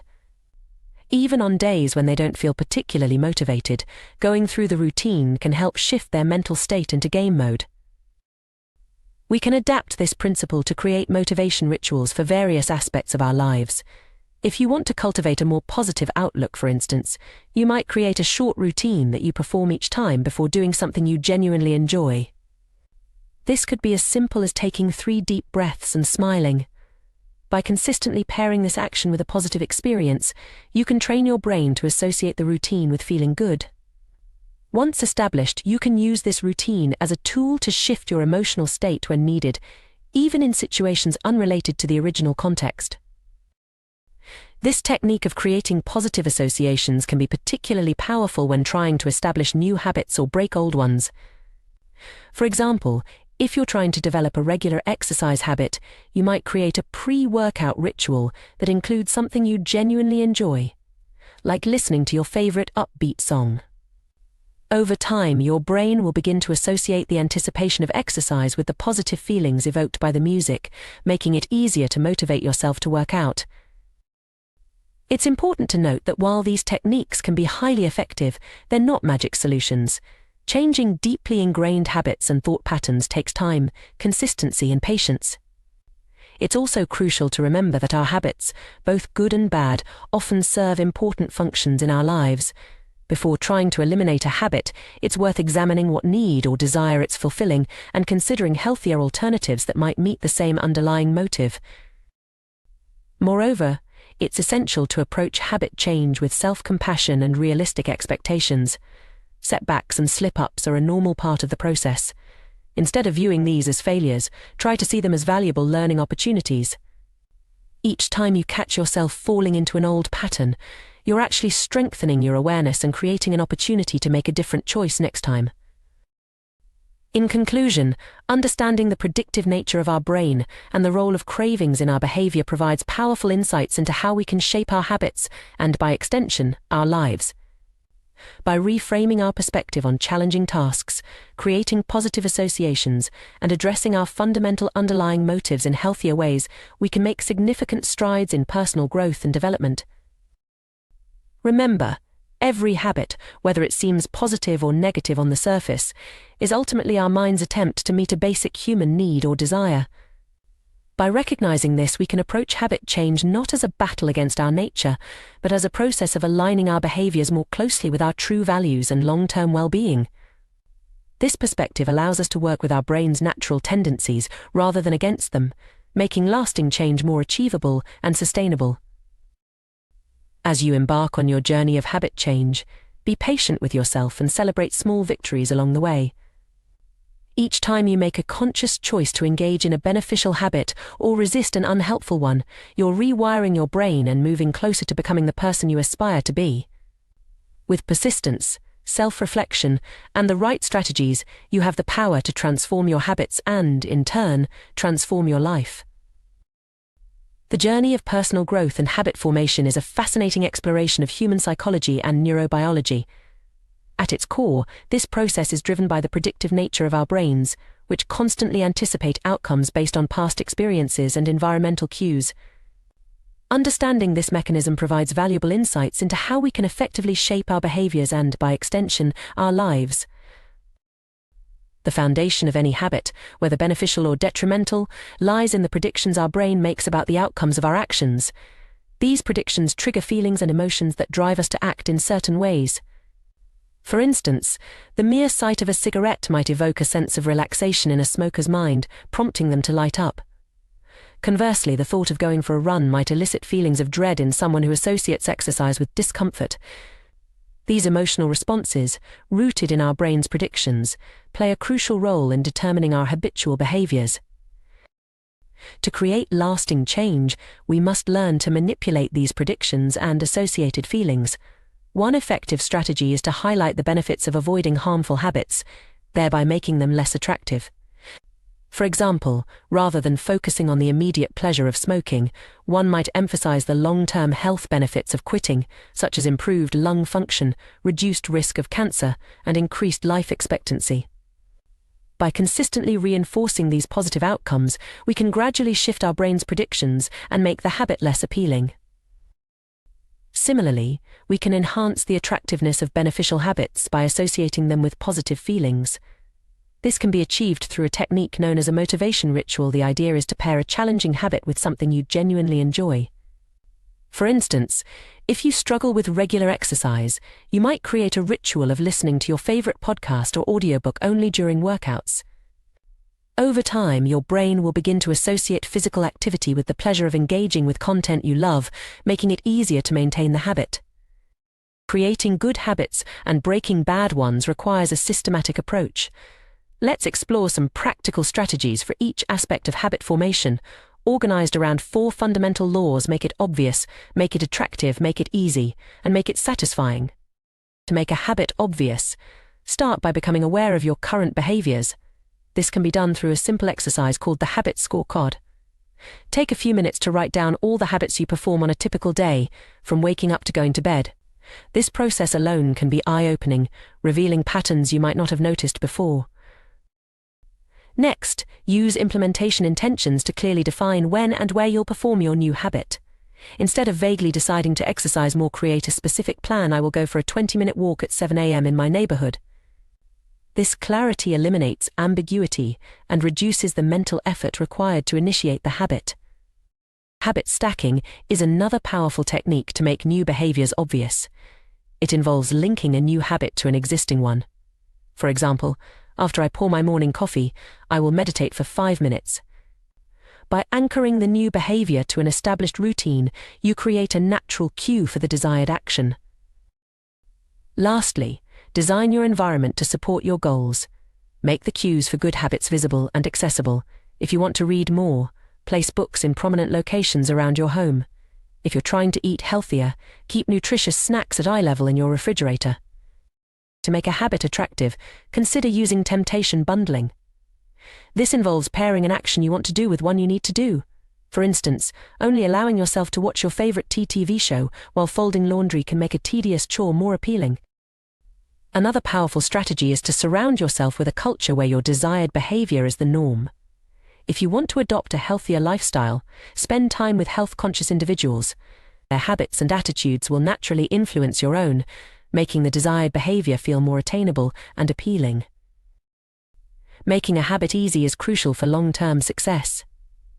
This often involves reducing friction and minimizing the effort required to perform the desired behavior.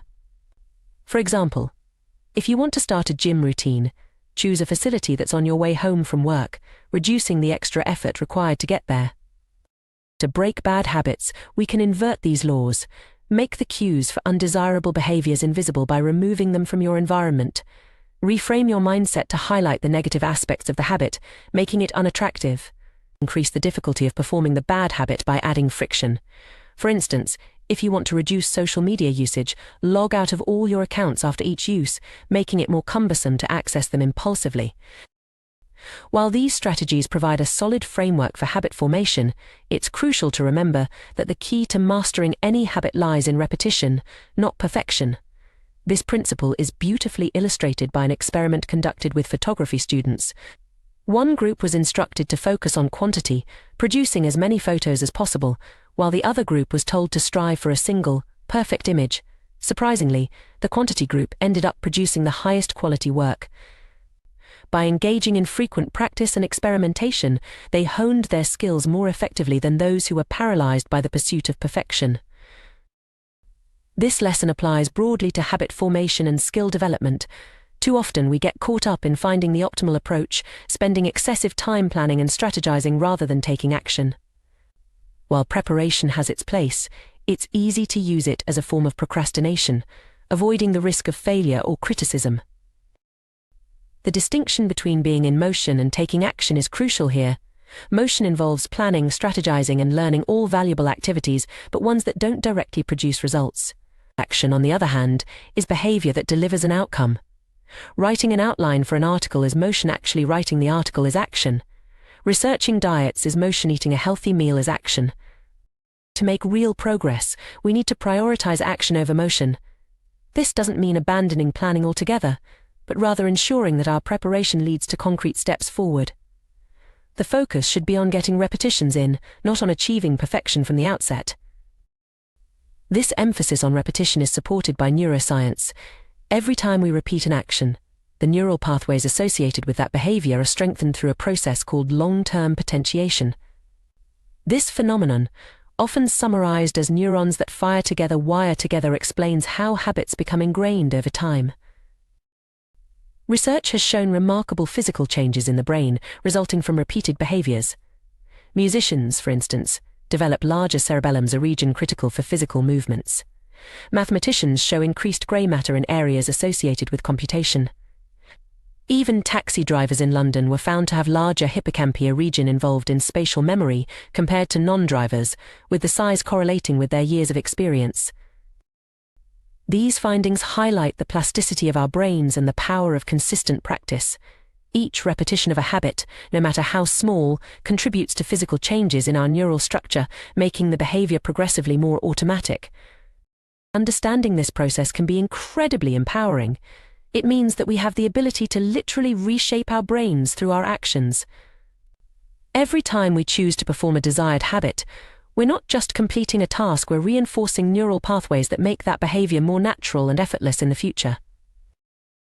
However, it's important to note that habit formation is not a linear process. The often cited idea that it takes exactly 21 days to form a habit is an oversimplification. The reality is that the time required varies greatly depending on the individual and the complexity of the habit. Some simple behaviors might become automatic relatively quickly, while more complex habits can take months or even years to fully ingrain. This variability underscores the importance of patience and persistence in habit formation. Rather than focusing on an arbitrary timeline, it's more productive to concentrate on consistency.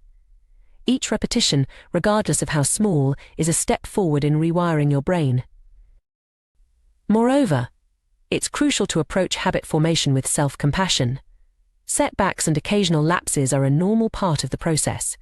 Instead of viewing these as failures, try to see them as valuable learning opportunities. Each time you notice yourself slipping into an old pattern, you're actually strengthening your awareness and creating an opportunity to make a different choice next time. Another valuable insight from neuroscience is the concept of neuroplasticity, the brain's ability to reorganize itself by forming new neural connections throughout life. This means that it's never too late to change your habits or learn new skills. While it's true that certain periods in life, such as childhood and adolescence, are characterized by greater neural plasticity, our brains retain the ability to change and adapt well into adulthood.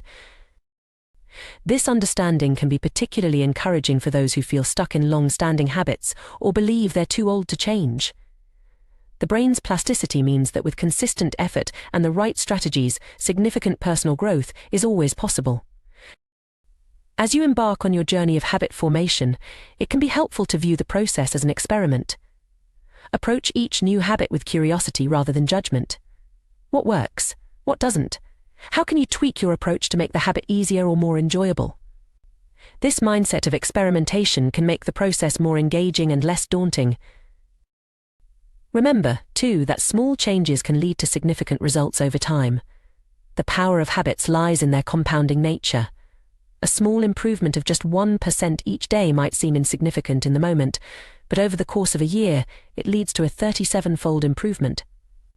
This principle, often referred to as the aggregation of marginal gains, has been used to great effect in various fields, from sports to business. In conclusion, the journey of habit formation is a fascinating exploration of our brain's capacity for change. By understanding the predictive nature of our minds, leveraging the power of repetition, and employing strategic approaches to make habits obvious, attractive, easy, and satisfying, we can effectively reshape our behaviors and, by extension, our lives. The key is to focus on consistency over perfection, action over motion, and to approach the process with patience and self-compassion.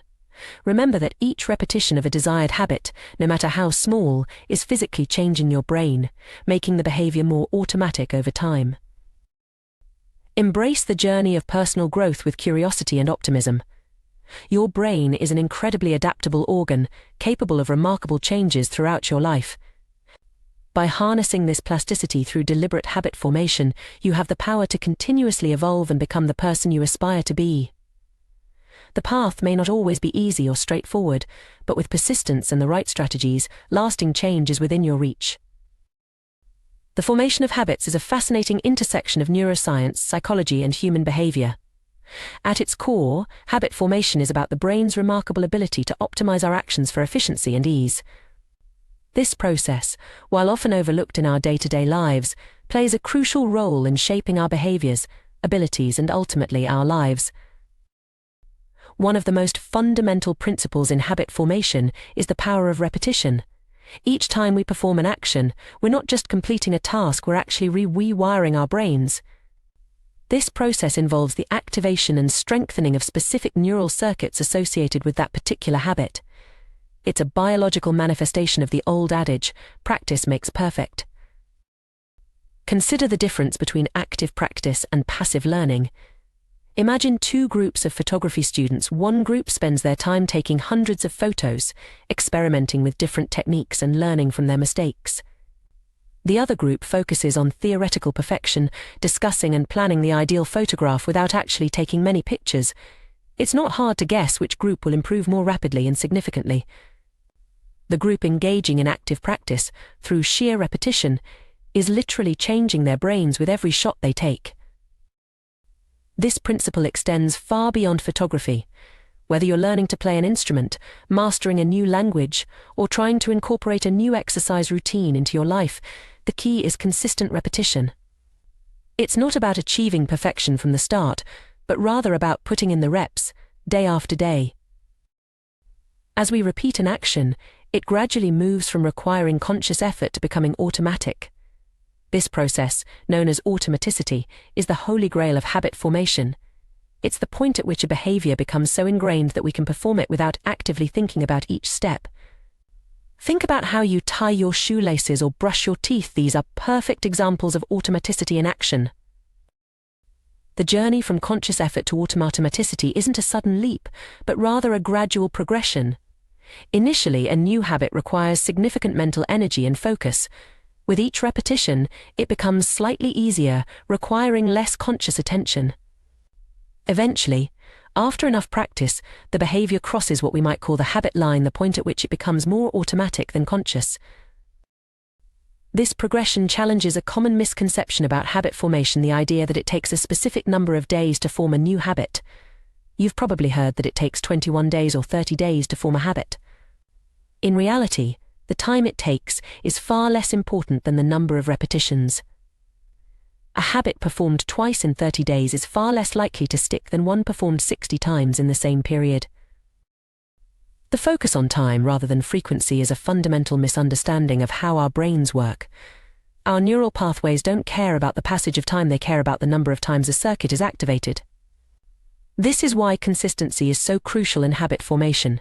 It's not about perfect streaks or arbitrary timelines, but about accumulating repetitions. Understanding this can be incredibly liberating.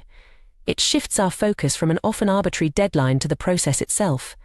Instead of getting discouraged if we haven't mastered a habit in 21 days, we can celebrate each repetition as a step towards rewiring our brains. This insight leads us to a crucial principle in habit formation, the law of least effort.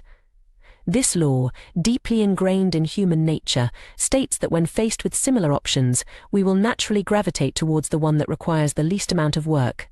Far from being a character flaw, this tendency towards efficiency is a smart evolutionary strategy. Consider the fascinating example of how the shape of continents influenced the spread of agriculture. Crops spread more quickly across Europe and Asia than they did in the Americas, not because of any difference in the farmers' abilities or motivations, but simply because it was easier. The east-west orientation of Eurasia meant that crops could be transported to areas with similar climates more easily than in the north-south oriented Americas, where dramatic climate changes posed significant challenges. This principle of choosing the path of least resistance applies just as much to our personal habits as it does to global agricultural patterns. When we're trying to form a new habit, we're much more likely to succeed if we make it as easy as possible to perform. This isn't laziness, it's working with our brain's natural tendencies rather than against them. For instance, if you're trying to start a habit of daily exercise, you're more likely to succeed with a modest goal of 1 push-up a day than with an ambitious plan of 100 push-ups. The energy barrier to doing 1 push-up is so low that it's hard to find an excuse not to do it. And once you've started, it's often easier to do a few more. On the other hand, the prospect of doing 100 push-ups can be so daunting that you're more likely to skip it entirely on days when you're tired or busy. This principle of making habits as easy as possible to start is incredibly powerful. It's not about lowering your standards or giving up on ambitious goals. Rather, it's about understanding that the hardest part of any habit is often just getting started. By lowering the initial energy requirement, you make it much more likely that you'll take that crucial first step. Moreover, starting small doesn't mean staying small. Once a habit is established, it can be gradually expanded. That one push-up can grow into a full workout routine over time. The key is to make the habit so easy at first that you can't say no. Another powerful strategy in habit formation is environment design. Our surroundings play a much larger role in our behavior than we often realize. By structuring our environment to make good habits easy and bad habits difficult, we can significantly increase our chances of success. For example, if you want to eat healthier, simply placing fruit in a visible, easily accessible place and hiding less healthy snacks can make a big difference. If you want to read more, leaving a book on your bedside table and charging your phone in another room can help. These small environmental tweaks reduce the friction for good habits and increase it for less desirable ones. It's also worth considering the role of technology in habit formation. While often blamed for creating bad habits, technology can be a powerful tool for building good ones when used mindfully. Apps that track habits, send reminders, or gamify the process can provide helpful external cues and motivation. However, it's important to remember that these are tools to support the fundamental process of repetition and ease, not replacements for it. As we strive to form new habits, it's crucial to maintain a balance between challenge and ease. While we want to make habits as easy as possible to start, we also need to ensure they remain engaging and meaningful. A habit that's too easy might not provide the sense of accomplishment or progress that keeps us motivated in the long term. This is where the concept of just manageable difficulty comes in. The idea is to set the bar just high enough to be challenging, but not so high that it becomes discouraging. This sweet spot will vary from person to person and may change over time as you progress. The key is to continually adjust, always staying just at the edge of your comfort zone. It's also important to remember that habit formation is not a linear process. There will be setbacks, days when the habit feels harder than usual, or times when progress seems to plateau. This is normal and doesn't indicate failure. In fact, these challenges are often where the most significant growth occurs. Each time you push through resistance, you're strengthening your habit even more than on the easy days. Patience and self-compassion are crucial throughout this process. Lasting change takes time, and beating yourself up over slip-ups or slow progress is counterproductive. Instead, view each attempt at your habit, successful or not, as valuable data. What made it easier on some days? What made it harder on others? This information can help you refine your approach and make your habit even more robust. Remember, too, that habits don't exist in isolation. They're part of the broader context of your life, interacting with your other behaviors, your environment, and your overall goals. Sometimes, struggling with a particular habit might be a sign that it's not aligned with your broader life direction. It's okay to reassess and adjust your habits as your life and priorities evolve. In conclusion, the key to successful habit formation lies in understanding and working with our brain's natural tendencies. By focusing on consistent repetition rather than arbitrary timelines, making habits as easy as possible to start, designing our environment to support our goals, and maintaining a balance between challenge and achievability, we can effectively rewire our brains and transform our behaviors.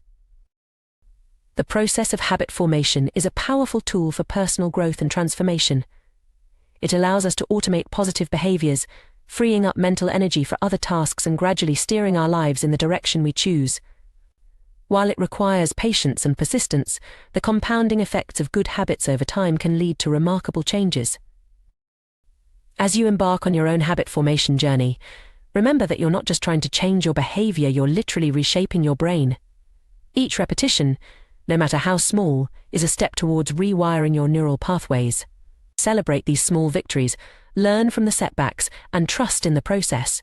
With time and consistent effort, you have the power to transform not just your habits, but your entire life. Habits, those seemingly innocuous patterns of behavior, have an outsized impact on our lives. They shape our days, influence our decisions, and ultimately determine the trajectory of our personal and professional journeys. Yet, paradoxically, many of our most pervasive habits require surprisingly little motivation to maintain. Consider how effortlessly we reach for our phones to scroll through social media, check our emails, or binge-watch television shows. These activities consume vast swaths of our time precisely because they demand so little from us. Their convenience is their power. This observation leads us to a crucial insight: every habit, at its core, is an obstacle between us and our desired outcome. When we diet, we're not truly after the act of restricting our food intake, we're seeking the health and appearance benefits that come with it. Meditation isn't about sitting still, it's about achieving a state of calm and mental clarity. Journaling isn't the end goal, clear thinking is. Understanding this distinction is vital because it highlights the friction that exists between our current state and our aspirations. The more difficult a habit is to maintain, the more friction it introduces into our lives. This is why making our positive habits as effortless as possible is crucial for long-term success. By reducing the barriers to entry, we increase the likelihood of following through, even on days when our motivation wanes. It's about creating a path of least resistance towards our goals. However, this emphasis on ease might seem at odds with human achievement. After all, history is replete with examples of individuals accomplishing incredibly challenging feats. From raising children to building businesses to scaling the world's highest peaks, humans have demonstrated time and again their capacity for overcoming immense obstacles. How do we reconcile this with the idea that we're fundamentally lazy creatures? The answer lies in understanding the ebb and flow of human motivation. While we are indeed capable of Herculean efforts, our drive to tackle difficult tasks fluctuates. Some days we feel invincible, ready to take on the world. Other days, the simplest tasks feel insurmountable. It's on these challenging days that having systems and environments optimized for our success becomes crucial. By minimizing friction in our lives, we make it easier for our most motivated, capable selves to emerge and tackle the inevitable challenges life throws our way. This doesn't mean we should only pursue easy tasks. Rather, it suggests that we should strive to make the initial steps of important long-term habits as frictionless as possible. By doing so, we set ourselves up for success in the moments when our willpower is at its lowest. To illustrate this concept, imagine a garden hose with a kink in it. Water can still flow, but it's severely restricted. To increase the flow, you have two options. You can try to force more water through by cranking up the pressure, or you can simply remove the kink. Trying to boost your motivation to stick with a difficult habit is akin to forcing water through a kinked hose. It's possible, but it requires significant effort and creates unnecessary tension. Making your habit simpler and easier, on the other hand, is like straightening out the hose. You're not fighting against resistance, you're eliminating it altogether. One of the most effective strategies for reducing friction in our habits is through thoughtful environment design. This goes beyond simply making cues for our habits more obvious. It involves optimizing our surroundings to make the actions themselves easier to perform. For instance, when choosing where to practice a new habit, it's wise to select a location that's already part of your daily routine. If you're trying to establish a gym habit, choosing a facility that's on your way to work makes it far more likely you'll stop in regularly. It doesn't feel like you're going out of your way because it fits seamlessly into your existing pattern. This principle extends to our homes and workspaces as well. Too often, we attempt to build habits in high-friction environments. We try to adhere to strict diets while dining out with friends, write books in chaotic households, or focus on important work while surrounded by digital distractions. By identifying and eliminating these points of friction, we can dramatically increase our chances of success. The power of reducing friction is well illustrated by the transformation of Japanese manufacturing in the 1970s. Companies embraced the concept of lean production, meticulously examining every aspect of their processes to eliminate waste. This extended to redesigning workspaces so that employees could access tools without unnecessary twisting or turning. The results were remarkable. Japanese factories became more efficient, and their products more reliable than their American counterparts. By 1979, American workers needed 3 times as long to assemble television sets compared to their Japanese counterparts.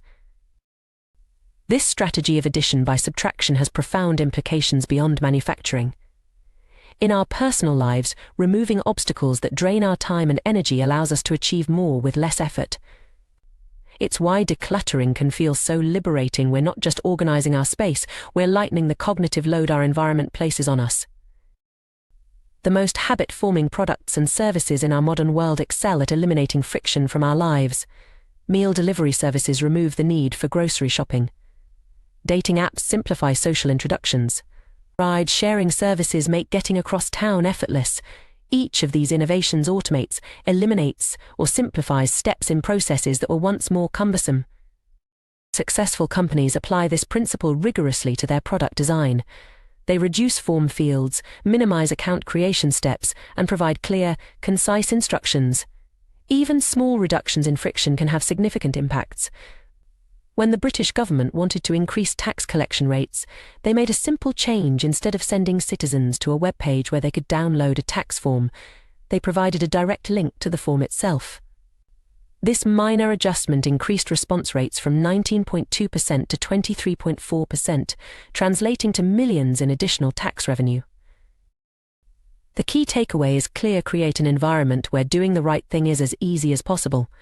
Much of the challenge in building better habits comes down to finding ways to reduce the friction associated with positive behaviors while increasing the friction associated with negative ones. One intriguing approach to this is the concept of resetting the room as practiced by Oswald Knuckles, an IT developer from Mississippi. After finishing an activity, Knuckles takes a moment to prepare the space for its next use.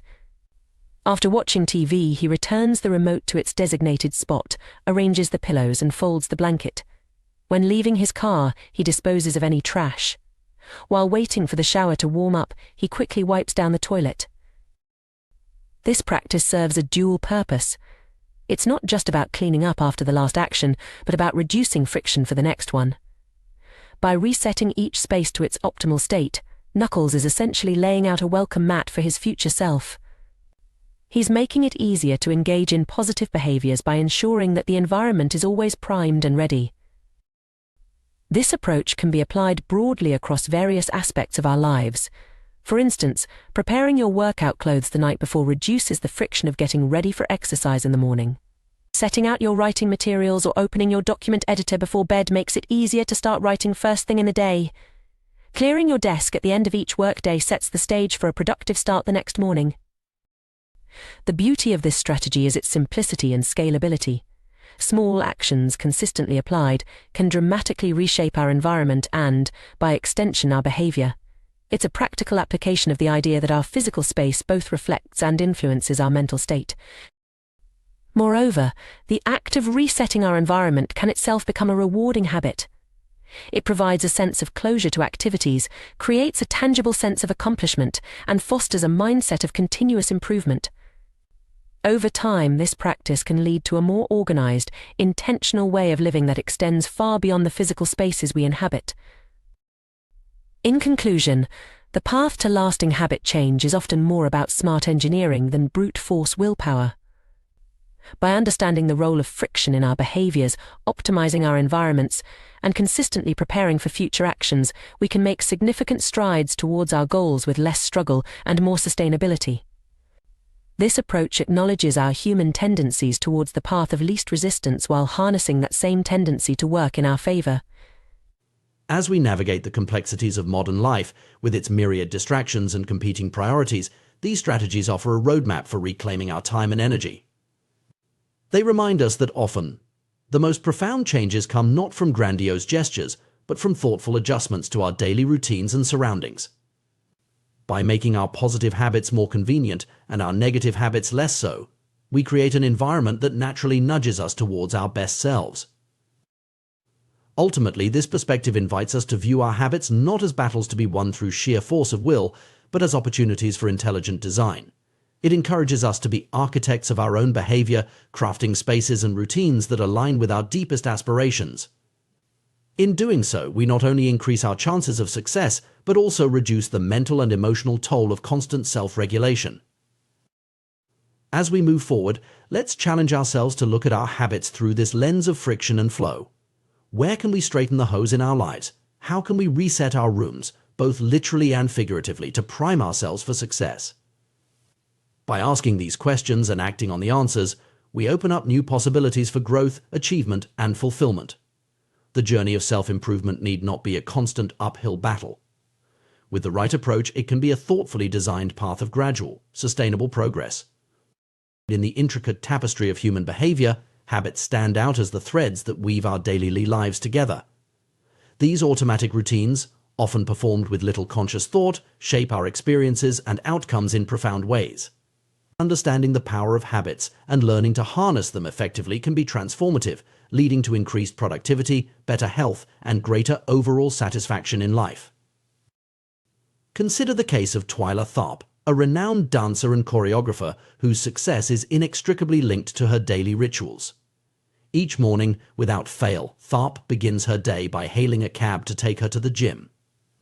This simple act might seem insignificant at first glance, but it serves as the cornerstone of her entire routine. By habitualizing this small action, Tharp has effectively removed any opportunity for hesitation or second-guessing. The moment she steps into the cab, the rest of her morning unfolds almost automatically. This example beautifully illustrates a fundamental principle of habit formation: the power of small, consistent actions. By focusing on the initial step in this case, hailing a cab, Tharp has created a trigger that sets her entire morning routine in motion.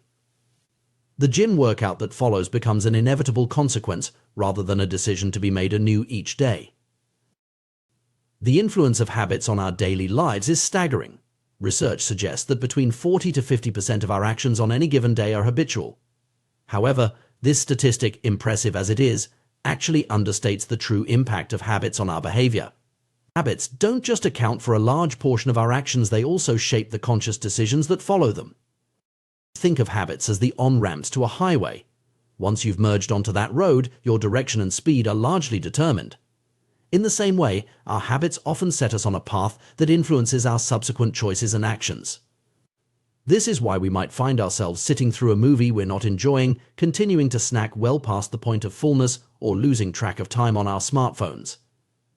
The initial habitual action, turning on the TV, reaching for a snack, or picking up the phone, creates a momentum that's difficult to resist. This cascading effect of habits highlights their true power. While a single habit might only take a few seconds to perform, its influence can extend far beyond that brief moment. A morning habit of meditation, for instance, might only take 10 minutes, but it can set the tone for a calmer, more focused day. Conversely, a habit of checking social media first thing in the morning might lead to hours of distraction and reduced productivity. Understanding this principle allows us to leverage the power of habits to our advantage. By carefully choosing and cultivating positive habits, we can create a domino effect of beneficial behaviors throughout our day. This is where the concept of decisive moments comes into play. Decisive moments are those brief instances where we make choices that have an outsized impact on the course of our day. These are the forks in the road, the points where we decide between actions that align with our goals and those that don't. It's the moment when we choose between cooking a healthy meal or ordering takeout, between going for a run or watching another episode of our favorite show, between starting our work or procrastinating for just 5 more minutes. These moments might seem small and insignificant in isolation, but they stack up over the course of a day, week, month, and year to create vastly different outcomes. A single decision to go to the gym might not make much difference, but when that decision is made consistently over months and years, the cumulative effect is transformative. The power of these decisive moments lies in their ability to set us on different paths. Once we've made the initial choice to put on our running shoes, to open our textbook, to start preparing a healthy meal, the subsequent actions become much easier. It's as if we've created a groove for our behavior to follow, and staying in that groove requires less effort than veering off course. This insight provides us with a powerful strategy for behavior change. Instead of trying to overhaul our entire day at once, we can focus on identifying and optimizing these decisive moments. By creating habits that make the right choice the easy choice at these critical junctures, we can dramatically improve our odds of following through on our intentions. One effective way to do this is through environmental design. By structuring our surroundings to support our desired habits, we can reduce the friction associated with positive behaviors and increase the friction associated with negative ones. This approach recognizes that willpower is a finite resource, and that it's far more effective to change our environment than to rely solely on self-control. For instance, if you want to eat healthier, you might prep fruits and vegetables in advance and keep them easily accessible in your refrigerator. This simple act of preparation makes it more likely that you'll reach for these healthy options when you're hungry. Conversely, you might store less healthy snacks in hard-to-reach places or avoid buying them altogether, increasing the effort required to indulge in them. The same principle can be applied to other areas of life. If you want to read more, keep books visible and within easy reach in your living space. If you want to exercise more consistently, lay out your workout clothes the night before. If you want to reduce your social media usage, remove the apps from your phone or use website blockers on your computer. These environmental tweaks might seem small, but they can have a profound impact on our behavior. By making the desired action the path of least resistance, we harness our natural tendency to gravitate towards easier options. This strategy aligns our environment with our intentions, making it more likely that we'll follow through on our goals, even when our motivation wavers. Another powerful technique for habit formation is the 2-minute rule. This rule suggests that when you're trying to establish a new habit, you should scale it down to an action that takes 2 minutes or less to complete. The idea is to make the habit so easy that you can't say no to it. For example, if your goal is to read more, your 2-minute habit might be to read 1 page each day. If you want to start a journaling practice, commit to writing for just 2 minutes. If you're trying to establish a meditation habit, begin with just 2 minutes of mindful breathing. The beauty of this approach is twofold. First, it makes the habit so easy that you're likely to follow through even on days when you're tired or unmotivated.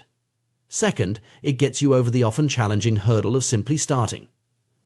Once you've begun the activity, you'll often find that you continue beyond the 2-minute mark. This strategy recognizes that consistency is more important than intensity when it comes to habit formation. It's better to meditate for 2 minutes every day than to do an hour-long session once a week. The regular repetition of the behavior, no matter how small, helps to solidify the neural pathways associated with the habit, making it increasingly automatic over time. Moreover, the 2-minute rule allows for gradual progression. As the initial 2-minute action becomes habitual, you can slowly expand the duration or complexity of the habit. What starts as 2 minutes of reading might grow into 30 minutes or an hour. A 2-minute journaling habit might evolve into a rich daily writing practice. The key is to focus on establishing the habit loop, the cue, the routine, and the reward rather than on achieving a particular outcome. By making the habit easy to start and consistently repeatable, you create a foundation upon which more substantial behavior change can be built.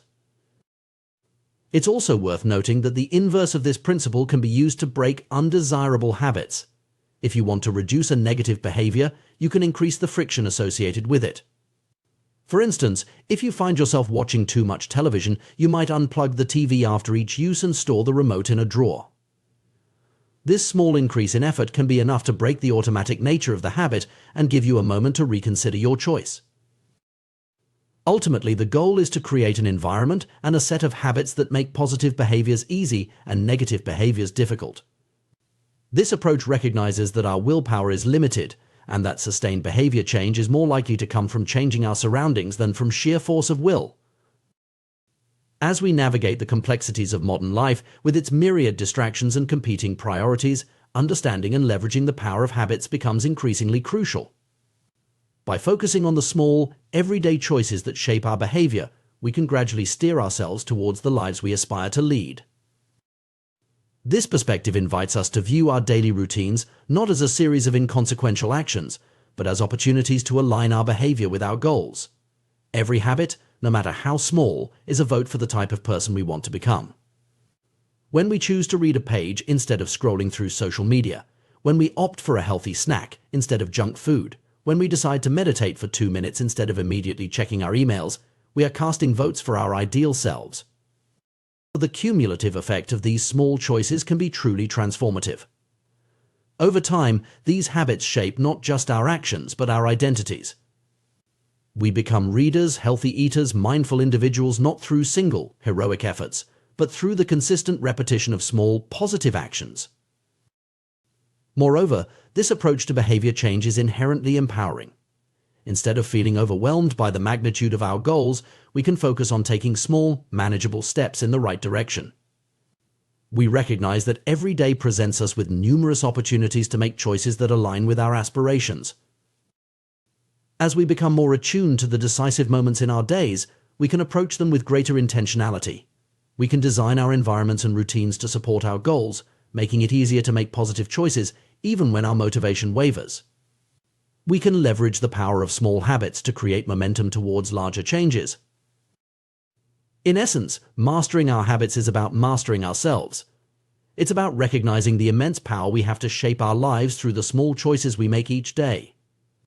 By understanding the mechanics of habit formation and leveraging principles like environmental design and the 2-minute rule, we can gradually reshape our behaviors and, by extension, our lives. This journey of self-improvement through habit formation is not about achieving perfection or adhering to a rigid set of rules. Rather, it's about creating systems that naturally guide us towards our goals. It's about making the right choices easier and the wrong choices harder. It's about harnessing the power of incremental progress to create lasting change. As we embark on this journey, it's important to approach it with patience and self-compassion. Changing ingrained habits takes time, and setbacks are a normal part of the process. The key is to focus on consistency rather than perfection, to celebrate small victories, and to view each day as a new opportunity to align our actions with our intentions. In conclusion, the study of habits offers you a powerful lens through which to view personal growth and behavior change. By understanding the outsized impact of small actions, the importance of decisive moments, and the power of environmental design, we can approach self-improvement in a more strategic and effective way. As we master our habits, we don't just change our behaviors, we change our lives. In the intricate tapestry of human behavior, our daily choices serve as the individual threads that, when woven together, create the fabric of our lives. Among these myriad decisions, certain moments stand out as particularly significant. These are what we might call decisive moments. These pivotal instances, often seemingly small and inconsequential, have the power to shape the course of our day and, by extension, our lives. Consider the simple act of walking into a restaurant. On the surface, it might appear to be a mundane decision, but in reality, it's a decisive moment that sets the stage for what follows. By choosing to enter a particular establishment, you've effectively determined the range of options available for your meal. If you step into a steakhouse, your choices are immediately constrained to what's on their menu. You can order a sirloin or a ribeye, but sushi is off the table. This principle extends far beyond food choices. It applies to virtually every aspect of our lives. These decisive moments are the junctures at which our habits exert their influence most powerfully. Our habitual behaviors lead us down certain paths, opening some doors while closing others. This is why developing an awareness of these critical points throughout our day is so crucial. Each day is composed of countless moments, but it's the habitual choices we make at these key junctures that ultimately determine the trajectory of our time and energy. Understanding this concept allows us to approach personal growth and habit formation from a more strategic perspective. Instead of trying to overhaul our entire lifestyle at once, a daunting task that often leads to frustration and failure, we can focus on identifying and optimizing these decisive moments. By doing so, we create a ripple effect that can lead to significant changes over time. However, even when we recognize the importance of starting small, it's all too easy to fall into the trap of trying to do too much too soon. The excitement of potential change can be intoxicating, leading us to set unrealistic goals or attempt to make sweeping changes overnight. This is where the 2-minute rule comes into play, a powerful strategy for making habits stick. The 2-minute rule posits that when you're trying to establish a new habit, it should take less than 2 minutes to do. This might seem counterintuitive at first. After all, how can you achieve significant change in just 2 minutes? But the beauty of this rule lies in its simplicity and its focus on getting started. Almost any habit can be distilled down to a 2-minute version. Want to read more? Start with reading just 1 page before bed. Aiming to exercise regularly? Begin by simply putting on your workout clothes. Hoping to improve your diet? Start by adding 1 vegetable to your plate at dinner. The key is to make the initial action so easy that it's almost impossible to say no to it. This approach is powerful for several reasons. Firstly, it removes the intimidation factor that often comes with trying to establish new habits. Reading an entire book might seem daunting, but reading a single page is manageable for anyone. Secondly, it leverages the principle of momentum. Once you've started an activity, it's much easier to continue. You might sit down intending to read just one page, only to find yourself engrossed in the book an hour later. The 2-minute rule isn't about limiting yourself to only 2 minutes of an activity. Rather, it's about creating what we might call a gateway habit, a small, easy action that naturally leads you down a more productive path. It's about mastering the art of showing up consistently, which is the foundation of any lasting habit. This concept aligns with the idea that habits must be established before they can be improved. Many people make the mistake of trying to optimize a habit before it's even become a regular part of their routine. But if you can't consistently show up, you have little hope of mastering the finer details. The 2-minute rule allows you to focus on the most critical aspect of habit formation: consistency. As you become more consistent with your 2-minute habit, it begins to serve as a ritual that signals the beginning of a larger routine. This ritualization is actually an ideal way to approach mastering difficult skills. By standardizing the beginning of a process, you make it easier to slip into a state of deep focus. Athletes often have specific warm-up routines that help them get into the right mindset for peak performance. Writers might have a particular ritual they follow before sitting down to work. These routines serve as triggers that tell your brain it's time to focus on the task at hand. Some might view the 2-minute rule as a psychological trick, and in a sense it is. You know that your ultimate goal is to do more than just 2 minutes of an activity. But this trick is based on sound psychological principles. It's about making the barrier to entry so low that you can't help but take action.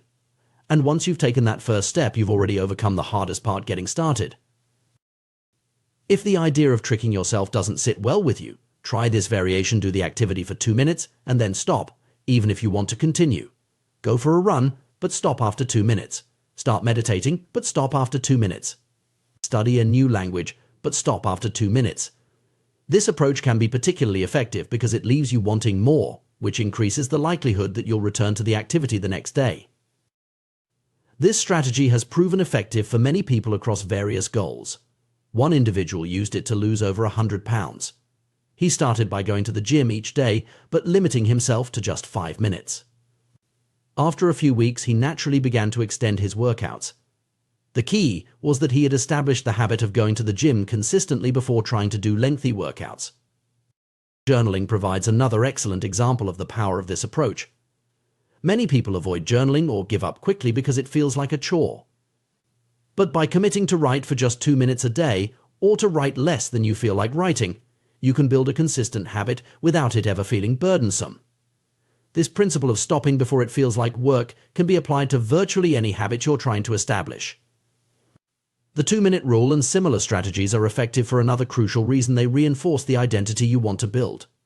Every time you show up to do your 2-minute habit, you're casting a vote for your new identity. If you go to the gym for 5 days in a row, even if it's just for 2 minutes each time, you're reinforcing your identity as someone who doesn't miss workouts. You're not focused on getting in shape, the outcome; you're focused on becoming the type of person who exercises regularly, the identity. This shift in focus from outcomes to identity is a powerful one. It's easy to get consumed by end goals: losing weight, writing a book, learning a new skill. But by focusing on the smallest actions that confirm the type of person you want to be, you're laying the groundwork for lasting change. 1 push-up is better than not exercising at all. 1 minute of guitar practice is better than none. 1 page of reading is better than never picking up a book. As you consistently show up and your 2-minute habit becomes ingrained, you can begin to shape it towards your ultimate goal. This process, which we might call habit shaping, involves gradually scaling up your habit while still maintaining your focus on the crucial first 2 minutes. For example, if your goal is to become an early riser, you might start by simply being home by 10 p.m. every night. Once that becomes easy, you move to having all devices turned off by 10 p.m. The next step might be being in bed by 10 p.m., then lights off by 10 p.m., and finally waking up at 6 a.m. each day. At each day, you're focusing on mastering just the first 2 minutes of the behavior before moving on to the next level. This gradual approach can be applied to any habit you're trying to build. If you want to become vegan, you might start by adding vegetables to each meal, then progressively eliminating different types of animal products from your diet. If you're aiming to establish an exercise routine, you begin with simply changing into workout clothes, then stepping out the door for a walk, and gradually building up to regular gym sessions. The beauty of this approach lies in its flexibility and its respect for the gradual nature of true behavior change. It recognizes that lasting habits are built slowly and consistently, not through Herculean efforts that burn you out quickly. It allows you to celebrate small victories along the way, reinforcing your motivation and your new identity. Moreover, this strategy aligns with our understanding of how the brain forms habits. Neuroscience tells us that habits are formed through repetition, as neural pathways are strengthened through consistent use. By focusing on small, manageable actions that you can repeat daily, you're effectively training your brain to associate certain cues with certain behaviors. It's worth noting that this approach to habit formation doesn't just apply to personal habits, it can be equally effective in professional settings or when trying to implement changes in organizations. Too often, companies try to implement sweeping changes all at once, leading to resistance and failed initiatives. By breaking down large changes into smaller, more manageable steps, organizations can more effectively guide their employees towards new ways of working. As you embark on your journey of habit formation, it's crucial to maintain a perspective of patience and self-compassion. Change takes time and setbacks are a normal part of the process. The goal isn't perfection, but progress. Every time you show up for your 2-minute habit, you're moving in the right direction, regardless of what happens afterwards. Remember, too, that the habits you're working to establish are not the end goal in themselves. They are the entry point, the first step on a longer journey. Just as hailing a cab was the crucial first step in Twyla Tharp's morning routine, your 2-minute habit is the gateway to larger changes and growth. In conclusion, the path to lasting change lies not in grand gestures or heroic efforts, but in the small, consistent actions we take each day. By understanding the power of decisive moments, leveraging the 2-minute rule, and focusing on identity-based habits, we can create meaningful change in our lives. It's about making the right behaviors easy, focusing on consistency over intensity, and trusting in the compounding effect of small actions over time. As you move forward, challenge yourself to identify the decisive moments in your day. Where are the points at which a small choice could lead you down a more positive path? Then, apply the 2-minute rule to create gateway habits that align with your goals. Remember, the journey of 1,000 miles begins with a single step, or in this case, a single 2-minute action. By mastering the art of showing up, you set the stage for transformative change and growth. Your future self will thank you for the small, consistent efforts you make today. In the realm of personal development and habit formation, we often focus on strategies to make positive behaviors easier to adopt. However, an equally powerful approach is to make undesirable habits more difficult to maintain. This principle is beautifully illustrated by the story of Victor Hugo and his novel, The Hunchback of Notre Dame.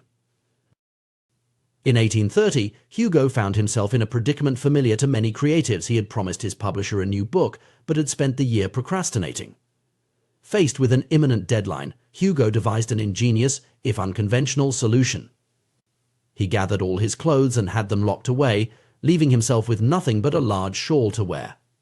Unable to leave his study without proper attire, Hugo had no choice but to focus on his writing. The result: The Hunchback of Notre Dame was completed ahead of schedule. This anecdote exemplifies what psychologists call a commitment device, a choice made in the present that controls future actions. By removing the option to engage in other activities, Hugo created an environment where writing was the path of least resistance. This strategy inverts the common advice to make good habits easier. Instead, it focuses on making bad habits harder. Commitment devices can take many forms, each tailored to address specific challenges. For those struggling with overeating, purchasing food in individual portions rather than bulk sizes can serve as a natural limit on consumption. Gamblers might voluntarily add themselves to casino ban lists to prevent future indulgences. Athletes needing to maintain a certain weight for competition might leave their wallets at home to avoid the temptation of fast food. These strategies work by leveraging our good intentions before we can fall victim to temptation. They recognize that willpower is a finite resource and that the environment often plays a more significant role in our behavior than sheer determination. By altering our environment or creating obstacles to undesired behaviors, we can guide ourselves towards better choices without relying solely on willpower. The key to effective commitment devices is to make the effort required to break a good habit or engage in a bad one greater than the effort to maintain the desired behavior. For instance, if you're trying to establish a fitness routine, you might schedule and pay for classes in advance. The financial commitment and the social expectation of attendance create a situation where following through requires less effort than cancelling. While commitment devices are powerful tools for behavior change, we can push this concept even further. Instead of just making bad habits difficult, we can strive to make good habits inevitable and bad habits impossible. This approach is exemplified by the story of John Henry Patterson and the invention of the cash register. In the mid-1800s, Patterson owned a small supply store that was struggling due to employee theft. At the time, this was a common problem with no easy solution. However, Patterson's fortunes changed when he discovered Ritty's incorruptible cashier, the first cash register.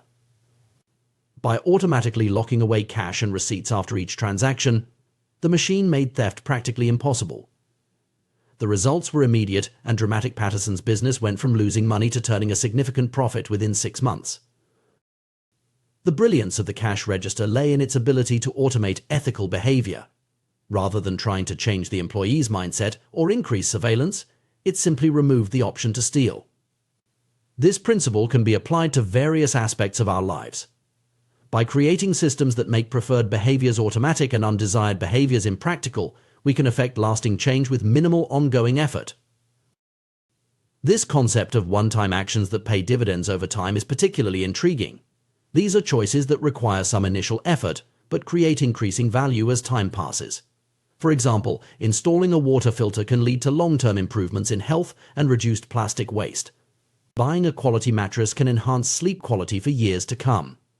Unsubscribing from unnecessary emails can permanently reduce daily distractions.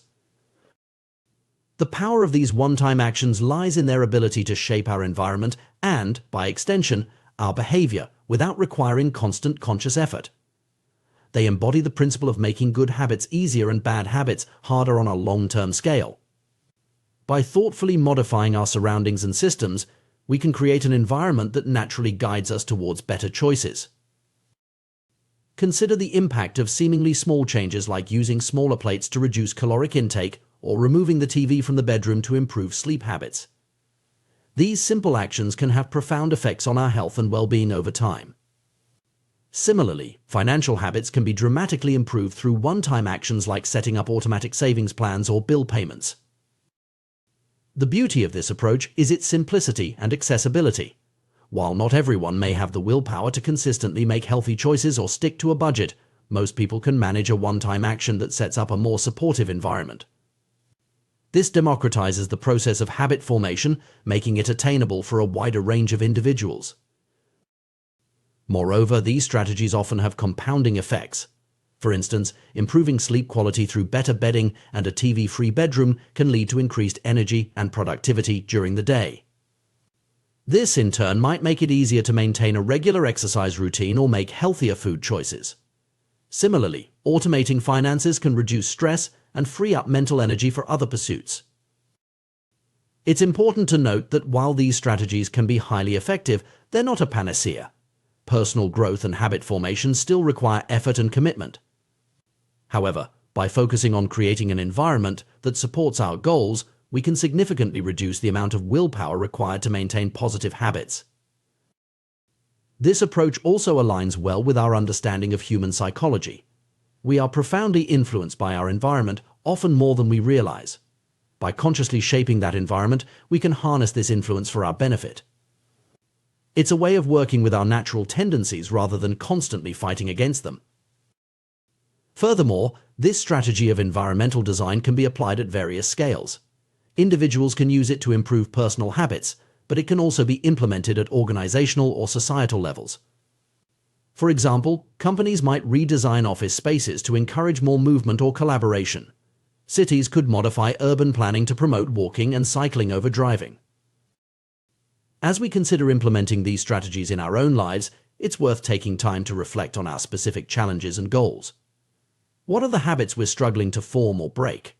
What aspects of our environment might be hindering our progress? By identifying these pain points, we can more effectively target our interventions. It's also valuable to think creatively about potential solutions. While some commitment devices or environmental changes might be obvious, others might require more innovative thinking. The goal is to find solutions that work for our individual circumstances and preferences. Additionally, it's crucial to approach this process with patience and self-compassion. Habit change is rarely a linear process, and setbacks are normal. The advantage of focusing on environmental changes is that they continue to exert their influence, even when our motivation wavers. In conclusion, while traditional advice on habit formation often focuses on willpower and motivation, there's immense power in shaping our environment to support our goals. By creating commitment devices, automating good behaviors, and making one-time changes that yield long-term benefits, we can significantly increase our chances of success. This approach recognizes that sustainable change often comes not from Herculean efforts of will, but from thoughtful adjustments to our surroundings and systems. It's about creating an environment where good habits are the path of least resistance and bad habits require conscious effort to maintain. As we move forward in our personal growth journeys, let's consider how we can leverage these principles. What commitment devices might help us overcome our specific challenges? What one-time actions could we take to set ourselves up for long-term success? By answering these questions and taking action, we can create lasting change with less ongoing effort, freeing up our mental energy to focus on what truly matters in our lives. Remember, the goal isn't perfection, but progress. Every step we take to align our environment with our aspirations is a step towards becoming the person we want to be. By making good habits inevitable and bad habits impossible, we're not just changing our behaviors, we're reshaping our lives. In the realm of personal development and habit formation, we often focus on strategies to make positive behaviors easier to adopt. However, an equally powerful approach is to make undesirable habits more difficult to maintain. This principle is beautifully illustrated by the story of Victor Hugo and his novel, The Hunchback of Notre Dame. In 1830, Hugo found himself in a predicament familiar to many creatives. He had promised his publisher a new book but had spent the year procrastinating. Faced with an imminent deadline, Hugo devised an ingenious, if unconventional, solution. He gathered all his clothes and had them locked away, leaving himself with nothing but a large shawl to wear. Unable to leave his study without proper attire, Hugo had no choice but to focus on his writing. The result? The Hunchback of Notre Dame was completed ahead of schedule. This anecdote exemplifies what psychologists call a commitment device, a choice made in the present that controls future actions. By removing the option to engage in other activities, Hugo created an environment where writing was the path of least resistance. This strategy inverts the common advice to make good habits easier. Instead, it focuses on making bad habits harder. Commitment devices can take many forms, each tailored to address specific challenges. For those struggling with overeating, purchasing food in individual portions rather than bulk sizes can serve as a natural limit on consumption. Gamblers might voluntarily add themselves to casino ban lists to prevent future indulgences. Athletes needing to maintain a certain weight for competition might leave their wallets at home to avoid the temptation of fast food. These strategies work by leveraging our good intentions before we can fall victim to temptation. They recognize that willpower is a finite resource, and that the environment often plays a more significant role in our behavior than sheer determination. By altering our environment or creating obstacles to undesired behaviors, we can guide ourselves towards better choices without relying solely on willpower. The key to effective commitment devices is to make the effort required to break a good habit or engage in a bad one greater than the effort to maintain the desired behavior. For instance, if you're trying to establish a fitness routine, you might schedule and pay for classes in advance. The financial commitment and the social expectation of attendance create a situation where following through requires less effort than canceling. While commitment devices are powerful tools for behavior change, we can push this concept even further.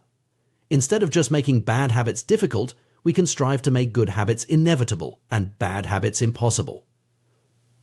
This approach is exemplified by the story of John Henry Patterson and the invention of the cash register. In the mid-1800s, Patterson owned a small supply store that was struggling due to employee theft. At the time, this was a common problem with no easy solution. However, Patterson's fortunes changed when he discovered Ritty's incorruptible cashier, the first cash register. By automatically locking away cash and receipts after each transaction, the machine made theft practically impossible. The results were immediate and dramatic. Patterson's business went from losing money to turning a significant profit within 6 months. The brilliance of the cash register lay in its ability to automate ethical behavior. Rather than trying to change the employee's mindset or increase surveillance, it simply removed the option to steal. This principle can be applied to various aspects of our lives. By creating systems that make preferred behaviors automatic and undesired behaviors impractical, we can effect lasting change with minimal ongoing effort. This concept of one-time actions that pay dividends over time is particularly intriguing. These are choices that require some initial effort but create increasing value as time passes. For example, installing a water filter can lead to long-term improvements in health and reduced plastic waste. Buying a quality mattress can enhance sleep quality for years to come. Unsubscribing from unnecessary emails can permanently reduce daily distractions. The power of these one-time actions lies in their ability to shape our environment and, by extension, our behavior without requiring constant conscious effort. They embody the principle of making good habits easier and bad habits harder on a long-term scale. By thoughtfully modifying our surroundings and systems, we can create an environment that naturally guides us towards better choices. Consider the impact of seemingly small changes like using smaller plates to reduce caloric intake or removing the TV from the bedroom to improve sleep habits. These simple actions can have profound effects on our health and well-being over time. Similarly, financial habits can be dramatically improved through one-time actions like setting up automatic savings plans or bill payments. The beauty of this approach is its simplicity and accessibility. While not everyone may have the willpower to consistently make healthy choices or stick to a budget, most people can manage a one-time action that sets up a more supportive environment.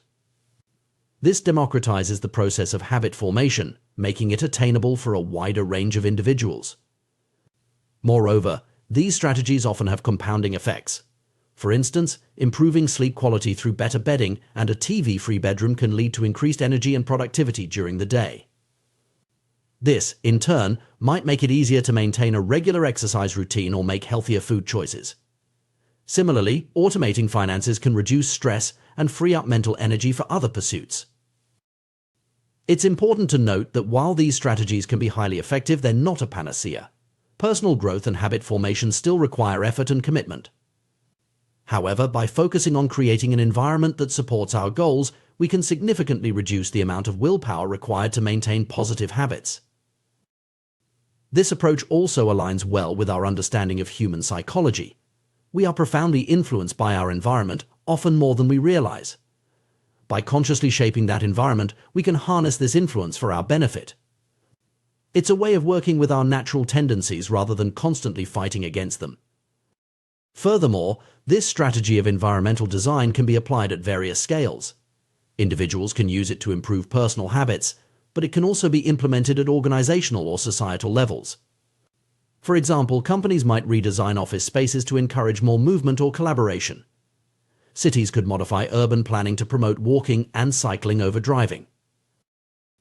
As we consider implementing these strategies in our own lives, it's worth taking time to reflect on our specific challenges and goals. What are the habits we're struggling to form or break? What aspects of our environment might be hindering our progress? By identifying these pain points, we can more effectively target our interventions. It's also valuable to think creatively about potential solutions. While some commitment devices or environmental changes might be obvious, others might require more innovative thinking. The goal is to find solutions that work for our individual circumstances and preferences. Additionally, it's crucial to approach this process with patience and self-compassion. Habit change is rarely a linear process, and setbacks are normal. The advantage of focusing on environmental changes is that they continue to exert their influence even when our motivation wavers. In conclusion, while traditional advice on habit formation often focuses on willpower and motivation, there's immense power in shaping our environment to support our goals. By creating commitment devices, automating good behaviors, and making one-time changes that yield long-term benefits, we can significantly increase our chances of success. This approach recognizes that sustainable change often comes not from Herculean efforts of will, but from thoughtful adjustments to our surroundings and systems. It's about creating an environment where good habits are the path of least resistance and bad habits require conscious effort to maintain. As we move forward in our personal growth journeys, let's consider how we can leverage these principles. What commitment devices might help us overcome our specific challenges? What one-time actions could we take to set ourselves up for long-term success? By answering these questions and taking action, we can create lasting change with less ongoing effort, freeing up our mental energy to focus on what truly matters in our lives. Remember, the goal isn't perfection, but progress. Every step we take to align our environment with our aspirations is a step towards becoming the person we want to be. By making good habits inevitable and bad habits impossible, we're not just changing our behaviors, we're reshaping our lives. In the bustling streets of a Pakistani neighborhood, where unsanitary conditions once led to widespread illness and disease, a remarkable transformation took place. This change wasn't brought about by advanced medical treatments or cutting-edge technology, but by something as simple as soap and the habit of hand-washing. The story begins with contaminated water sources causing epidemics of diarrhea, vomiting, and abdominal pain. In this densely populated area, nearly one-third of the children were malnourished, and the close quarters allowed viruses and bacterial infections to spread like wildfire. It was this dire public health crisis that brought researcher Stephen Luby and his team to Pakistan. Upon arrival, Luby and his colleagues quickly realized that in such an environment with poor sanitation, the simple act of washing one's hands could make a significant difference in the health of the residents. However, they soon discovered a surprising fact: many people were already aware that hand-washing was important. This revelation highlights a crucial point about human behavior. Knowledge alone is often not enough to change habits or improve outcomes. The residents understood the importance of hand-washing, but their practices were inconsistent and haphazard. Some would merely run their hands under water quickly, others would wash only one hand, and many would simply forget to wash their hands before preparing food. The problem wasn't a lack of information, it was a lack of consistency. This scenario is not unique to hand-washing or to this particular community. We often see similar patterns in various aspects of our lives. We know we should exercise regularly, eat a balanced diet, or save money for the future, yet we struggle to consistently follow through on these intentions. This gap between knowledge and action is a fundamental challenge in behavior change. Recognizing this, Luby and his team took an innovative approach. They partnered with Procter & Gamble to supply the neighborhood with Safeguard soap. This wasn't just any ordinary soap, it was a premium product that provided a more enjoyable hand-washing experience. The soap foamed easily, allowing people to lather their hands with suds, and it had a pleasant scent. Suddenly, hand-washing became slightly more pleasurable. This strategy tapped into a powerful principle of behavior change: make it satisfying. We are more likely to repeat behaviors that provide immediate, positive feedback. The pleasant sensory experience of using the Safeguard soap, the feel of the lather, the appealing scent created a small but significant reward for the act of hand-washing. The results were dramatic. Within months, the researchers observed a rapid shift in the health of children in the neighborhood. The rate of diarrhea fell by 52%, pneumonia by 48%, and impetigo, a bacterial skin infection, by 35%. These improvements in health outcomes were achieved not through complex medical interventions, but through the consistent practice of a simple habit made more enjoyable. Even more impressive were the long-term effects. When the researchers returned to some of the households in Karachi 6 years later, they found that over 95% of households who had been given the soap for free and encouraged to wash their hands still had a hand-washing station with soap and water available. The researchers hadn't provided any soap to the intervention group for over 5 years, yet the habit had become so ingrained that the practice was maintained. This long-term adherence to the hand-washing habit illustrates another critical aspect of behavior change: the power of habit formation.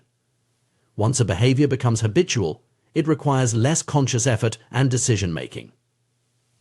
It becomes an automatic response to certain cues or situations.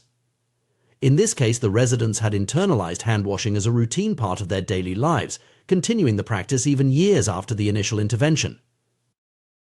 The success of this hand-washing initiative in Pakistan exemplifies what can be considered the fourth law of behavior change: make it satisfying.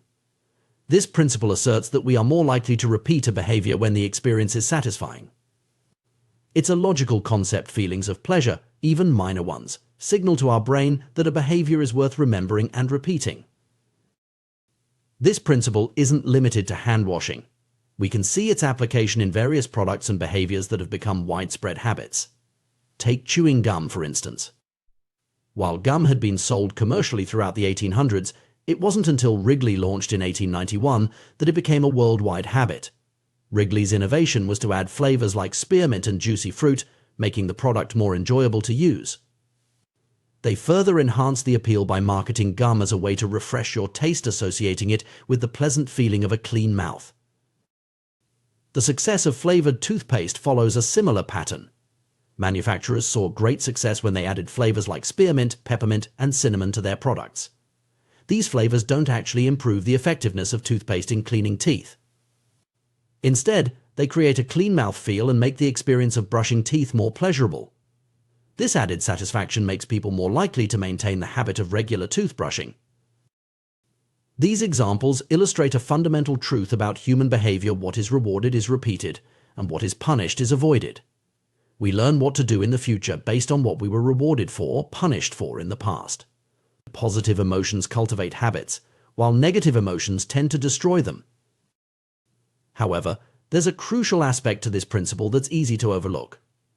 When we talk about making behaviors satisfying, we're not looking for just any type of satisfaction. We're specifically seeking immediate satisfaction. This is where we encounter a significant challenge in modern society: the mismatch between immediate and delayed rewards. To understand this mismatch, it's helpful to consider the environment in which the human brain evolved. For most of our species' history, we lived in what scientists call an immediate return environment. Imagine being an animal roaming the plains of Africa. Your decisions typically have an immediate impact. You're constantly focused on immediate concerns like finding food, avoiding predators, or seeking shelter. Your actions deliver clear and immediate outcomes. In contrast, modern society often operates in what's called a delayed return environment. Many of the choices we make today won't benefit us immediately. If we do a good job at work, we might get a paycheck in a few weeks. If we exercise today, we might see health benefits months or years down the line. If we save money now, it might secure our retirement decades in the future.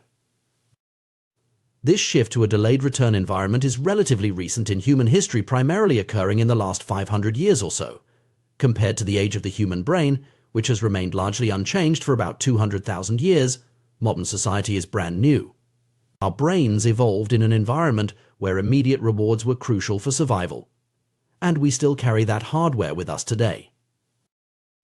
This mismatch between our brain's preference for immediate rewards and the delayed nature of many modern benefits creates significant challenges. It's one reason why we often struggle with behaviors that have long-term benefits but little immediate payoff.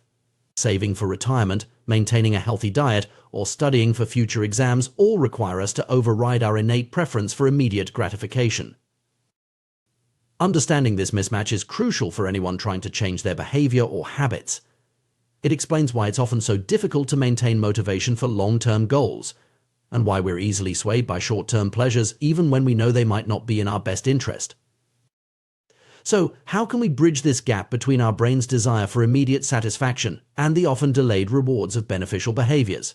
One effective strategy is to find ways to add immediate positive feedback to otherwise unrewarding tasks. For instance, if you're trying to establish a habit of daily exercise, you might pair your workout with listening to your favorite podcast or audiobook. This way, even on days when you don't feel particularly motivated to exercise, you have the immediate reward of enjoying engaging content. Similarly, if you're trying to eat healthier, you might focus on finding nutritious recipes that are also delicious, providing immediate taste satisfaction alongside long-term health benefits. Another approach is to use a habit tracker or similar tool to provide immediate visual feedback on your progress. The simple act of marking off a day on a calendar or seeing a streak of successful days can provide a small but meaningful sense of accomplishment, helping to bridge the gap until the long-term benefits of your habit become apparent. It's also worth noting that while our brains may be wired for immediate gratification, we humans have a unique capacity for long-term thinking and planning. By consciously cultivating an appreciation for delayed rewards and regularly reminding ourselves of our long-term goals, we can gradually shift our perspective and find more satisfaction in behaviors that contribute to those goals. In conclusion, the story of the hand-washing initiative in Pakistan and the broader principles it illustrates offer valuable insights into human behavior and habit formation. By understanding the power of immediate satisfaction and the challenges posed by our delayed return environment, we can design more effective strategies for personal growth and societal change. Whether we're trying to improve public health, encourage better financial habits, or simply stick to our New Year's resolutions, making behaviors more immediately satisfying can be a powerful tool for positive change. As we navigate the complexities of modern life with our Stone Age brains, being aware of these principles can help us make better choices, form lasting habits, and bridge the gap between our actions today and our goals for tomorrow. By aligning our behaviors with both our long-term aspirations and our innate need for immediate satisfaction, we can create meaningful, sustainable changes in our lives and our world. In our quest for self-improvement and personal growth, we often find ourselves grappling with a peculiar challenge: the disconnect between our long-term aspirations and our short-term actions. This phenomenon, known as time inconsistency, is a fundamental aspect of human behavior that has far-reaching implications for our daily lives and long-term success. At its core, time inconsistency refers to our brain's tendency to value immediate rewards more highly than future benefits. This bias towards instant gratification is deeply ingrained in our neural circuitry, a remnant of our evolutionary past when immediate survival took precedence over long-term planning. In most situations, this inclination serves us well. After all, a reward that's certain and available right now is typically more valuable than one that's merely possible in the future. However, this same tendency can sometimes lead us astray, particularly in the modern world where many of our most important goals require sustained effort and delayed gratification. This misalignment between our immediate desires and our long-term objectives is at the heart of many of our struggles with habit formation and behavior change. Consider, for instance, the paradox of harmful behaviors like smoking, overeating, or engaging in unsafe sex. Most people are well aware of the potential long-term consequences of these actions. We know that smoking increases the risk of lung cancer, that overeating can lead to obesity and associated health problems, and that unsafe sex can result in sexually transmitted diseases. Yet, despite this knowledge, many individuals continue to engage in these behaviors. The reason for this apparent contradiction becomes clear when we understand how our brain prioritizes rewards. The consequences of these harmful habits are often delayed, sometimes by years or even decades. In contrast, the rewards are immediate and tangible. Smoking might increase your risk of cancer in the future, but it reduces stress and satisfies nicotine cravings now. Overeating may lead to health problems down the line, but it provides immediate pleasure and satiation. Unsafe sex might result in disease later, but it offers instant gratification. This pattern isn't limited to harmful habits. In fact, it's a characteristic of virtually all habits, both good and bad. Every habit produces multiple outcomes across time, but these outcomes are often misaligned. With detrimental habits, the immediate outcome is usually pleasurable, while the ultimate outcome is negative. Conversely, with beneficial habits, the immediate experience is often unenjoyable, but the long-term results are positive. Take exercise, for example. The immediate experience of working out can be uncomfortable, even painful. Your muscles ache, you're out of breath, and you might prefer to be relaxing on the couch. However, the long-term benefits of regular exercise, improved health, increased energy, better mood are substantial. The challenge lies in overcoming the immediate discomfort to reap these future rewards. This misalignment of outcomes across time creates a significant hurdle for behavior change. When we make plans to improve ourselves, whether it's losing weight, writing a book, or learning a new language, we're essentially making plans for our future selves. In these moments of planning, it's easy to see the value in actions that have long-term benefits. We all want better lives for our future selves, after all. However, when the moment of decision arrives, we're no longer choosing for that idealized future self. Instead, we're choosing for our present self, who craves comfort, pleasure, and immediate satisfaction. This is why relying solely on good intentions is rarely effective for long-term behavior change. The brain's bias towards the present moment is simply too strong. Understanding this tendency can help explain many of the seemingly irrational choices we make in our daily lives.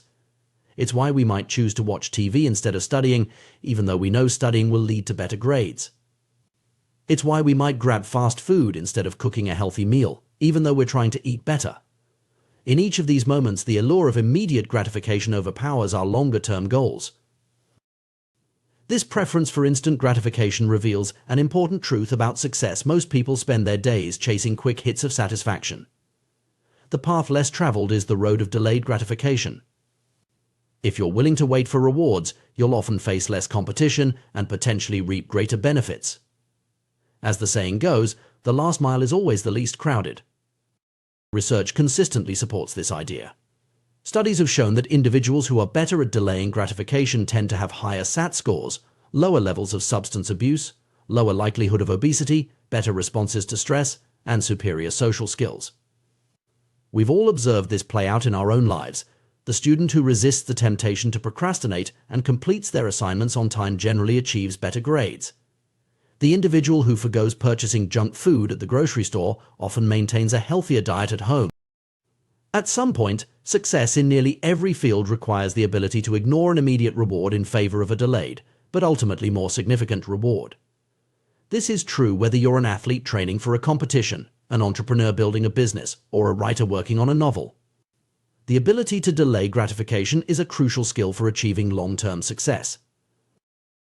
However, it's important to note that while delaying gratification is often the wise approach, it's not always easy or intuitive. Our brains are not naturally wired for long-term thinking, and constantly fighting against our instincts for immediate reward can be exhausting and unsustainable. So how can we work with our brain's tendencies rather than against them? The key lies in finding ways to make delayed gratification more appealing and immediate. Here are some strategies that can help. 1. Add immediate pleasure to long-term beneficial habits. Find ways to make habits with delayed rewards more immediately enjoyable. If you're trying to exercise more, pair your workout with listening to your favorite podcast or audiobook. This way you get an immediate reward enjoying the content along with the long-term benefits of exercise. 2. Add immediate consequences to harmful habits. Similarly, try to associate immediate, small negative consequences with habits you're trying to break. If you're trying to cut back on social media use, for example, you could commit to doing 10 push-ups every time you catch yourself mindlessly scrolling. 3. Use visual cues and tracking. Our brains respond well to visual feedback. Use habit trackers or charts to give yourself an immediate sense of accomplishment when you stick to a good habit. The satisfaction of marking off a day on a calendar can be a powerful motivator. 4. Create artificial milestones. Break long-term goals into smaller, more immediate targets. If you're saving for a big purchase, celebrate hitting smaller savings milestones along the way. 5. Practice mindfulness and visualization regularly. Take time to vividly imagine the long-term benefits of your good habits. This can help make those future rewards feel more real and immediate. 6. Use commitment devices. These are strategies where you make it more difficult or costly to engage in bad habits. For example, you might give a friend money to hold and only return if you meet your goal. 7. Reframe the immediate experience. Instead of focusing on the discomfort of a challenging habit, try to find aspects of the immediate experience to appreciate. For example, instead of dwelling on the physical strain of exercise, focus on the sense of accomplishment or the endorphin rush. 8. Create a reward system. Set up a system where you give yourself small, immediate rewards for sticking to your long-term habits. These rewards don't have to be large or costly. The key is that they're immediate and consistently applied. One particularly effective strategy is to turn instant gratification to your advantage by using a technique called reinforcement. This involves providing yourself with an immediate reward for completing a desired behavior. The key here is to make the reward instant and directly tied to the habit you're trying to build. For example, if you're trying to build a habit of daily meditation, you might reward yourself with a small piece of dark chocolate immediately after each session. The taste of the chocolate becomes an immediate, positive reinforcement for your meditation practice. Over time, your brain begins to associate meditation with this pleasant reward, making it easier to stick to the habit. This approach can be especially helpful when dealing with habits of avoidance behaviors you want to stop doing. It can be challenging to feel satisfied when you're simply not doing something, like not buying unnecessary items or not drinking alcohol. In these cases, you can create a system that makes the avoidance visible and rewarding. For instance, you could open a savings account labeled for something you want. like dream vacation or new guitar. Every time you successfully avoid a temptation, say, not buying that unnecessary gadget or skipping that expensive night out, you transfer the money you would have spent into this account. This way, you're turning the act of not doing something into a positive, but visible action. You're essentially creating a loyalty program for yourself, where your points accumulate towards something you genuinely want. This strategy not only provides immediate satisfaction but also helps to reframe the experience of avoiding temptation. Instead of feeling deprived, you feel like you're actively working towards a goal. The immediate reward of seeing your savings grow feels much better than the nebulous sense of having resisted a temptation. It's worth noting that while these strategies can be highly effective, they're not magic bullets. Changing ingrained habits and overcoming our natural bias towards immediate gratification is a challenging process that requires patience, persistence, and self-compassion. It's normal to struggle and occasionally give in to temptation. The key is to view these moments not as failures, but as opportunities to learn and adjust your approach. Moreover, it's crucial to remember that delayed gratification isn't always the right choice. Sometimes, immediate experiences are valuable in their own right. The key is to find a balance that aligns with your values and long-term goals while still allowing for present enjoyment.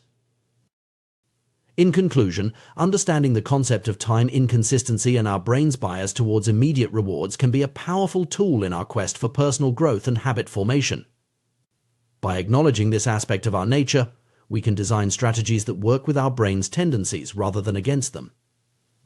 Whether it's adding immediate pleasures to beneficial habits, creating visible rewards for avoidance behaviors, or using reinforcement techniques, these approaches can help bridge the gap between our present actions and our future aspirations.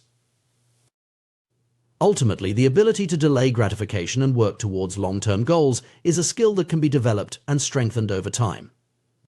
It's a journey of self-discovery and continuous improvement, one that requires patience, creativity, and a deep understanding of our own motivations and tendencies. By mastering this skill, we open ourselves up to greater achievements, deeper satisfaction, and a life more closely aligned with our true values and aspirations. The path may not always be easy, but the rewards both immediate and long-term make it a journey worth undertaking. In the pursuit of personal growth and self-improvement, we often find ourselves grappling with the challenge of maintaining good habits. We start with enthusiasm, determined to make positive changes in our lives, but as time passes, our resolve can waver. The key to lasting change, it turns out, lies not just in willpower or motivation, but in the way we approach habit formation itself. By understanding the psychology behind habit formation and employing strategic techniques, we can dramatically increase our chances of success. One of the most powerful tools in this journey is the concept of making habits satisfying. This idea is rooted in the fundamental principle that we are more likely to repeat behaviors that provide immediate rewards. Our brains are wired to seek pleasure and avoid pain, and this instinct plays a crucial role in shaping our habits. However, there's a catch. Many of the habits we want to cultivate, like exercising regularly, eating healthily, or saving money, don't provide immediate gratification. Their benefits are often delayed, sometimes by months or even years.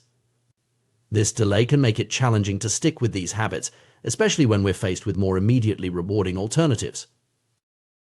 To overcome this challenge, we need to find ways to make our desired habits more immediately satisfying. This doesn't mean compromising on our long-term goals, but rather finding ways to bridge the gap between the present action and the future reward. One effective strategy is to create a system of short-term rewards that align with your long-term goals. For instance, if you're trying to exercise more, you might reward yourself with a relaxing bath or an episode of your favorite show after each workout. The key is to choose rewards that reinforce your desired identity rather than conflicting with it. If your goal is to improve your health, rewarding yourself with unhealthy food after exercising would be counterproductive. Instead, choose rewards that align with your vision of becoming a healthier person. This approach of aligning short-term rewards with long-term goals can be applied to virtually any habit you're trying to build. If you're aiming to read more, you might allow yourself to buy a new book only after finishing your current one. If you're trying to save money, you could allocate a small portion of your savings to a fun fund that you can spend guilt-free once you reach certain milestones. The power of this strategy lies in its ability to tap into our brain's reward system. By providing immediate positive reinforcement, we're training our brains to associate the habit with pleasure. Over time, this association can make the habit itself more enjoyable, reducing our reliance on external rewards. Another powerful technique for making habits stick is the use of visual tracking systems. This approach, sometimes called the paperclip strategy, involves creating a tangible representation of your progress.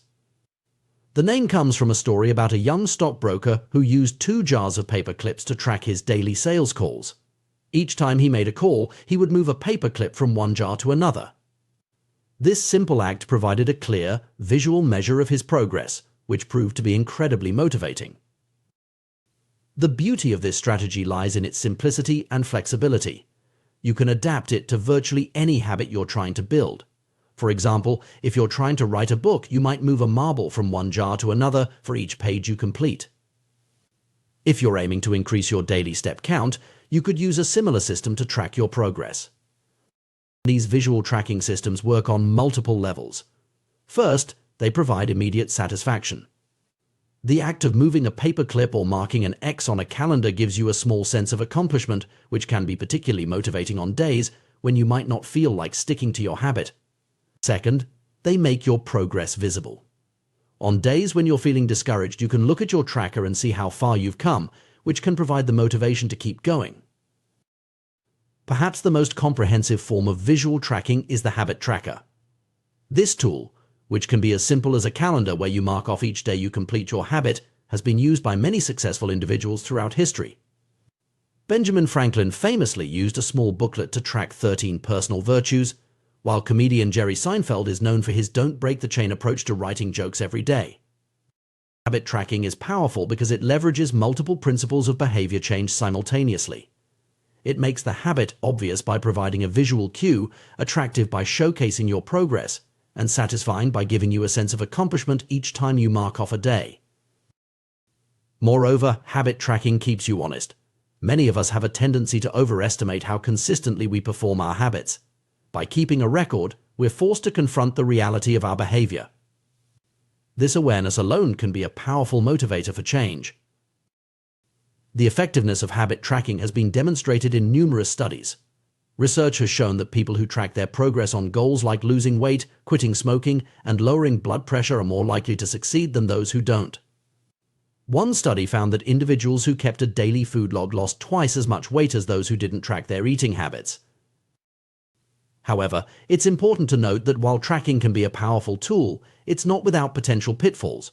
One risk is becoming too focused on the act of tracking itself, rather than the underlying behavior you're trying to change. Remember, the tracker is a tool to support your habit, not the goal itself. Another potential issue is the risk of breaking the chain. Missing a day on your tracker can be discouraging, and some people might be tempted to give up entirely after a slip-up. It's crucial to remember that consistency matters more than perfection. If you miss a day, simply pick up where you left off. The goal is progress, not perfection. As you continue with your habit, you may find that the external rewards and tracking systems become less necessary. This is a natural and positive progression. Over time, the habit itself can become intrinsically rewarding. For example, someone who starts exercising for weight loss might initially need external motivators, but over time they may come to enjoy the energy boost and sense of accomplishment that comes with each workout. This shift from extrinsic to intrinsic motivation is a sign that the habit is becoming ingrained in your identity. When you reach this point, you're no longer just someone trying to exercise more, you've become someone who exercises regularly. This identity-based approach to habit formation can be incredibly powerful and sustainable. However, reaching this point takes time and consistency. In the meantime, don't hesitate to use whatever tools and strategies help you maintain your habit. Whether it's a paper clip system, a habit tracker, or carefully chosen rewards, these techniques can provide the bridge you need to get from where you are to where you want to be. It's also worth considering how you can make the habit itself more enjoyable. This might involve finding ways to make the process more pleasant or combining the habit with activities you already enjoy. For instance, if you're trying to establish a running habit, you might listen to your favorite podcasts or audiobooks while you run. If you're aiming to cook more healthy meals at home, you could turn cooking into a social activity by inviting friends over or taking a cooking class. Remember, the goal is to create a positive feedback loop where the habit reinforces itself. By making the habit satisfying in the short term, you increase the likelihood that you'll stick with it long enough to reap the long-term benefits. As you embark on your journey of habit formation, it's important to be patient with yourself. Changing ingrained behaviors takes time, and setbacks are a normal part of the process. Each day is an opportunity to reinforce your desired identity and move closer to your goals. Moreover, don't underestimate the power of small wins. Consistently performing a small habit can lead to significant changes over time. Whether you're moving paper clips, marking XS on a calendar, or using a more sophisticated tracking system, each small action is a vote for the person you want to become. In conclusion, the key to sticking with good habits lies in making them satisfying. By providing immediate rewards, using visual tracking systems, and gradually shifting towards intrinsic motivation, we can bridge the gap between our present actions and our future goals. Remember, the most effective form of motivation is progress. By making your progress visible and rewarding, you create a positive feedback loop that can sustain your habits over the long term. As you apply these strategies, you may find that building good habits becomes not just easier, but enjoyable. And that, perhaps, is the greatest satisfaction of all, the realization that you're not just doing things differently, but becoming the person you aspire to be. So start small, track your progress, celebrate your wins, and watch as your habits transform not just your actions, but your identity. In the quest for personal growth and self-improvement, we often find ourselves grappling with the challenge of maintaining good habits. While starting a new habit can be exciting, the real test lies in consistently following through day after day, week after week. This is where the power of habit tracking comes into play, offering a simple yet effective tool to reinforce positive behaviors and keep us on track towards our goals. Habit tracking, at its core, is about making progress visible. It's a way of creating a tangible record of our efforts, transforming abstract goals into concrete actions. This visibility serves multiple purposes, each contributing to the overall effectiveness of the habit-building process. First and foremost, tracking creates a visual cue that reminds us to act. In our busy lives, it's easy to forget or postpone the habits we're trying to build. A habit tracker, whether it's a simple calendar with X's marking completed days or a more elaborate system, serves as a constant reminder of our commitments. It's a gentle nudge prompting us to take action when we might otherwise let things slide. But the power of habit tracking goes beyond mere reminders. It taps into our innate desire for progress and achievement. As we mark off each successful instance of our habit, we create a streak. This streak becomes a source of motivation in itself. We see the progress we're making, and we don't want to break the chain. This phenomenon, sometimes called the don't break the chain method, has been used by successful individuals across various fields, from comedians to writers to athletes. The satisfaction of recording our progress is another key benefit of habit tracking. There's a small but significant sense of accomplishment that comes from crossing an item off a to-do list or marking an X on a calendar. This feeling of satisfaction is immediate and tangible, providing a quick hit of dopamine that reinforces the behavior. In essence, the act of tracking becomes its own reward, making the habit more likely to stick. Moreover, habit tracking shifts our focus from the end result to the process itself. When we're trying to build a new habit, it's easy to get discouraged if we don't see immediate results. For instance, if you're trying to lose weight, you might get frustrated if the number on the scale doesn't change as quickly as you'd like. But by tracking your workouts or healthy meals, you're focusing on what you can control, your daily actions, rather than the outcome, which can be influenced by many factors beyond your control. This focus on process over outcome is crucial for long-term success. It helps us build a new identity, casting votes for the type of person we want to become with each action we take. Every time we mark off a completed habit, we're not just recording an action, we're reinforcing a belief about ourselves. We're saying, I'm the type of person who doesn't miss workouts, or I'm a writer who writes every day. Over time, these small actions and the beliefs they reinforce can lead to significant changes in our self-image and, consequently, our behavior. Despite these benefits, many people resist the idea of habit tracking. It can feel like an additional burden, adding another task to our already busy lives. Some worry that it will take too much time or that they'll forget to do it. Others may feel that it's unnecessary, that they should be able to remember to do the habit without needing to track it. These concerns are valid, but they often overlook the long-term benefits of tracking in favor of short-term convenience. While it's true that tracking requires some effort, this investment of time and energy can pay significant dividends in terms of habit adherence and personal growth. That said, it's important to approach habit tracking in a way that works for you. If the idea of manually recording every instance of a habit feels overwhelming, look for ways to automate the process. Many of us are already tracking various aspects of our lives without realizing it. Credit card statements track our spending habits, fitness trackers record our physical activity, and calendar apps log our appointments and commitments. By leveraging these existing data sources and setting up regular review periods, we can gain insights into our behavior without adding much additional work. For habits that do require manual tracking, it's often best to focus on just one or two key behaviors rather than trying to track everything at once. Choose the habits that are most important to you or that you're struggling with the most.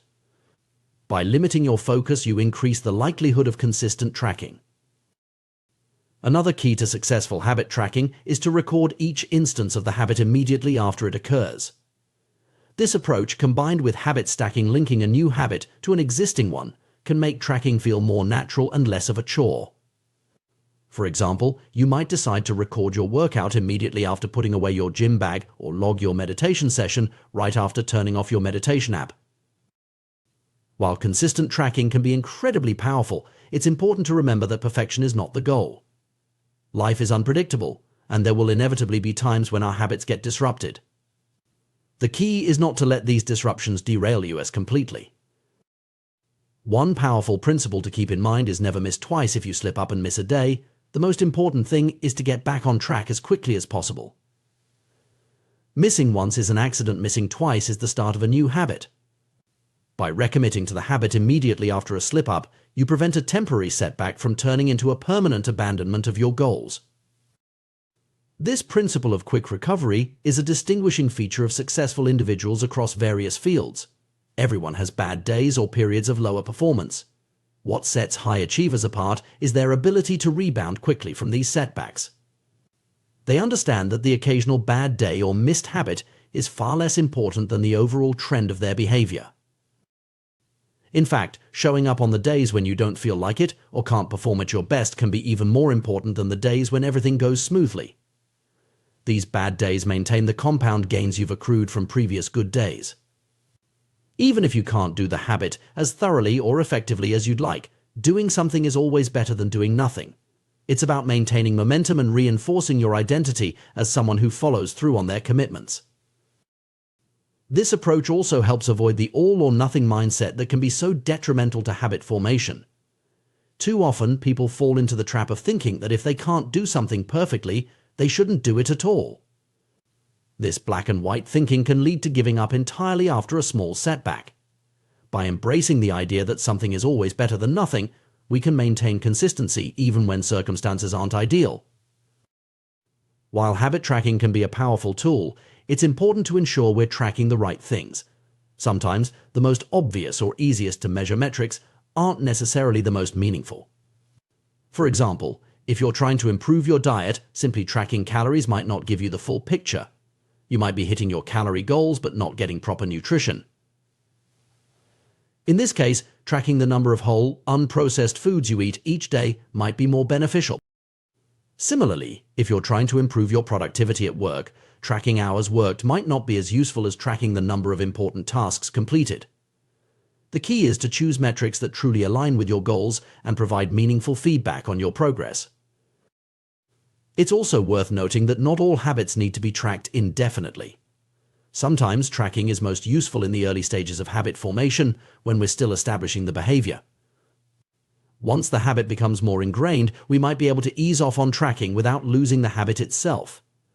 The goal, ultimately, is for the behavior to become so automatic that we no longer need external reinforcement to maintain it. In conclusion, habit tracking is a powerful tool in the quest for personal growth and behavior change. By making our progress visible, providing immediate satisfaction, and shifting our focus to the process rather than just the outcome, tracking can significantly increase our chances of successfully building new habits. However, like any tool, its effectiveness depends on how we use it.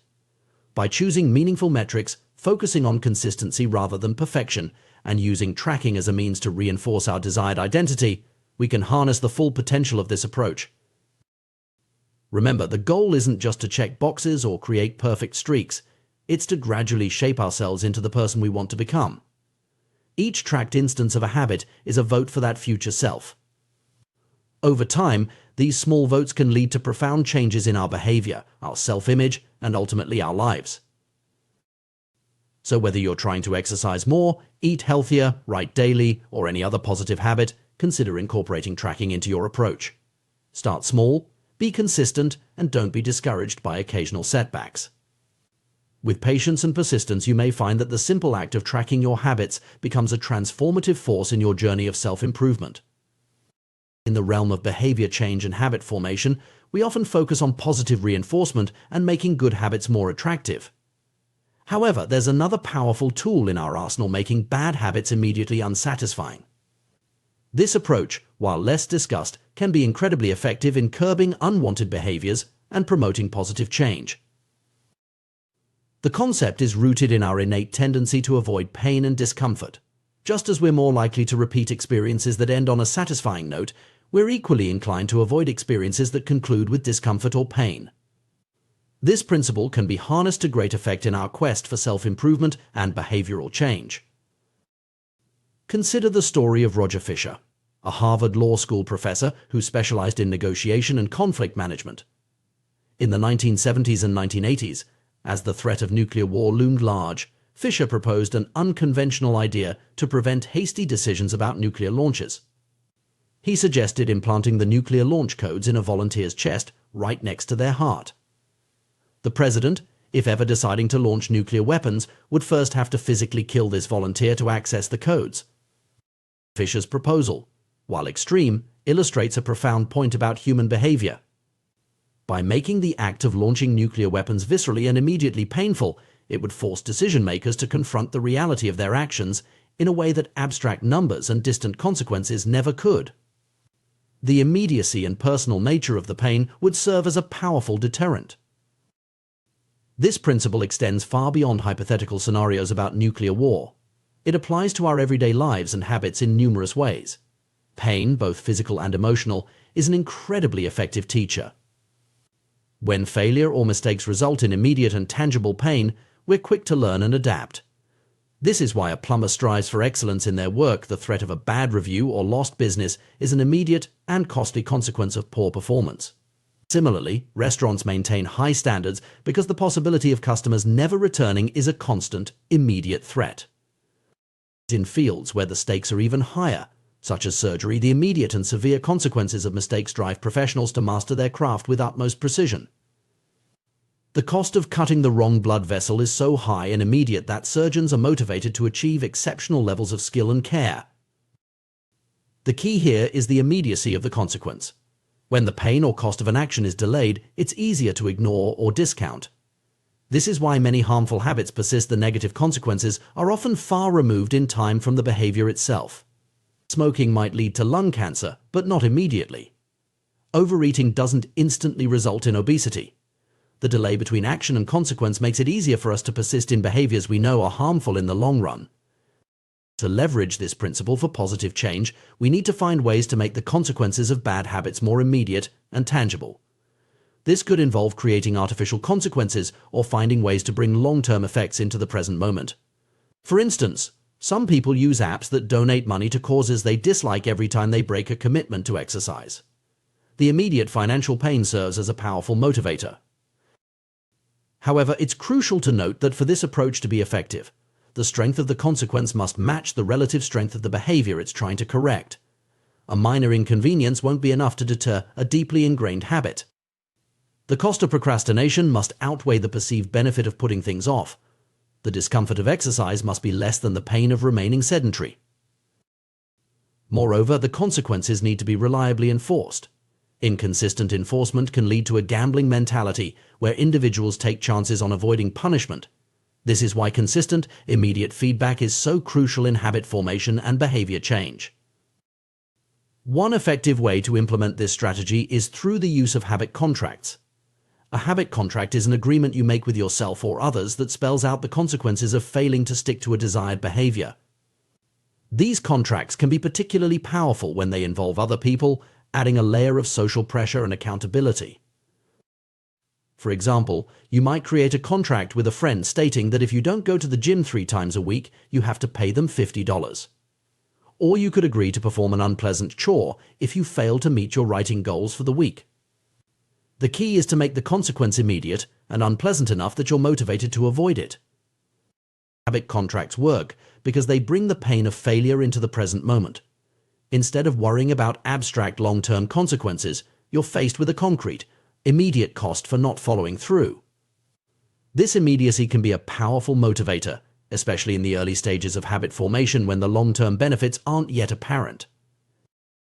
However, it's important to use this strategy judiciously. While making bad habits painful can be effective, it's not always the most sustainable or healthy approach in the long term. Ideally, as you progress in your habit formation journey, you should be able to transition from avoiding pain to seeking pleasure in the habit itself. Moreover, it's crucial to strike a balance.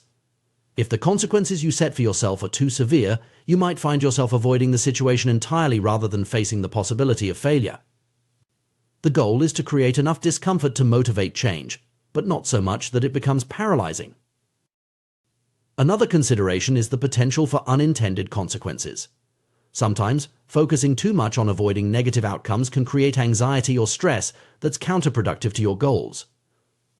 It's important to monitor your emotional state and adjust your approach if you find that the fear of consequences is becoming overwhelming. Additionally, while immediate consequences can be powerful motivators, they shouldn't completely replace an understanding of the long-term impacts of our actions. Ideally, the immediate consequences we create for ourselves should serve as reminders or proxies for the more distant effects we're trying to avoid or achieve. It's also worth noting that different people respond differently to various types of motivation. While some individuals might find the threat of immediate negative consequences highly motivating, others might respond better to positive reinforcement or intrinsic motivation. It's important to know yourself and what works best for you. In some cases, combining immediate consequences with positive reinforcement can be particularly effective. For instance, you might set up a system where you face a small penalty for missing a workout, but also reward yourself for completing a full week of exercise. This balanced approach can help create a more sustainable and enjoyable path to habit formation. When implementing this strategy, it can be helpful to start small. Begin with minor habits and relatively mild consequences. As you become more comfortable with the process and start seeing results, you can gradually increase the stakes for more significant habits. Remember, the ultimate goal is not to live in constant fear of punishment, but to use this tool as a stepping stone towards intrinsic motivation. Over time, as habits become more ingrained and the benefits become more apparent, the need for external consequences should diminish. It's also important to be compassionate with yourself. Everyone slips up sometimes, and the occasional failure doesn't negate all your progress. The purpose of immediate consequences is to provide feedback and motivation, not to punish yourself excessively.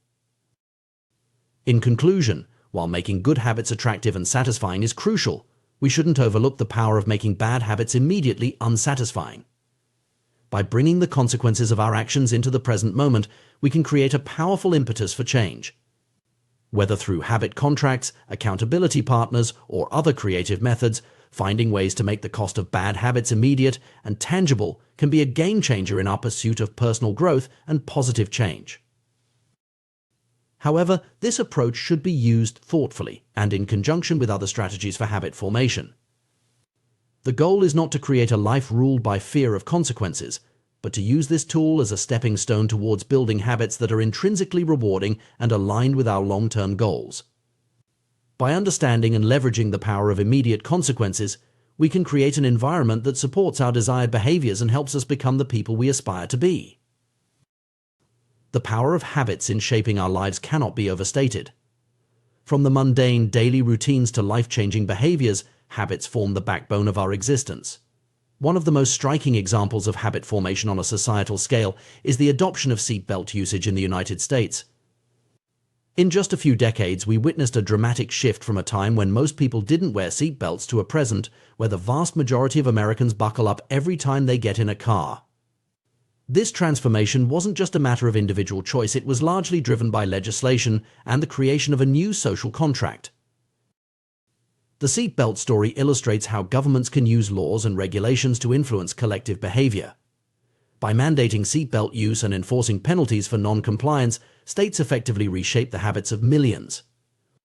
This approach leverages the power of social contracts agreements we make as a society to follow certain rules for the common good.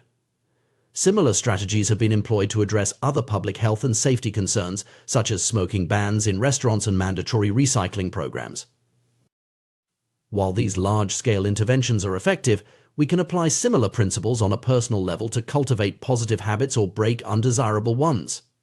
Enter the concept of a habit contract, a formalized agreement with yourself and others to hold you accountable for your behavior. This approach recognizes that sometimes willpower alone isn't enough to overcome ingrained patterns or resist temptation.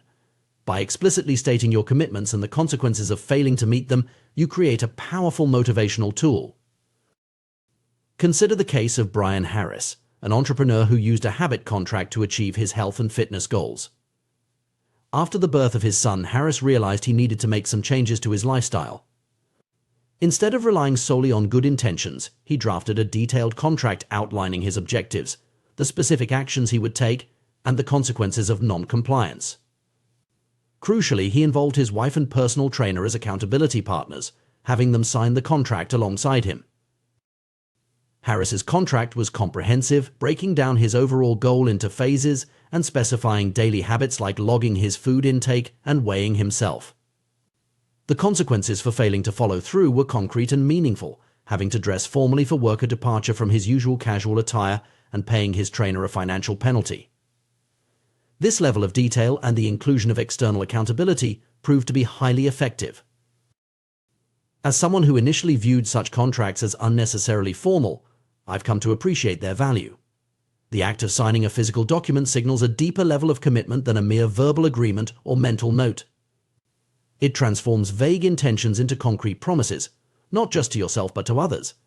This external accountability taps into our innate desire to be seen as reliable and trustworthy by those around us. The power of accountability extends beyond formal contracts.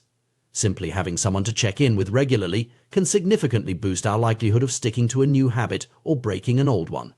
Comedians, writers, and other creatives often use this approach, partnering with colleagues to ensure they produce work consistently.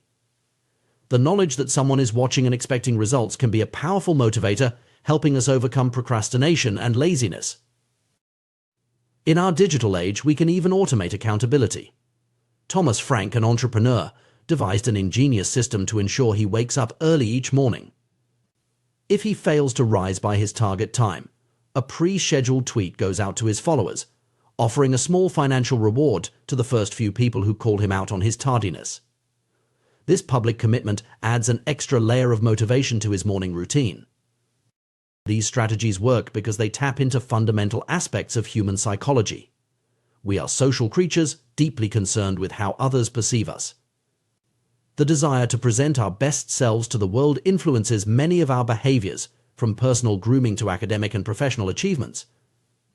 By leveraging this innate social awareness, habit contracts and accountability partnerships make the consequences of our actions or inactions immediate and tangible. However, it's important to note that the effectiveness of these strategies can vary from person to person. Some individuals might find the pressure of external accountability motivating, while others might feel overwhelmed or rebellious. The key is to find an approach that resonates with your personality and goals. Moreover, while consequences and accountability are powerful tools, they shouldn't be the only factors driving habit formation. Ideally, we want to cultivate habits that are intrinsically rewarding, where the behavior itself becomes satisfying over time. External motivators can be excellent for jump-starting change, but long-term success often depends on developing a genuine appreciation for the benefits of the habit itself. As we consider the broader implications of habit formation, it's worth reflecting on the interplay between individual choices and societal norms. The seatbelt example demonstrates how personal habits can be shaped by collective agreements and expectations. At the same time, widespread individual adoption of certain behaviors can lead to shifts in social norms and even policy changes. This dynamic relationship between personal habits and societal trends highlights the importance of thoughtful habit cultivation. The choices we make in our daily lives not only affect our individual well-being, but can contribute to larger social movements and cultural shifts. By being intentional about the habits we develop, we have the potential to influence not just our own lives, but the world around us. The science of habit formation has come a long way in recent years, offering insights into the mechanics of behavior change. We now understand that habits are formed through a loop of cue, routine, and reward. By manipulating these elements, we can increase our chances of successfully adopting new behaviors or breaking undesirable ones.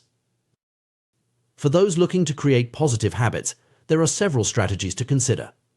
Making the cue for a desired behavior obvious and visible in your environment can serve as a constant reminder.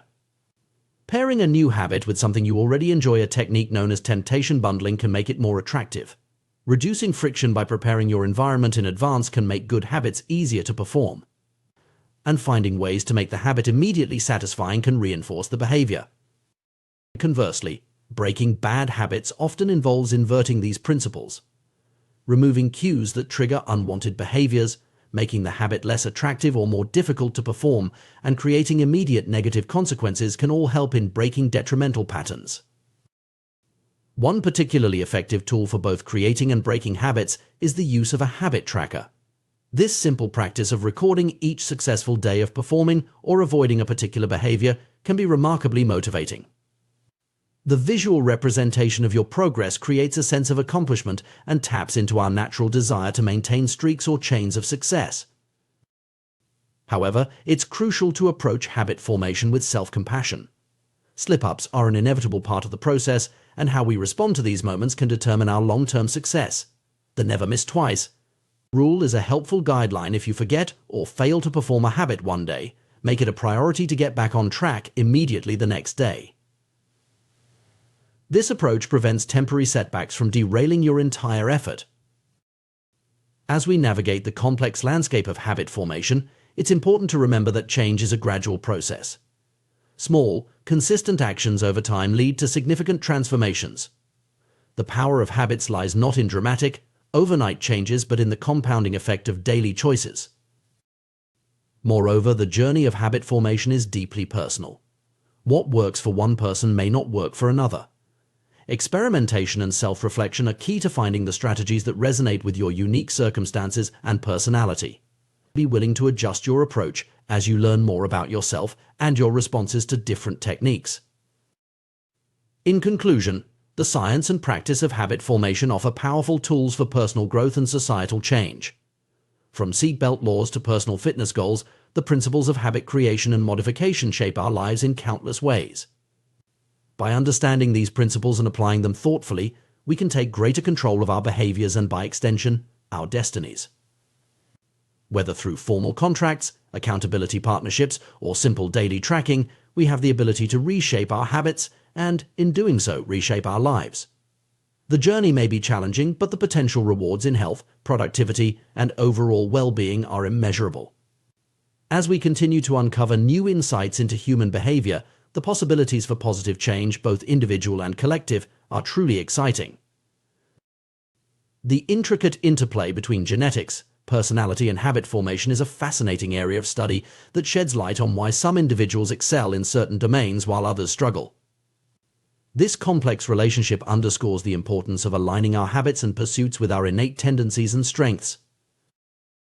Consider the remarkable stories of Michael Phelps and Hicham Garouge, two athletes who achieved unparalleled success in their respective sports. Phelps, with his towering frame and uniquely proportioned body, dominated the swimming world, while El Garouge's compact build and exceptionally long legs made him a force to be reckoned with in middle-distance running. Their physical attributes, largely determined by genetics, played a crucial role in their rise to the top of their fields. However, it would be a mistake to assume that their success was solely due to their genetic makeup. Both athletes undoubtedly invested countless hours in training, honing their skills, and perfecting their techniques. Their genetic predispositions provided a foundation, but it was their dedication to cultivating habits aligned with their natural abilities that allowed them to reach the pinnacle of athletic achievement. This principle extends far beyond the realm of sports. In every area of life, from career choices to personal hobbies, understanding and leveraging our genetic predispositions can significantly impact our potential for success and satisfaction. The key lies in recognizing that genes don't dictate our destiny, rather, they highlight areas of opportunity where we're more likely to thrive. The influence of genetics on our behavior is pervasive and often subtle. Research has shown that our genes play a role in shaping a wide array of traits and tendencies, from our television viewing habits to our likelihood of developing addictions. Even seemingly personal characteristics, such as our response to authority or our level of proactivity, have genetic underpinnings. However, it's crucial to understand that genetic influence doesn't equate to genetic determinism. Our genes interact with our environment in complex ways, and the expression of genetic traits can be modulated by external factors. This interplay between nature and nurture is what makes human behavior so intricate and varied. One of the most significant ways our genetic makeup manifests is through our personality. The widely accepted Big Five model of personality traits provides a framework for understanding these innate tendencies. This model breaks down personality into 5 broad dimensions: openness to experience, conscientiousness, extroversion, agreeableness, and neuroticism. Each of these traits exists on a spectrum, and our position on these spectrums is influenced by our genetic makeup. For instance, extroversion, which ranges from outgoing and energetic to solitary and reserved, has been linked to biological factors observable from infancy. Studies have shown that babies who turn toward loud noises are more likely to grow up to be extroverts, while those who turn away tend to become introverts. Similarly, individuals high in agreeableness, characterized by kindness and consideration, often have naturally higher levels of oxytocin, a hormone associated with social bonding and trust. This biological predisposition might make it easier for them to form habits around social activities or acts of kindness. Understanding these innate tendencies can be immensely helpful when it comes to habit formation. When we try to establish habits that align with our natural inclinations, we're more likely to find them satisfying and sustainable. For example, an individual high in openness to experience might find it easier to cultivate a habit of trying new foods or visiting new places, while someone high in conscientiousness might excel at developing organizational or planning habits. However, it's important to note that our personality traits are not immutable. While they have a genetic basis, they can also be influenced by our experiences and environment. This malleability means that we have the capacity to develop traits and habits that don't come naturally to us, albeit with more effort.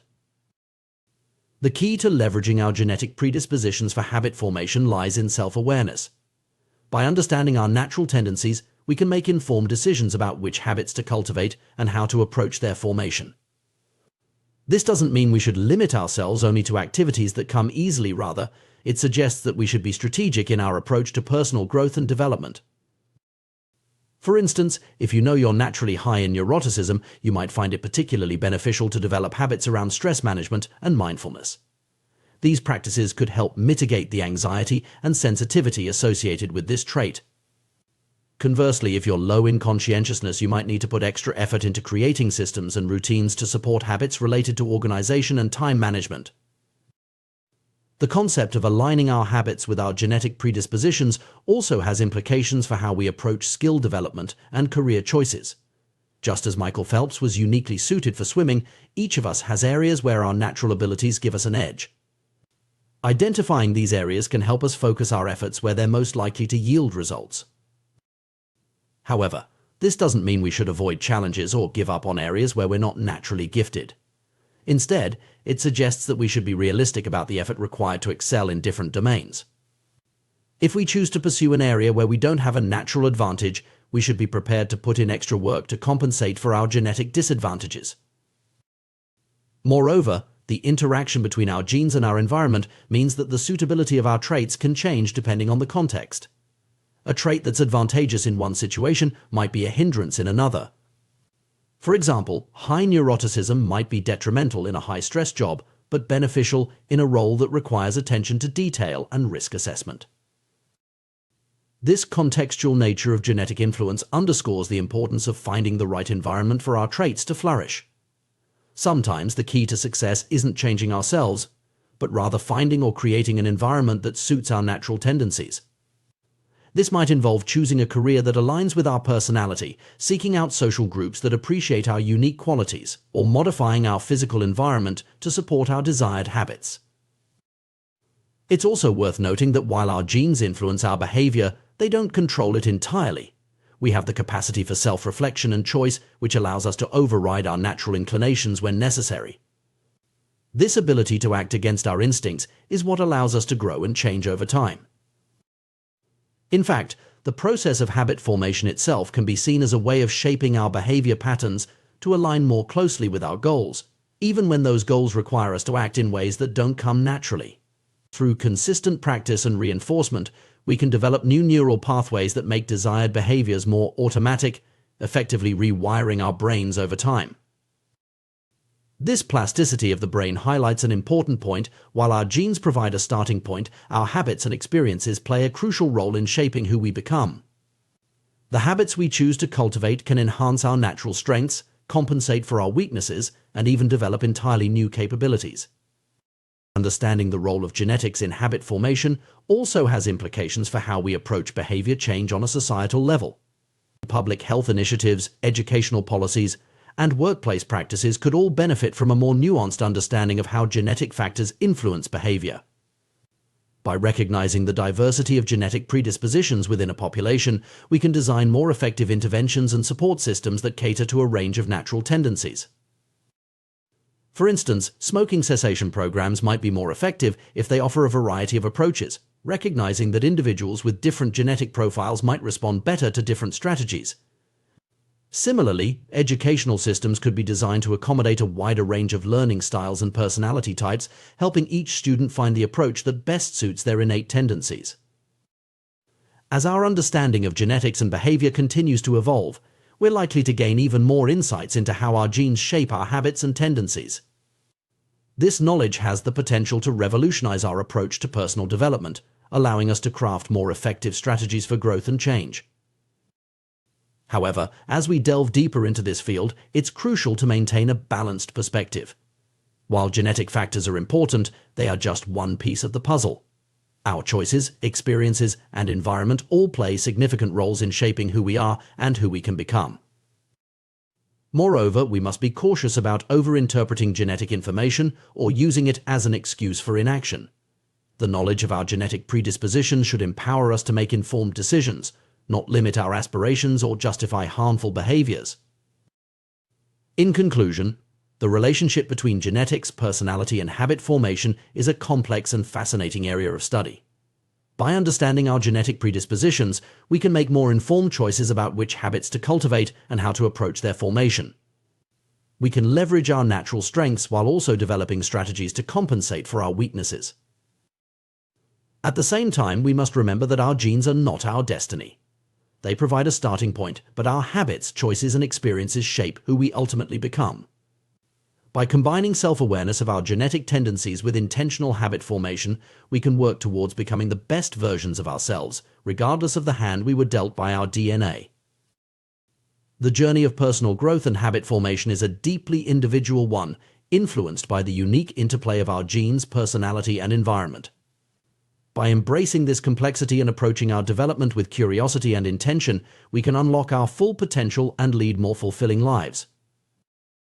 The journey of personal growth and habit formation is a complex and fascinating process, deeply influenced by our innate tendencies and the environments we find ourselves in. While we often focus on willpower and discipline as the primary drivers of habit change, the reality is far more nuanced. Our genetic makeup, personality traits, and natural inclinations play a significant role in determining which habits we're likely to stick with and excel at. Consider the trait of neuroticism, a personality characteristic that all individuals possess to varying degrees. Those who score high in neuroticism tend to be more anxious and prone to worry. This isn't simply a matter of choice or weakness. Research has linked this trait to increased sensitivity in the amygdala, the brain region responsible for threat detection. Essentially, these individuals are hardwired to be more attuned to potential dangers in their environment. Understanding these innate tendencies doesn't mean we're prisoners of our genes or personalities. Rather, this knowledge empowers us to work with our natural inclinations rather than against them. For instance, a person who scores lower on conscientiousness might struggle with organization and routine. Instead of fighting this tendency, they might benefit more from focusing on environmental design strategies to support their habits. This could involve setting up systems that make desired behaviors easier and undesired ones more difficult. The key takeaway here is the importance of tailoring our habits to our individual personalities and preferences. Too often, we fall into the trap of trying to adopt habits that work for others or that are currently trendy without considering whether they're a good fit for us personally. This approach is often counterproductive and can lead to frustration and failure. Instead, we should seek out versions of habits that bring us joy and satisfaction. If you're trying to incorporate more exercise into your routine, don't force yourself to follow a bodybuilding regimen if you find it tedious. Perhaps you'd be more motivated by rock climbing, cycling, or dancing.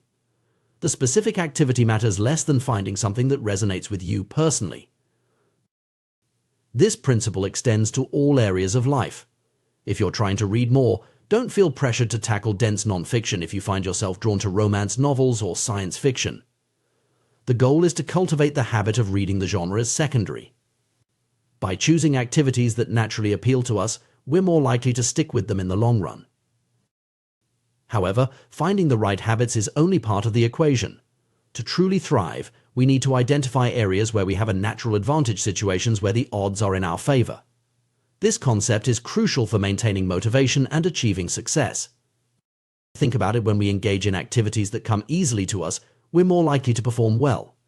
This leads to positive feedback, praise, and often tangible rewards like better pay or increased opportunities. This positive reinforcement creates a virtuous cycle, energizing us and propelling us to even greater heights of performance. The challenge, of course, is identifying these areas of natural advantage. Life is short, and we don't have the luxury of trying every possible career, hobby, or skill. This is where the concept of the explore-exploit trade-off comes into play.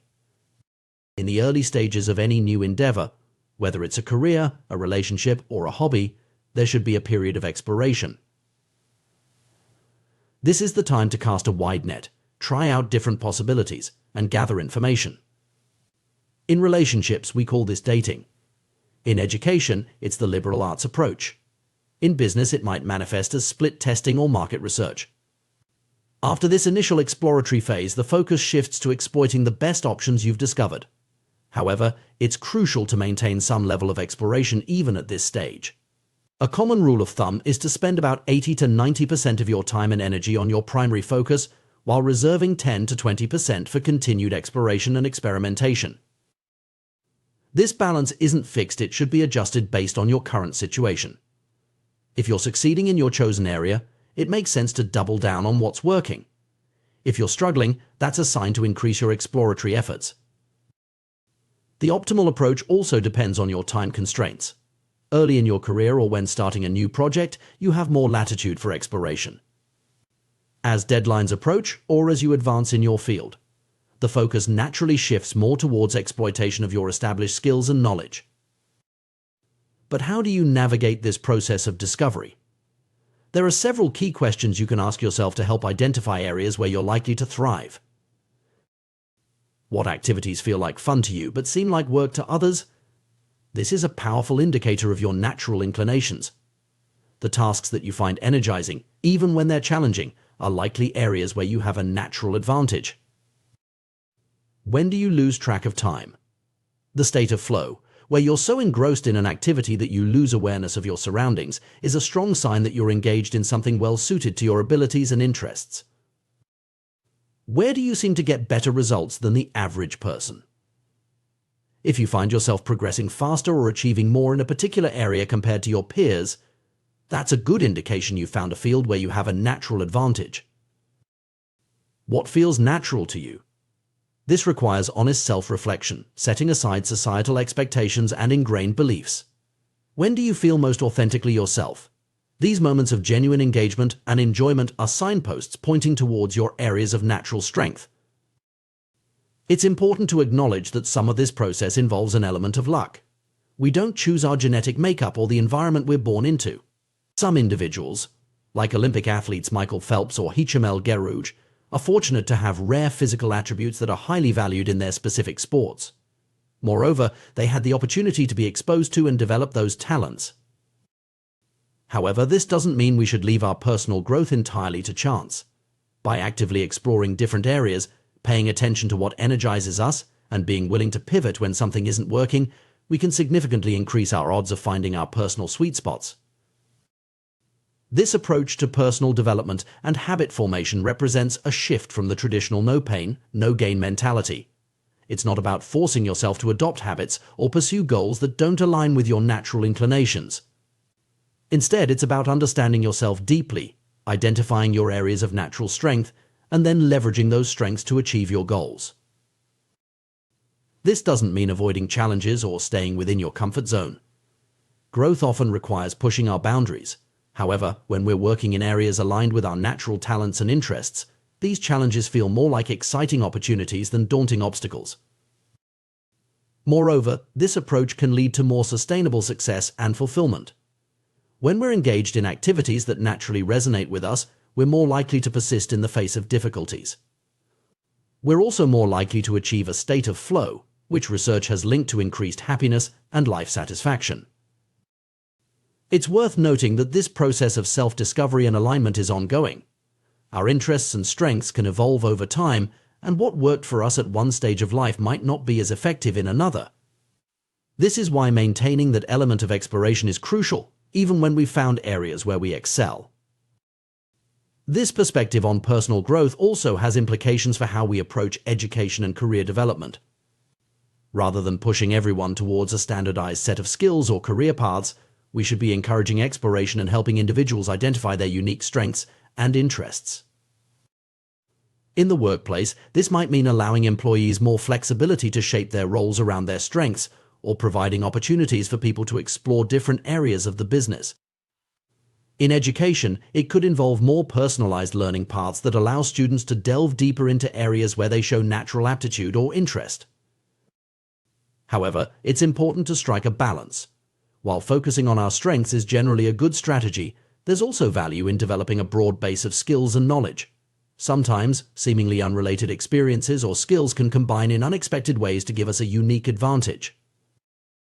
Furthermore, we should be cautious about using this approach as an excuse to avoid necessary but challenging tasks.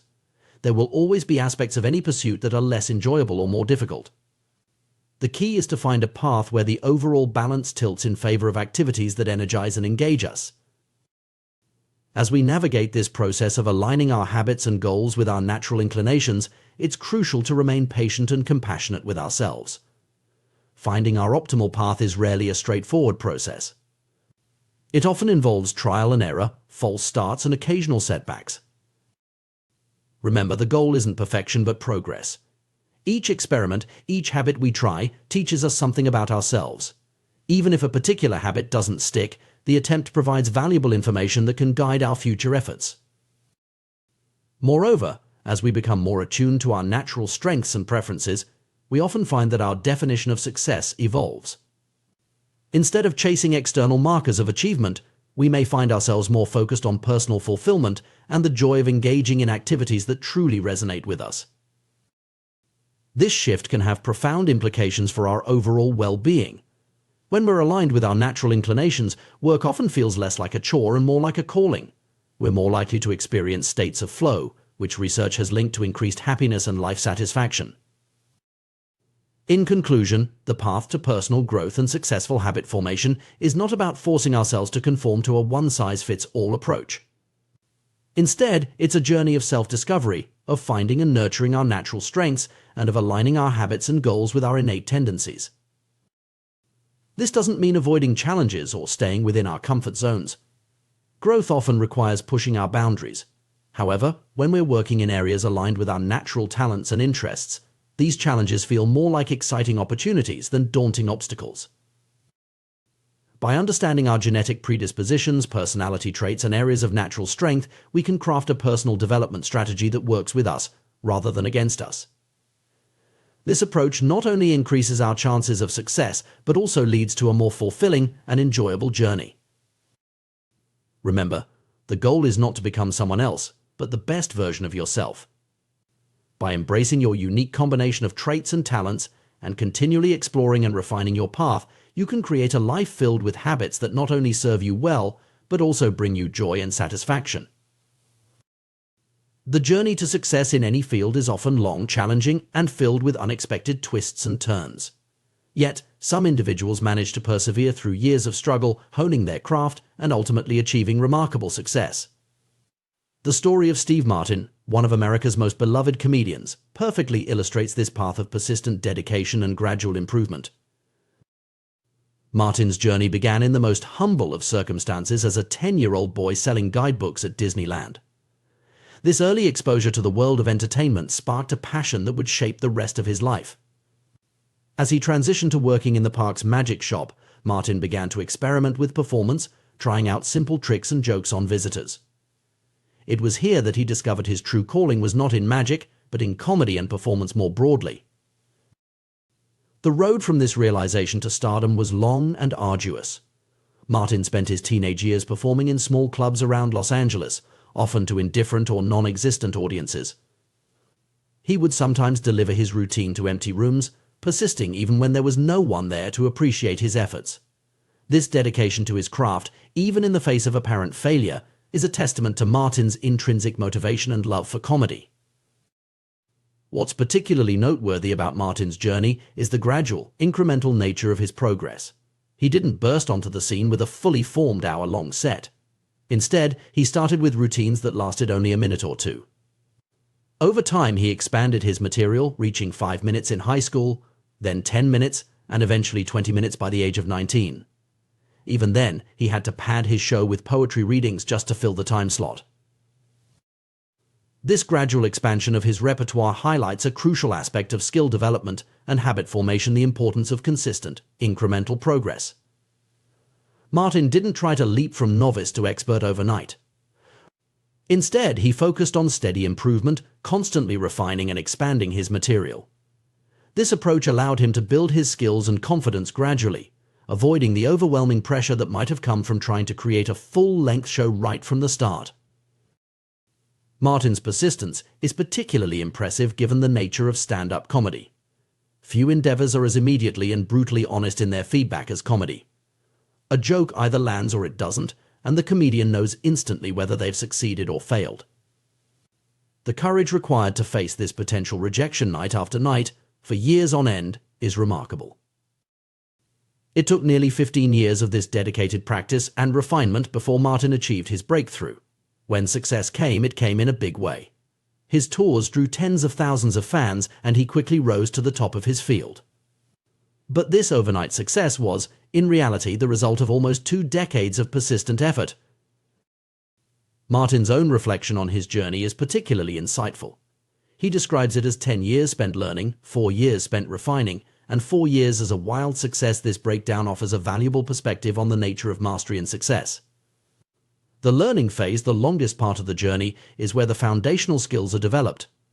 The refining phase is where these skills are honed and polished. Only after these 2 crucial phases does the success phase begin. This pattern of long-term dedication leading to eventual success is not unique to Martin or to comedy. It's a common thread in the stories of many high achievers across various fields. But it raises an important question: why are some people able to stick with their habits and pursuits for years or even decades, while others struggle to stay motivated? The answer lies, in part, in understanding the nature of motivation and how our brains respond to challenges. Research in psychology and neuroscience has consistently shown that humans are most motivated when working on tasks of just manageable difficulty. This concept, sometimes referred to as the Goldilocks rule, suggests that we are most engaged when the challenge we face is neither too easy nor too hard, but just right. When a task is too easy, we quickly become bored. Our brains crave stimulation and growth, and an unchallenging activity fails to provide either. On the other hand, when a task is too difficult, we become frustrated and demotivated. The constant experience of failure without progress is disheartening and can lead to giving up. The sweet spot lies in between these extremes. When we're working on something that stretches our abilities but remains within reach, we enter a state of optimal engagement.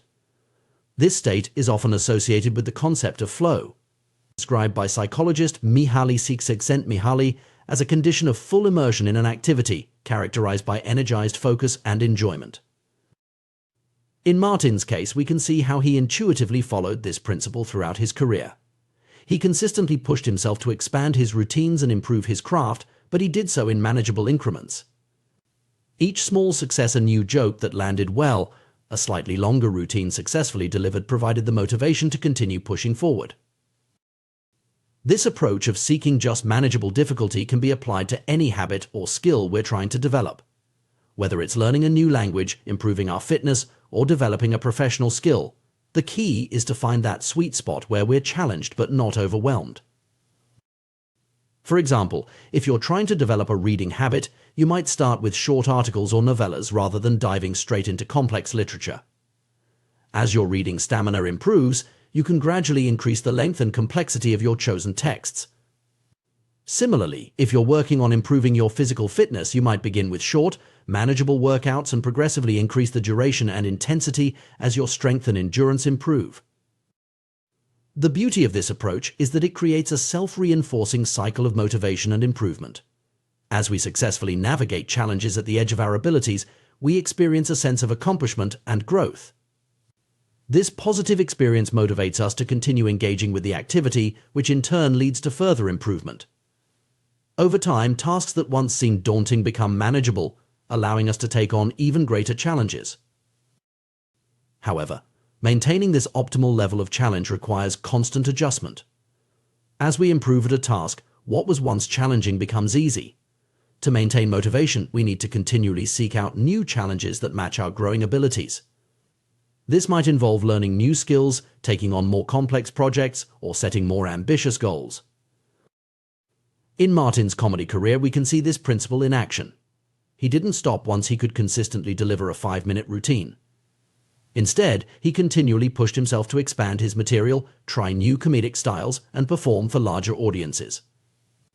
Each new challenge provided fresh motivation and opportunities for growth. This need for continual challenge and growth aligns with another key aspect of long-term motivation: the importance of intrinsic motivation. While external rewards like money, fame, or recognition can provide short-term motivation, sustainable long-term engagement typically comes from intrinsic factors: the personal satisfaction, enjoyment, or sense of purpose we derive from an activity.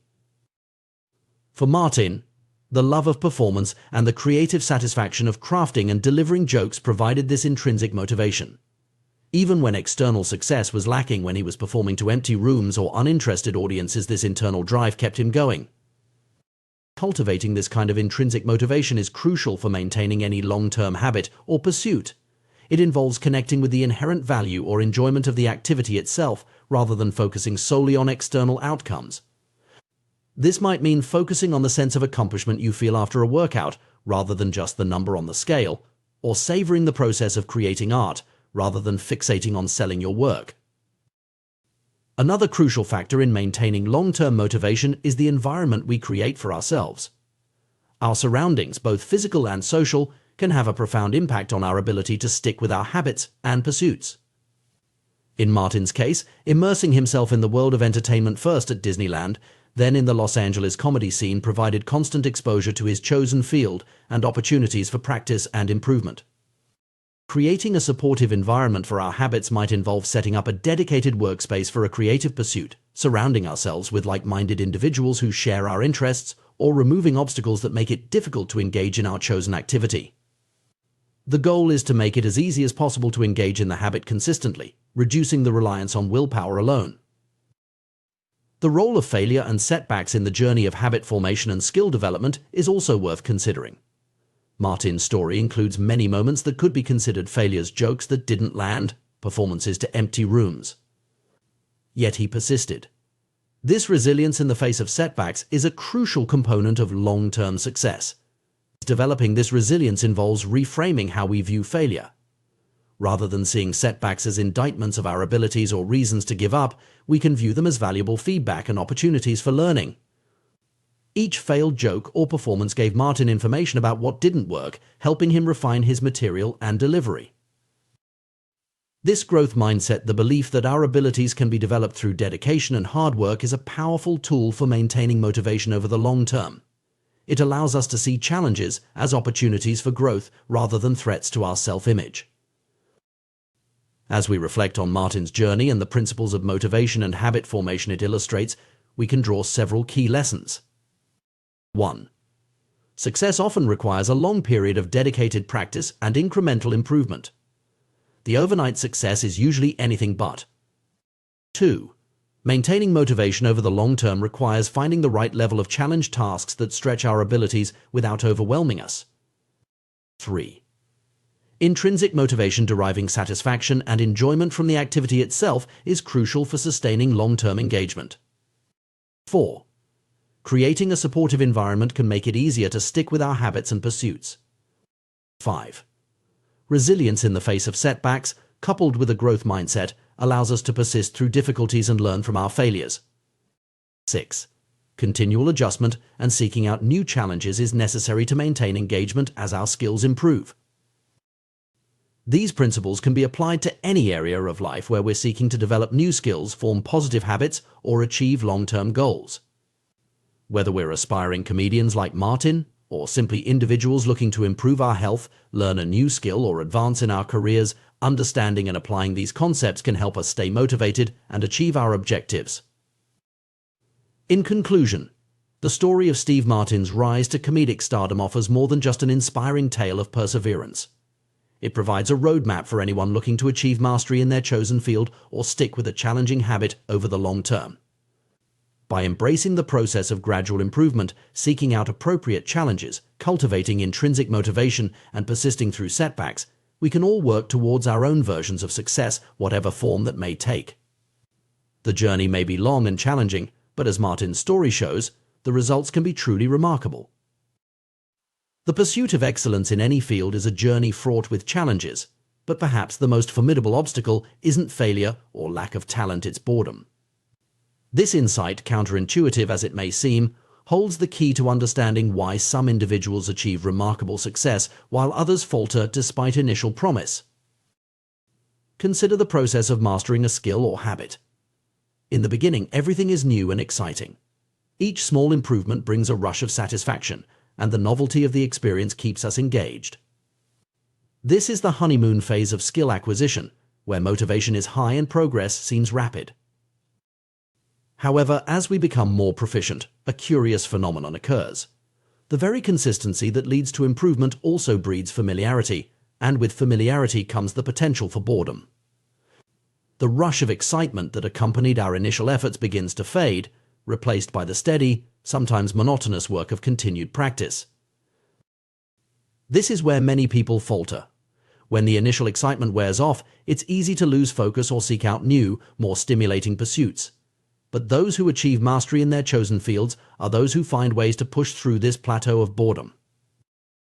The key to maintaining motivation in the face of routine lies in understanding what psychologists call the Goldilocks rule. This principle suggests that humans experience peak motivation when engaging in tasks that are right at the edge of their current abilities, not so easy as to be boring, but not so difficult as to be discouraging. Imagine playing a game of tennis. If you're facing an opponent who is significantly less skilled than you, the game quickly becomes tedious. There's no challenge, no excitement. Conversely, if you're up against a professional player who outclasses you in every aspect, the game becomes frustrating and demoralizing. But when you play against someone of similar skill level, something magical happens. The game becomes engaging, challenging, and deeply satisfying. You're pushed to your limits, but victory remains within reach. This is the Goldilocks zone of just manageable difficulty. The concept extends far beyond sports. In any field of endeavor, finding this sweet spot of challenge is crucial for maintaining long-term motivation. It's a delicate balance. Pushed too hard, and you risk burnout; not hard enough, and boredom sets in. Consider the career of a successful comedian. They don't start with hour-long specials in packed arenas. Instead, they begin with short sets in small clubs, gradually expanding their repertoire and tackling more challenging venues. Each step presents a new challenge, keeping the work engaging and pushing the boundaries of their abilities. This principle of incremental challenge is vital in habit formation and skill development. When starting a new habit, it's important to keep things simple and achievable. But once the habit is established, it's equally important to find ways to keep it challenging and engaging. For instance, if you're developing a writing habit, you might start with a goal of writing 100 words a day. As this becomes comfortable, you could increase the word count, tackle more complex topics, or experiment with different styles of writing. The key is to continuously find new challenges that stretch your abilities without overwhelming you. However, even with careful attention to the Goldilocks rule, there will inevitably be times when the work feels monotonous. This is where the true test of mastery begins. The ability to persist through periods of boredom, to continue showing up and putting in the work even when it's not exciting, is what separates the amateurs from the professionals. An elite weightlifting coach once shared a profound insight: at some point it comes down to who can handle the boredom of training every day, doing the same lifts over and over and over. This perspective challenges the common notion that success is all about passion and motivation. While these elements are important, they are not sufficient. True mastery requires the ability to persist even when the initial excitement has faded. This insight is liberating in a way. It means that those who achieve greatness aren't necessarily more passionate or motivated than the rest of us.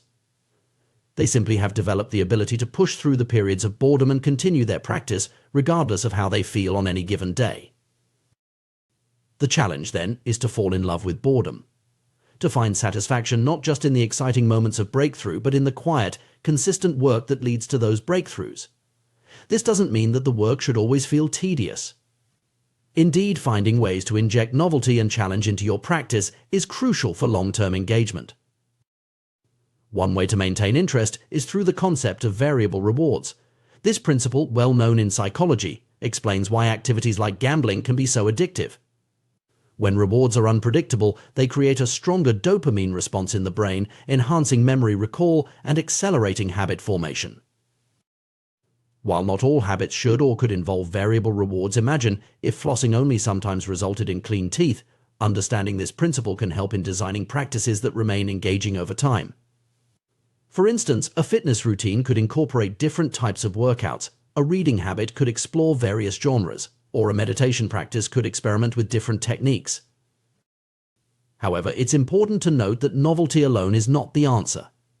Jumping from one new thing to another may keep boredom at bay, but it prevents the deep learning and skill development that comes from sustained practice.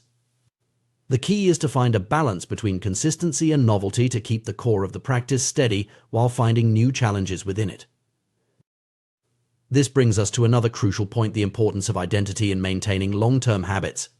When we tie our habits to our sense of identity, when we see ourselves as the kind of person who does this, we're more likely to persist even when the initial excitement fades.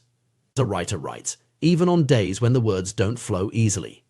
An athlete trains even when they don't feel particularly energetic. A meditator sits even when their mind feels especially restless. Developing this kind of identity requires a shift in focus from outcomes to processes. Instead of fixating on the end goal, becoming a published author, winning a competition, achieving enlightenment, we learn to find satisfaction in the daily practice itself. This doesn't mean abandoning our aspirations, but rather recognizing that the journey towards them is where the real growth occurs. Moreover, this perspective helps in dealing with the inevitable setbacks and plateaus that occur in any long-term endeavor. When progress seems slow or non-existent, it's easy to become discouraged. But if we've learned to appreciate the process itself, we can find satisfaction in the simple act of showing up and doing the work, regardless of immediate results. This mindset also helps in managing expectations. Often we have unrealistic ideas about how quickly we should progress or how consistently we should feel motivated. Understanding that boredom and frustration are normal parts of the journey can help us persist through these challenging periods. It's also worth considering the role of community in maintaining long-term motivation. Surrounding ourselves with others who share our goals and values can provide support, accountability, and inspiration during times when our individual motivation flags. This could be a formal group, like a writing circle or a sports team, or simply a network of like-minded individuals pursuing similar goals. Another strategy for maintaining engagement over the long term is to periodically step back and reconnect with the bigger picture. Why did you start this practice in the first place? What are the larger goals or values that it serves? Sometimes, zooming out and reminding ourselves of the broader context can reignite our motivation and help us push through periods of tedium. It's also important to recognize that motivation often follows action, not the other way around. We often think we need to feel motivated in order to act, but in reality, taking action even when we don't feel particularly inspired can generate its own motivation. This is why the simple act of showing up, of starting the work even when we don't feel like it, is so powerful. Ultimately, the ability to persist through boredom is a skill that can be developed, like any other. It requires practice, patience, and a willingness to sit with discomfort. But the rewards of this skill are immense. It's what allows us to push past the plateaus that stop most people to achieve levels of mastery that seem out of reach to those who rely solely on sporadic bursts of motivation. This doesn't mean that the journey should be joyless. Indeed, finding ways to enjoy the process, to find satisfaction in the daily work, is crucial for long-term success. But it does mean accepting that not every moment will be exciting or inspiring, and learning to find value in the steady, consistent effort that leads to true mastery. In conclusion, the path to excellence in any field is not just about talent, opportunity, or even passion. It's about the willingness to show up day after day, to put in the work even when it's not exciting, to fall in love with the boredom of consistency. It's about finding the right level of challenge to keep ourselves engaged, while also developing the mental toughness to push through periods of tedium. This perspective on mastery and habit formation offers both a challenge and a comfort. It challenges us to persist beyond the point where many would give up, to embrace the sometimes monotonous work of improvement. But it also offers comfort in knowing that those who achieve greatness aren't superhuman, they simply have developed the ability to stay the course, to find satisfaction in the journey as much as the destination. As we pursue our own paths to mastery, whether in our careers, our hobbies, or our personal development, let us remember this crucial lesson.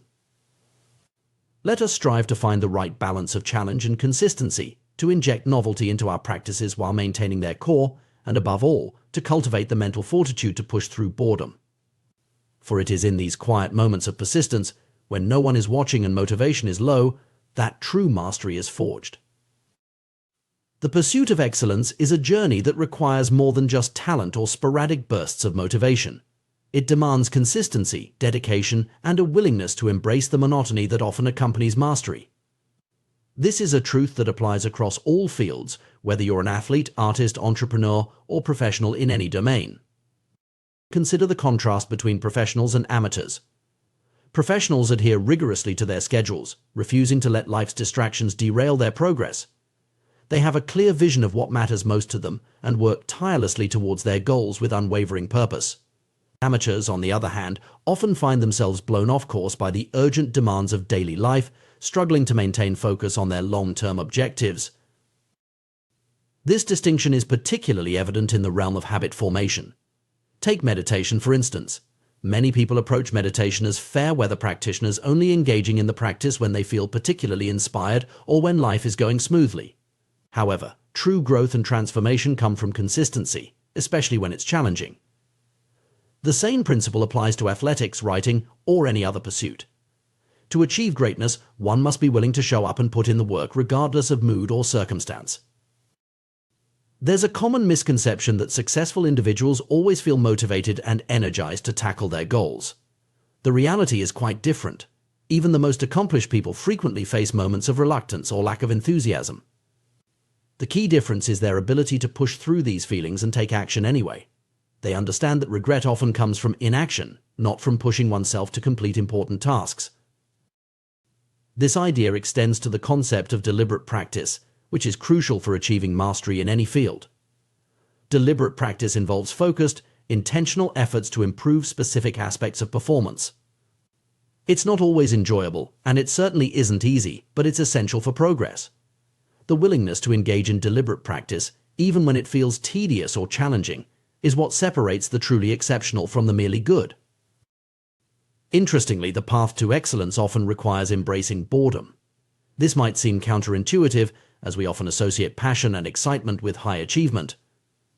However, true mastery comes from the ability to find fascination in repetition, to see the nuances and opportunities for improvement in tasks that others might find mundane. It's about falling in love with the process, not just the outcome. This brings us to an important psychological principle known as the Goldilocks rule. This concept suggests that humans experience peak motivation when working on tasks that are right at the edge of their current abilities, not too easy, not too hard, but just right. This sweet spot of challenge keeps us engaged and propels us forward. However, as we improve and tasks become easier, we risk falling into a comfort zone that can lead to stagnation. The greatest threat to success, then, is not failure but boredom. As habits become routine, they often become less interesting and less satisfying. This is a natural part of the skill acquisition process, but it's also a potential pitfall. The key is to recognize this phenomenon and develop strategies to combat it. One effective approach is to continually seek out new challenges within your field. As you master one level of skill, immediately begin pushing yourself to the next. This constant progression keeps the work engaging and prevents complacency. It's also important to develop a mindset that values consistency over fleeting bursts of motivation. Anyone can work hard when they feel inspired, but it's the ability to keep going when the work isn't exciting that truly makes the difference. The formation of good habits is undoubtedly crucial for success. Habits create the foundation for mastery by automating basic skills, freeing up mental space for more advanced thinking. In chess, for example, it's only after a player has internalized the basic movements of the pieces that they can focus on higher-level strategy. This principle holds true across disciplines. When fundamental actions become second nature, attention can be directed to more nuanced and complex aspects of performance. However, the very automaticity that makes habits powerful can also become a limitation. As behaviors become automatic, we risk falling into mindless repetition. This can lead to a decrease in sensitivity to feedback and a tendency to let small errors slide. The danger here is that we might assume we're improving simply because we're gaining experience, when in reality we may just be reinforcing existing patterns, including any flaws or inefficiencies. This phenomenon highlights the need for a more nuanced approach to skill development, especially for those aiming for elite levels of performance. While habits are necessary, they are not sufficient for true mastery. The optimal path combines automatic habits with deliberate practice, a synergy that allows for both efficiency and continuous improvement. Deliberate practice involves consciously focusing on specific aspects of performance, often breaking down complex skills into smaller components for targeted improvement. It requires a level of mental engagement that goes beyond simple repetition. By alternating between phases of habit formation and deliberate practice, individuals can continue to push their boundaries and refine their skills. This cycle of mastery, narrowing focus to a specific element, repeating it internalized, then using that new habit as a foundation for the next challenge, is endless. Each level of mastery unlocks new frontiers of development. It's a process that demands both patience and persistence, as well as the humility to recognize that there is always room for improvement. One of the key challenges in this journey is maintaining consciousness of performance over time. It's precisely when skills start to feel automatic and comfortable that the risk of complacency increases. To combat this, it's crucial to establish systems for reflection and review. Regular assessment of performance, identification of areas for improvement, and setting new goals can help maintain the edge needed for continued growth. The Career Best Efforts CBE program implemented by Pat Riley for the Los Angeles Lakers in the 1986 to 1987 season provides an excellent example of such a system. After a disappointing playoff performance that didn't live up to the team's potential, Riley developed a method to track each player's performance metrics and encourage consistent improvement.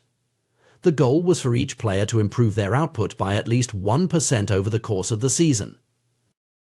What made this program particularly effective was its holistic approach. It wasn't just about points scored or other obvious statistics.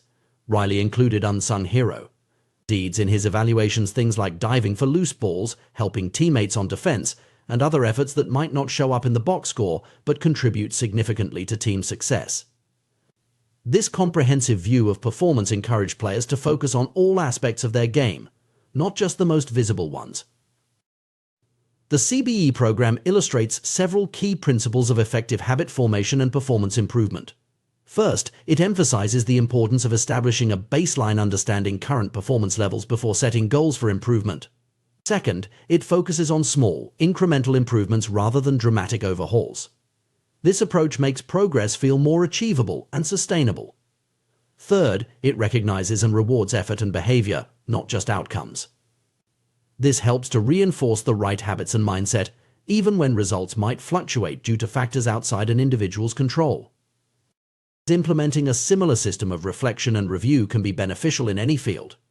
Regular self-assessment, seeking feedback from mentors or peers, and setting specific, measurable goals for improvement can help maintain focus and drive progress. It's about creating a framework that encourages continuous growth and prevents the onset of complacency. The journey to mastery is not a straight line. It involves periods of rapid growth followed by plateaus, moments of breakthrough insights, and times of frustrating stagnation. The key is to embrace this process, understanding that each phase plays a role in long-term development. The plateaus, in particular, are often where the most important work happens, refining skills, ingraining habits, and preparing for the next leap forward. In conclusion, the path to excellence is paved with consistent effort, deliberate practice, and a willingness to embrace the sometimes monotonous nature of skill development. It requires the discipline to stick to schedules and routines, even when motivation wanes. It demands the humility to continually seek improvement, even after achieving a high level of proficiency. And it calls for the wisdom to implement systems that promote ongoing reflection and adjustment. True mastery is not about reaching a final destination, but about committing to a lifelong journey of growth and refinement. It's about finding joy in the process, challenges in the familiar, and opportunities for improvement in every repetition. By cultivating these attitudes and approaches, we can unlock our full potential and push the boundaries of what's possible in our chosen fields. The road may be long and at times arduous, but for those committed to excellence, it's a journey worth taking. The journey to excellence in any field is a complex and multifaceted process, one that requires not only talent and dedication but also a systematic approach to improvement. This is perhaps nowhere more evident than in the world of professional sports, where the margins between success and failure are often razor thin. The story of the Los Angeles Lakers' transformation in the 1980s under coach Pat Riley provides a fascinating case study in how to cultivate a culture of continuous improvement and achieve sustained success. In 1986, the Lakers were already a formidable team, boasting some of the most talented players in the NBA. However, despite their individual brilliance, they fell short of expectations in the playoffs, failing to reach the NBA Finals. This setback prompted Riley to develop an innovative system he called the Career Best Effort CBE program, designed to push each player to consistently perform at and beyond their previous best. The CBE program was revolutionary in its approach to performance measurement and improvement. It went beyond traditional statistics, incorporating a wide range of factors that contributed to a player's overall impact on the game. This comprehensive evaluation system assigned numerical values to various actions on the court, including both obvious contributions like points scored and rebounds, as well as less tangible efforts such as diving for loose balls or helping teammates on defense. What made the CBE system particularly effective was its emphasis on personal improvement rather than comparison to others. Each player's performance was measured against their own past achievements, with the goal of improving by at least 1% over the course of the season. This approach recognized that different players have different roles and strengths, and that true excellence comes from maximizing one's own potential rather than trying to emulate others. The implementation of the CBE program had a profound impact on the Lakers' performance. In the following season, they claimed the NBA championship, and they repeated this feat the next year, becoming the first team in 2 decades to win back-to-back titles. This success demonstrated the power of a systematic approach to improvement, even for a team that was already considered among the best in the league. The principles underlying the CBE program extend far beyond the basketball court. They speak to a fundamental truth about the nature of excellence and the path to mastery in any field. At its core, the program was about creating a culture of reflection, review, and continuous improvement. It provided a structured framework for players to assess their performance, identify areas for growth, and track their progress over time. This approach to performance enhancement aligns closely with the practices of top performers across various disciplines. From world-class athletes to successful business leaders, those who consistently operate at the highest levels tend to engage in regular self-reflection and performance review. These practices serve multiple purposes. They provide accountability, help identify strengths and weaknesses, and guide future efforts for improvement. Consider, for example, the routines of elite athletes like Eliud Kipchoge, one of the greatest marathoners of all time. Despite his numerous accolades, including an Olympic gold medal, Kipchoge maintains a habit of taking detailed notes after every training session. He reviews his performance, looking for even the smallest opportunities for improvement. This level of self-awareness and commitment to growth is a hallmark of true excellence. Similarly, in the world of comedy, performers like Chris Rock demonstrate the value of systematic review and iteration. When developing new material, Rock performs at small clubs dozens of times, meticulously recording audience reactions and refining his jokes based on this feedback. This process of constant refinement and adaptation is what allows him to consistently deliver top-tier performances on the biggest stages. In the business world, many successful executives and investors maintain decision journals where they record major decisions, the reasoning behind them, and their expected outcomes. By reviewing these journals periodically, they can assess the quality of their decision-making process and identify patterns or biases that may be influencing their choices. This practice not only improves their decision-making skills over time, but also provides valuable insights into their own thought processes and assumptions. These examples highlight a crucial point: improvement is not just about forming habits, but about continuously refining and optimizing them. It's about creating a feedback loop that allows for ongoing adjustment and growth. This process of reflection and review ensures that efforts are focused on the most impactful areas and that course corrections can be made when necessary. For individuals seeking to apply these principles in their own lives, there are various approaches to implementing a system of reflection and review. One effective method is to conduct regular, structured assessments of performance and progress. This could take the form of an annual review, where one looks back on the past year's achievements and challenges, or more frequent check-ins, such as monthly or quarterly evaluations. A comprehensive review process might include questions such as: 1. What were my major accomplishments during this period? 2. Where did I fall short of my goals or expectations? 3. What new skills or knowledge did I acquire? 4. How have my habits and routines supported or hindered my progress? 5. What unexpected challenges or opportunities arose, and how did I respond to them? 6. How well did I align with my core values and long-term objectives? 7. What adjustments or changes should I make going forward? By engaging in this type of structured reflection, individuals can gain valuable insights into their own performance and development. It provides an opportunity to celebrate successes, learn from failures, and set meaningful goals for the future. Moreover, it helps to maintain a sense of perspective, allowing one to step back from the day-to-day grind and view progress over a longer time horizon. Another crucial aspect of effective reflection and review is the importance of data and measurement. The CBE program's success was largely due to its rigorous quantification of performance. While not all aspects of personal or professional development can be easily quantified, finding ways to measure progress can be incredibly powerful. This might involve tracking specific metrics related to one's goals, keeping a journal of key activities or decisions, or soliciting feedback from peers, mentors, or coaches. However, it's important to strike a balance in this regard. While data and metrics can provide valuable insights, an overly rigid focus on numbers can sometimes be counterproductive. The goal should be to use measurement as a tool for improvement, not as an end in itself. It's also crucial to choose metrics that truly reflect meaningful progress towards one's goals, rather than simply tracking what's easiest to measure. One of the most powerful benefits of regular reflection and review is its ability to reinforce and evolve one's identity. Our habits and behaviors are closely tied to our self-perception, and by consistently engaging in practices that align with our desired identity, we can strengthen and solidify that identity over time. For instance, a person who sees themselves as a healthy eater is more likely to consistently make nutritious food choices, reinforcing that identity through their actions. However, this connection between identity and habit can also present challenges.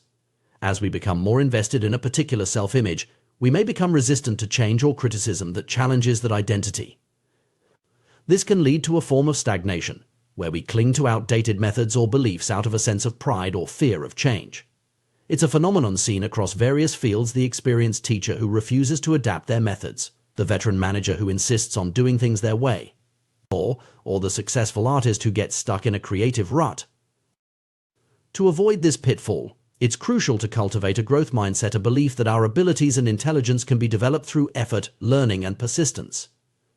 This mindset allows us to view challenges and setbacks as opportunities for growth rather than threats to our identity. It encourages us to embrace feedback, seek out new experiences, and continually push our boundaries. Incorporating this growth mindset into our reflection and review process can be transformative. Instead of simply assessing whether we've met our goals, we can ask ourselves questions like: 1. How have I challenged myself to learn and grow this period? 2. What new perspectives or ideas have I encountered, and how have they influenced my thinking? 3. Where have I stepped out of my comfort zone, and what did I learn from those experiences? 4. How can I approach my weaknesses or areas for improvement with curiosity rather than judgment? By framing our self-assessment in this way, we can maintain a sense of openness and flexibility, even as we build strong habits and a clear sense of identity. The power of reflection and review extends beyond individual performance to team and organizational success as well. The Lakers story demonstrates how a systematic approach to improvement can transform a group of talented individuals into a cohesive, high-performing team. In any collaborative environment, regular reflection can help align individual efforts with team goals, identify synergies and inefficiencies, and foster a culture of continuous improvement. For leaders and managers, implementing a reflection and review process can be a powerful tool for driving performance and engagement. This might involve regular team debriefs, where successes and challenges are discussed openly, or structured feedback sessions that allow team members to share insights and suggestions. The key is to create an environment where honest reflection is encouraged and where lessons learned are actively incorporated into future plans and processes. In conclusion, the path to sustained excellence in any field involves more than just talent, hard work, or even consistent habits. It requires a deliberate and systematic approach to improvement, one that incorporates regular reflection, review, and adjustment. By implementing such a system, whether it's as sophisticated as the Lakers CBE program or as simple as a personal journal, we can ensure that our efforts are consistently moving us towards our goals. This approach allows us to harness the power of incremental improvement, where small, consistent gains compound over time to produce remarkable results. It helps us to stay adaptable in the face of changing circumstances, to learn from our experiences, and to continuously refine our skills and strategies. Perhaps most importantly, it enables us to maintain a growth mindset, viewing every challenge as an opportunity for learning and every setback as a stepping stone to greater achievement. In a world that often celebrates overnight success and quick fixes, the value of patient, systematic improvement can sometimes be overlooked. But as the stories of the Lakers, elite athletes, successful business leaders, and countless others demonstrate, it is often this methodical, reflective approach that leads to true mastery and lasting success. By embracing the principles of reflection and review, we can unlock our full potential, push the boundaries of our capabilities, and achieve levels of excellence we might once have thought impossible. The journey of personal growth and achievement is often misconstrued as a series of grand, sweeping changes or monumental breakthroughs. However, the reality of lasting success and meaningful transformation is far more nuanced and, in many ways, more accessible than we might imagine. It's rooted in the power of small, consistent actions, what we might call atomic habits, that compound over time to produce remarkable results. Consider the ancient Greek paradox known as the Sorites paradox, which asks, can a single coin make a person rich? The obvious answer is no. But what if we add another coin, and another? At some point, we must concede that a single coin does indeed make the difference between being rich and not being rich. This same principle applies to our habits and personal development. One small change, reading a single page of a book each day, meditating for just 1 minute, or saving a tiny amount of money might seem inconsequential in isolation. However, when we commit to these small actions consistently over time, their cumulative effect can be transformative. It's not about seeking a single dramatic 1% improvement, but rather about accumulating thousands of these tiny enhancements across various aspects of our lives. The power of this approach lies in its sustainability and its ability to work with, rather than against, our natural tendencies and limitations. Grand, sweeping changes often fail because they require a level of willpower and effort that's difficult to maintain over the long term. Small habits, on the other hand, can be integrated into our daily routines with relative ease, gradually shifting the balance of our behaviors in a positive direction. This concept is particularly powerful when we consider the nature of complex systems, whether that's our personal lives, our professional endeavors, or even large organizations. In the beginning, small improvements might seem futile, their effects washed away by the inertia of the existing system. But as we continue to layer these small changes on top of one another, we eventually reach a tipping point. Suddenly, the weight of the system begins to work in our favor rather than against us. We can see this principle at work in countless success stories across various fields. Olympic athletes don't become champions overnight. They achieve greatness through years of consistent, incremental improvements in their training, nutrition, and mental preparation. Successful businesses aren't built on a single brilliant idea, but on thousands of small optimizations and adaptations over time. Even in creative fields like art or comedy, mastery comes not from sporadic bursts of inspiration, but from the daily practice of one's craft. The key to harnessing the power of atomic habits lies in understanding and applying the 4 laws of behavior change. Make it obvious, make it attractive, make it easy, and make it satisfying. These laws provide a framework for designing our environment and routines in a way that supports positive habits and discourages negative ones. Making a habit obvious involves creating clear cues in our environment that trigger the desired behavior. This might mean placing a book on our nightstand to encourage reading before bed, or setting out our exercise clothes the night before to prompt morning workouts. By making the cues for our desired habits more prominent, we increase the likelihood of following through. Making a habit attractive is about associating it with positive emotions or rewards. This could involve pairing a challenging habit with something we enjoy, like listening to our favorite podcast while exercising or celebrating small wins along the way. When we find ways to make our habits more appealing, we're more likely to stick with them even when motivation wanes. Making a habit easy is crucial for long-term success.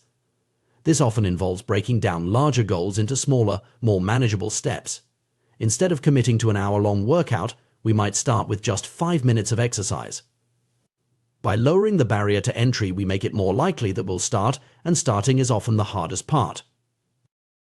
Finally, making a habit satisfying helps ensure that we'll want to repeat it in the future. This could involve tracking our progress, sharing our accomplishments with others, or simply taking a moment to appreciate the sense of accomplishment that comes from sticking to our commitments.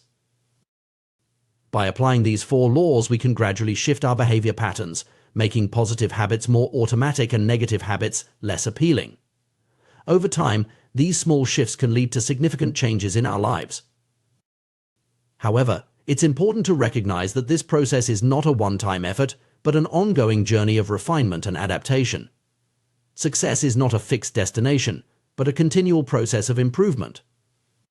As we progress, we may need to adjust our strategies, identify new areas for growth, and continually challenge ourselves to reach higher levels of performance. This perspective on personal growth also highlights the importance of patience and persistence. In a world that often celebrates overnight success and quick fixes, the power of small, consistent actions can be easily overlooked. But it's precisely this steady, incremental approach that often leads to the most sustainable and meaningful results. Consider the compound effect of these small habits over time. Reading just 1 page a day might not seem significant, but over the course of a year, it amounts to several books. Saving a small amount of money each week might not feel impactful in the moment, but given enough time, it can grow into a substantial nest egg. These examples illustrate how small actions, when repeated consistently, can lead to outcomes that far exceed our initial expectations. One of the most powerful aspects of this approach is its ability to transform not just our actions, but our very identities. As we consistently engage in positive habits, we begin to see ourselves differently. The person who reads a page every day starts to identify as a reader. The individual who exercises regularly begins to see themselves as someone who values health and fitness. These shifts in identity can be profound, creating a positive feedback loop that further reinforces our new habits. However, it's crucial to approach identity change with flexibility and openness. While our habits can shape our identities in positive ways, clinging too tightly to a single identity can sometimes hinder our growth.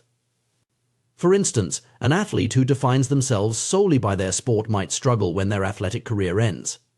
A business owner who sees themselves only as the CEO might face an identity crisis after selling their company. The key is to define our identities in ways that are both meaningful and adaptable. Instead of "I'm an athlete," we might say, "I'm someone who values physical challenge and mental toughness," rather than "I'm the CEO," we could think, "I'm someone who builds and creates." By framing our identities in terms of our values and transferable qualities, rather than specific roles or achievements, we create space for growth and adaptation. This flexible approach to identity aligns with ancient wisdom, as exemplified in the Tao teaching the hard and stiff will be broken. The soft and supple will prevail. By remaining adaptable in our self-conception, we become more resilient in the face of life's inevitable changes and challenges. As we progress on our journey of self-improvement, it's essential to incorporate regular reflection and review into our routines. While habits allow us to perform actions without conscious thought, a generally beneficial trait, they can also lead us to overlook small errors or areas for improvement. By periodically stepping back to assess our progress, identify challenges, and refine our approach, we ensure that our habits continue to serve us well. This process of reflection might involve regular check-ins daily, weekly, or monthly, where we assess our progress towards our goals, identify what's working well and what isn't, and make necessary adjustments. It might also involve seeking feedback from others, as outside perspectives can often highlight blind spots or opportunities for growth that we might have missed. Importantly, this reflection process should be approached with a growth mindset, a belief that our abilities and intelligence can be developed through effort and learning. This mindset allows us to view challenges not as threats to our identity or evidence of our limitations, but as opportunities for growth and improvement. As we continue on this path of incremental improvement, it's important to celebrate our progress along the way. While the day-to-day changes might be small, over time they accumulate into significant transformations. By acknowledging and appreciating these changes, we reinforce our commitment to continued growth and maintain motivation for the journey ahead. It's also worth noting that this approach to personal development, focusing on small, consistent actions rather than dramatic changes, can be particularly effective in times of uncertainty or stress. When the world around us feels chaotic or overwhelming, concentrating on the small actions within our control can provide a sense of stability and progress. Moreover, the principle of atomic habits can be applied not just to individual growth, but to organizational and societal change as well. Companies can transform their culture and performance through small, consistent improvements in processes and behaviors. Communities can address complex social issues through the cumulative effect of many small, positive actions by individuals. In conclusion, the path to lasting change and meaningful achievement is rarely marked by dramatic leaps or sudden transformations. Instead, it's a journey of small steps taken consistently over time. By focusing on creating positive atomic habits, making them obvious, attractive, easy, and satisfying, we set in motion a process of continuous improvement that can lead to remarkable results. This approach requires patience, persistence, and a willingness to trust in the power of incremental progress. It asks us to shift our focus from immediate results to long-term growth, from dramatic changes to small, sustainable actions. But in doing so, it offers a path to success that is both more achievable and more enduring. The secret to results that last is, quite simply, to never stop improving. It's about layering one small change upon another, day after day, year after year. It's about understanding that true transformation doesn't happen overnight, but through the compound effect of countless tiny actions. In embracing this philosophy, we open ourselves to a journey of continuous growth and discovery. We free ourselves from the pressure of seeking perfect results immediately and instead find joy and satisfaction in the process of gradual improvement. And perhaps most importantly, we set ourselves on a path that doesn't just change what we do, but transforms who we are, one small habit at a time.